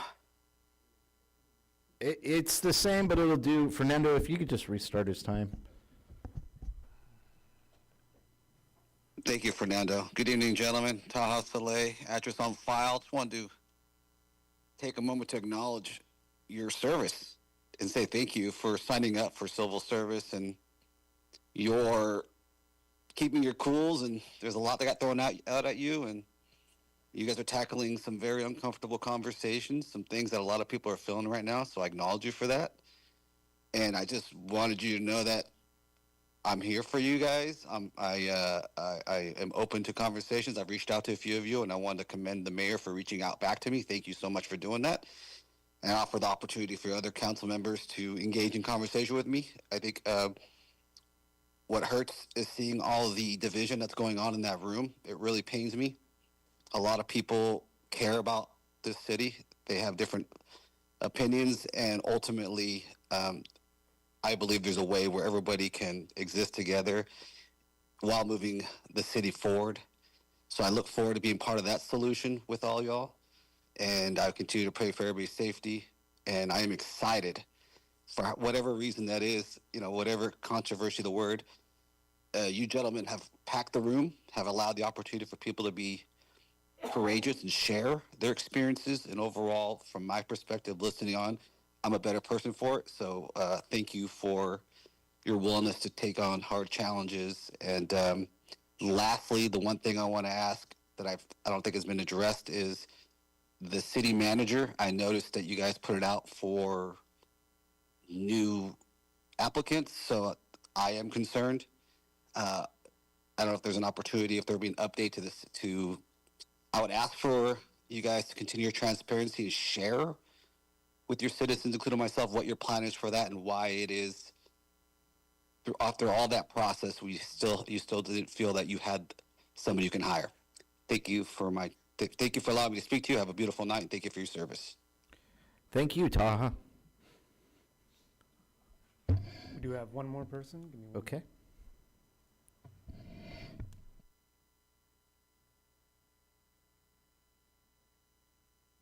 Can you hear me? Yes. Hello, Ms. Bennett. Hello there, Mr. Mayor Meister, and to all the council members. Thank you for giving me a moment to speak. I just wanted to first say feelings are not facts. Started out with that. Secondly, I am greatly appreciative of your effort to try to get ordinances in place to protect women in safe spaces. I think there's a big misunderstanding about what the intent is there. And I hope that the community that seems to have issues with this understands that you're coming from a place of protecting women and children from people who are trying to groom them. This is, or to attack them in the bathroom. This is not about infringing on the rights of people who have a different gender identity or transgender or any of those things. So I do appreciate your efforts, as well as the parental rights efforts, and I do hope that you continue to pursue that, because ultimately the parents are the ones responsible for raising children. So thank you for both of those. And finally, I'm just putting out a kind reminder to Council Member McGurvey that I did send him an email requesting to do some investigation into pursuing the ability to have micro-enterprise home kitchen operations here in the city of Porterville, and there are grant funds available from the state for that. And that's all I have. Thank you, everyone. Thank you, Ms. Bennett. And that's it, Fernando? Correct, Your Honor. Okay, we'll move on to other matters. We'll go ahead and start with Councilman Beltran. I'll start with the public comments today. I want to recognize Ms. Lopez. She was a student from Granite Hills High School. I thought she had great poise speaking at the podium, and I thought, wow, she seems like she might be a great future leader. So I love her presence, her eye contact, and just how she was able to communicate the Pave the Way project that she had with road safety.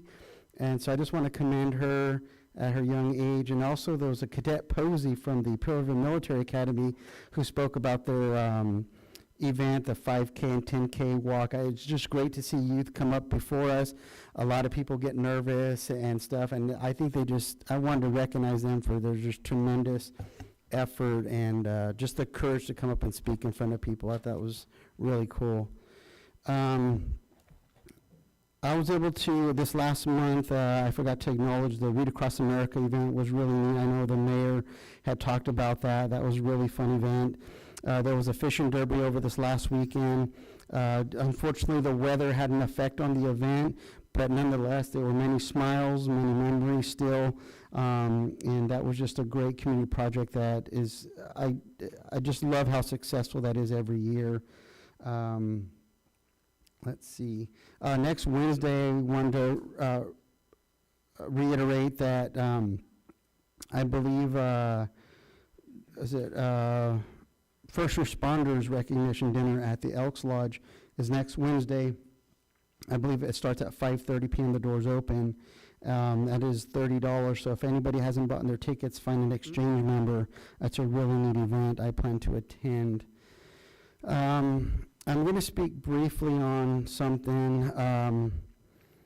So I believe at the time that we did discuss, going back to Mr. Taha Saleh's comment, was initially there wasn't going to be a report out, but since there was a letter in the Porterville Recorder, I was going to speak on it a little bit. The article discussed about the council's decision to reopen up the management interview process. My understanding is nothing was supposed to be reported out, but given that it has, I'll give my take.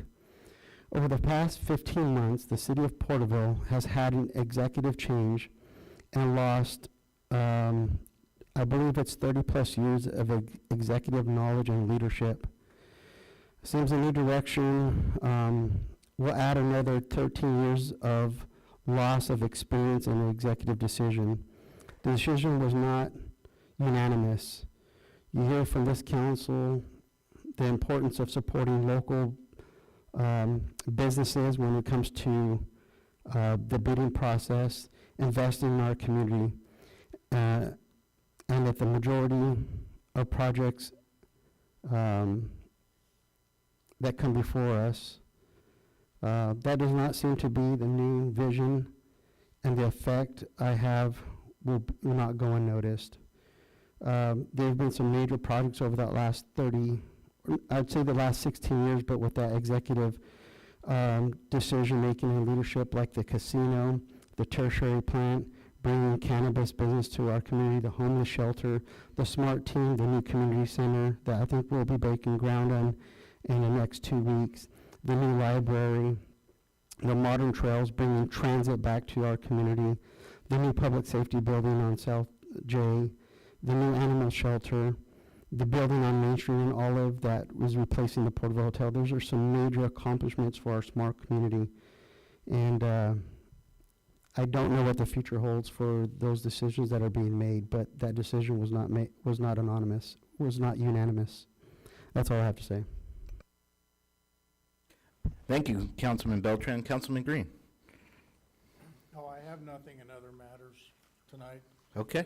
Thank you, Councilman Green. Councilman Rivas. I have no comment. All right. Vice Mayor McCurvey.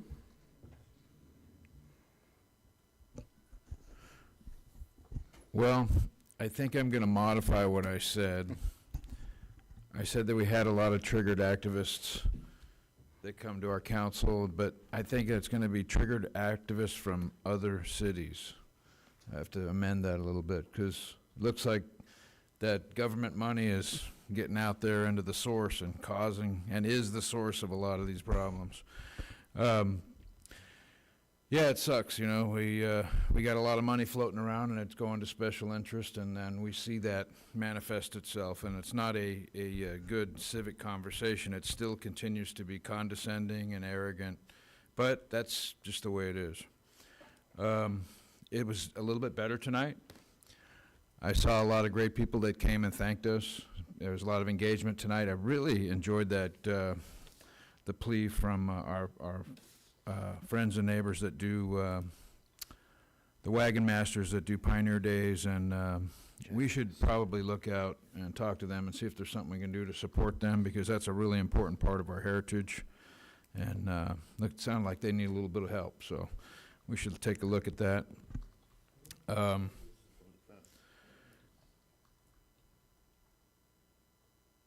I really think there's a couple things going on. We're going to have a Easter holiday coming up. I think I want to make a motion in other matters tonight to order a banner, a Happy Easter banner for downtown, so we could put that up before Easter comes next month. I'd like to make a motion to do that or discuss that. So Vice Mayor, the action that can be taken tonight is to Put it on add an schedule agenda then. item for April 1st agenda to have an item be brought to acquire the banner. Yeah, let's do that. And also notice that in the last meeting we passed, or we tried to move forward on the airport lease issue that had been a concern for a couple of meetings, and it's still a concern. So I'd like to make a motion that we bring back those items in the next meeting. All of them, or just the lease? I know that there was a request from a member of the public to bring back the lease renewal for Aero Falcon Industries specifically. let's do one motion at a time. Okay. Oh, sorry, am I getting ahead? No, well, I'm not trying to cut you off there. So that we don't have multiple motions on the table, let's. So maybe you can help me to craft that, Julia, because I have a concern with the terms and the words that are in all the leases, not just the one that's being disputed. Maybe we can solve this once and for all if we can bring that back to look at the terms on the leases that are out there and then maybe solve that problem as well. Sure, we can do that. I mean, so where are we with that? Because I know I'm not involved. I know the staff was putting all the leases together for you. So the packet has been created. I would suggest that to have a thorough review of that it not be the next meeting, but the meeting after that would be probably have a better conversation. Fair about enough, it. yeah. It's important, but I think, let's take our time and do it right and make sure we get it done. Would you like to wait on the specific request for a change on the other lease? Or It's still, up to you guys. I think it can continue forward in a month to month, and I know they won't be happy about that being in limbo, but let's make sure we get it done right. Okay. And Okay. We'll just bring both back in. Just for clarification, if we sign agreements for a lease agreement and then we change the lease agreement, then we're gonna have to renegotiate with, So the request on Aero Out Falcon Industries specifically has to do with just removing one part of it. They're on board with the rest of it because it is just a continuation of their prior lease. But they're asking for a change to even their prior lease. It's the change. So that one can be handled standalone from the others if you want. And that one could, if you guys make a motion to bring it back at the next meeting, we could go ahead and get that one taken care of, and then they wouldn't have to wait. I mean, they're very clearly in airport use. They agree on the language on that. Otherwise, it's just their standard one from before, with the one exception that they've asked that language from Charter Section 68 be removed. so if we do that one lease agreement, will that give us the window, what the vice mayor's talking about in language that he's wanting to change for the other lease agreements? Well, I think that one may have to come, that is what Jason's asking to come back for a larger discussion on just the others moving forward. I mean, we have a lot that are currently just they're already in current terms, right? They're not expired, Correct. so. How about I'll make a modification. How about we solve the one that's in question, and then we ask our new airport committee to take a look at the language. I think the tenant would be happy because I believe they would really like to just have a new lease in place. And I think it's a 5-year term, or 10-year term. So, Okay, so with staff recommendations, is your motion? Yeah, let's solve the one that's pending, and then we'll put the rest. so we'll bring that back for consideration with the Yeah. change that they're asking for. Okay, I'll second that motion. Is there any discussion? Okay, call for the vote. Passes 5-0. You had another motion? There's a motion for the banner too, by the way, right? Yes, You'd like to yeah. do that one? Yeah, I would like to celebrate Easter and Easter week by having, when I go down Main Street, I want, like the Merry Christmas banner that we did, I'd like to do something like that. So we'll put an item on the next meeting for that I consideration. think that's a great idea, and it's commercialized, so it's just like Christmas. It's something we could do, just thinking legally. So you're just wanting to say Happy Easter? Just one? You don't want it each end of Main Street? No, it's just on the banner right out front here. We Yes. can use our item that we did for the Merry Christmas one and. Good idea. Okay, I'll second. Accordingly to bring it to you for the next meeting for I'll consideration. second that motion. I like that idea. Any other discussion? Call for the vote. Passes 5-0. Okay, do you have any other discussion? Are you all done? Yes, thank you, Mayor. All right. Okay, well, we have the Wall of Fame ceremony, March 28th. I believe it starts at 11:30. Be there by 11. Correct me, City Manager, is that correct? Noon. What? Oh, Yeah, 12. noon. Well, So- you can see what time I'm going to be there, Donnie. So looking forward to it.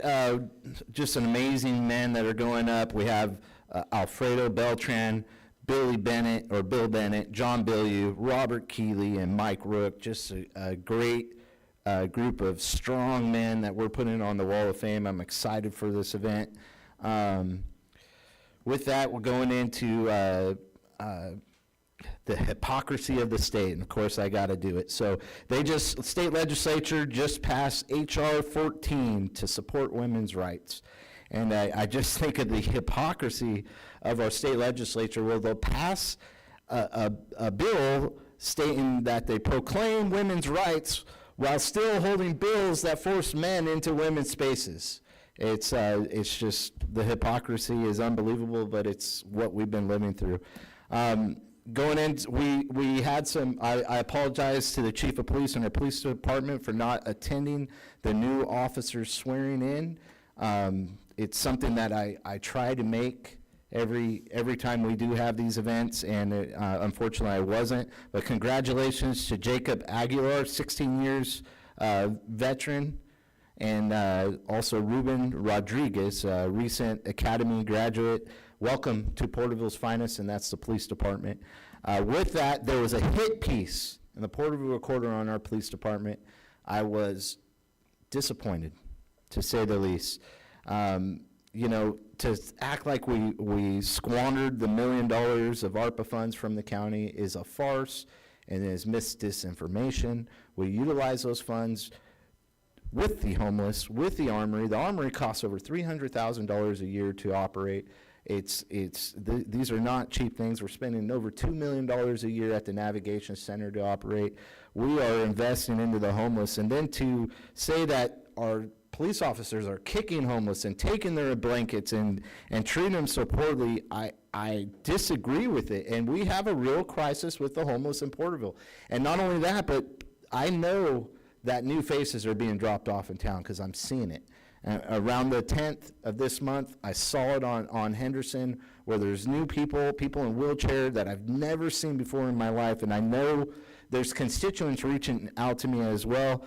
And we just recently, Porter Street is shut down because a homeless individual dug a hole into the side of the road and compromised the road to where we had to shut down a road in the city of Porterville. This is a real crisis. So, Chief, I'd say you're not going hard enough.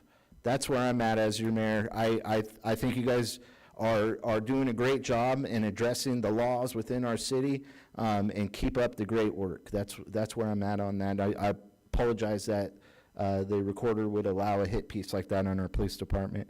Read Across America, I had the great honor of reading at Roach Elementary School and Alta Vista. A lot of fun. The kids at Alta Vista all wrote me letters. Really just a great time with the kids. I like doing, I do 2 books, and I introduce democracy to the kids, and I go, so which vote? I talk about democracy and how they can vote, and then I let them vote on the book. It's a lot of fun. I gave the kids with the highest AR points a challenge coin from the city, and then I also gave the teachers a challenge coin for serving our community in the aspects as a teacher. They're building up the future of our community, and we greatly appreciate our teachers in this community. Met with Primavera with Porterville College, myself and city manager. She addressed some concerns and issues with Porterville College and what they have going on. One is the street lights and being able to open up that road.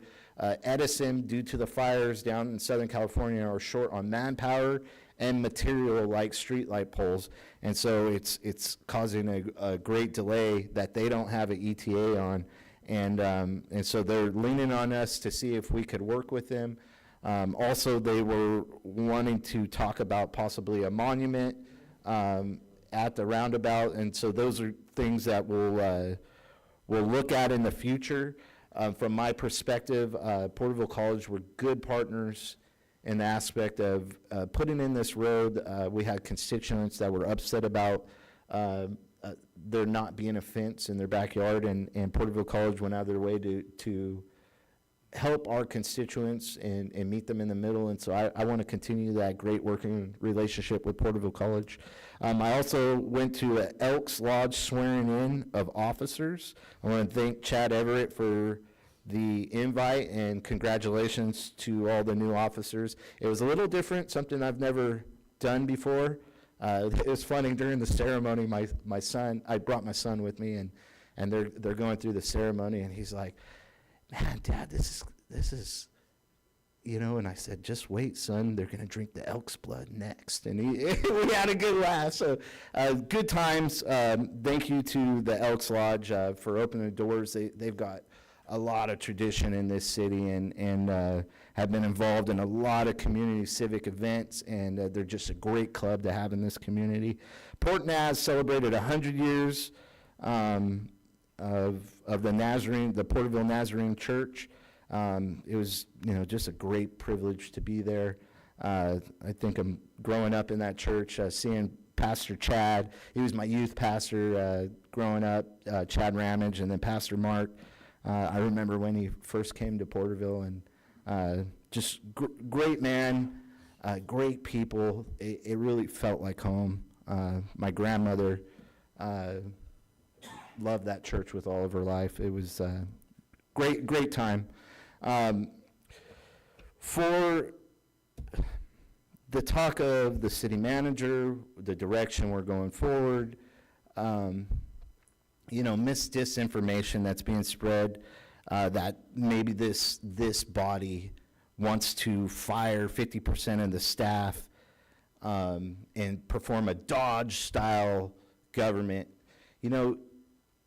Our city is the body of our community, right? The arms, the legs, even the sewage, Mr.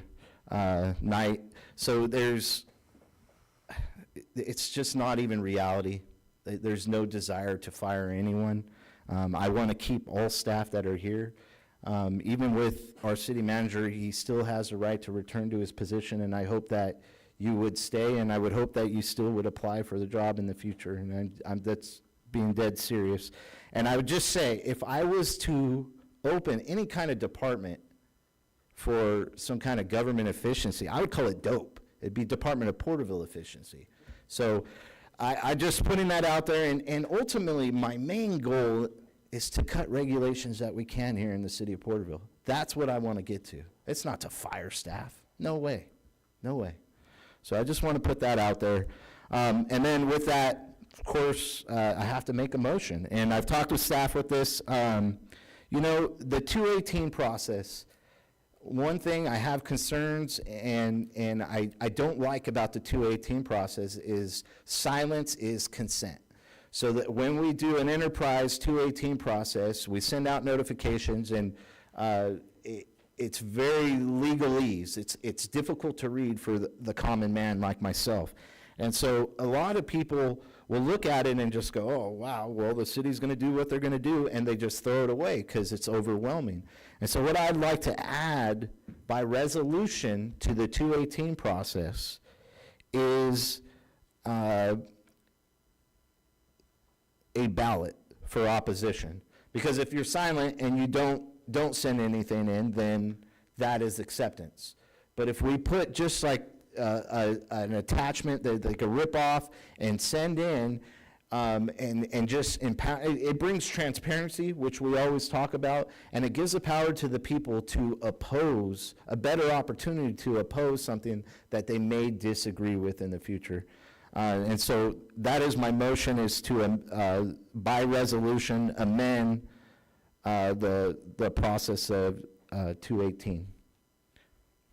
Okay, so we would schedule that for consideration at the next meeting. Is that what you Well, want? no, I don't think we need to do it next meeting. Let's put it out 3 months. Okay. It's not a dire need. I know that we have a lot of things on the agenda. We could put it out 6 months, whatever suits staff. But it's something that I'd like to. You could, well, the other option is you could, do we have any upcoming? No? Oh, okay. So then, yeah, you might not want to wait for us to actually have a Prop 218 process so that we could schedule it before that to consider, but it could be a while if we do it that way. So why Okay, don't we do so like a few months you want instead? like 3 months? it's. Does that work? Whatever's works, yeah, that's fine. Okay? So that would be my motion, is in 3 months, we revisit this 218 process, and with the possibility, with resolution, to add a letter of opposition with the 218 process. And just for clarification, I think what you're asking is just to make it easier for somebody to send in their opposition, Yes. not to actually change the 218 standard upon which we use for utility rates, correct? Yes, that's correct, where it comes with a letter of opposition, so that way they have something. We're not turning it into an election, because I would never recommend you do that, because you'd be tying your hands on your increases quite a bit more than, but you can certainly provide more information. so that Arguably it makes tying it our hands a easier. little as well, right? Well, it makes it easier for somebody to send in their opposition. Exactly. If they oppose it, then they have the ability Can just let to us send know. it in. It makes it without easier. reading all the small print and the legal jumbo that's overwhelming. Right, and what it does is they don't have to send in their own opposition. They can actually check a box, is what it really provides for. Thank you for the clarification. So that is my motion. It's on the table.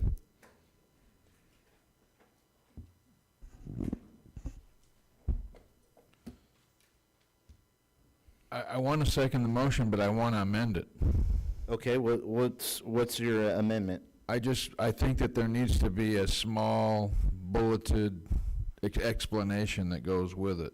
Okay, so this is something that will be in discussion. We would do that too. I mean, I agree, and Yeah. when it's considered, we'll definitely Okay. Yes. put that. I second that motion. Thank you, Julia. Yeah. Okay, we have a first and second. Is there any other discussion? All right, we'll call for the vote. Passes 5-0. Okay, with that, I believe we still have closed session. City Manager. Mayor, if I may, I would like to invite everybody to save the date of April 3rd for the groundbreaking of the community center. I'd say, we have the best staff here at the city of Porterville, and they've done an amazing job.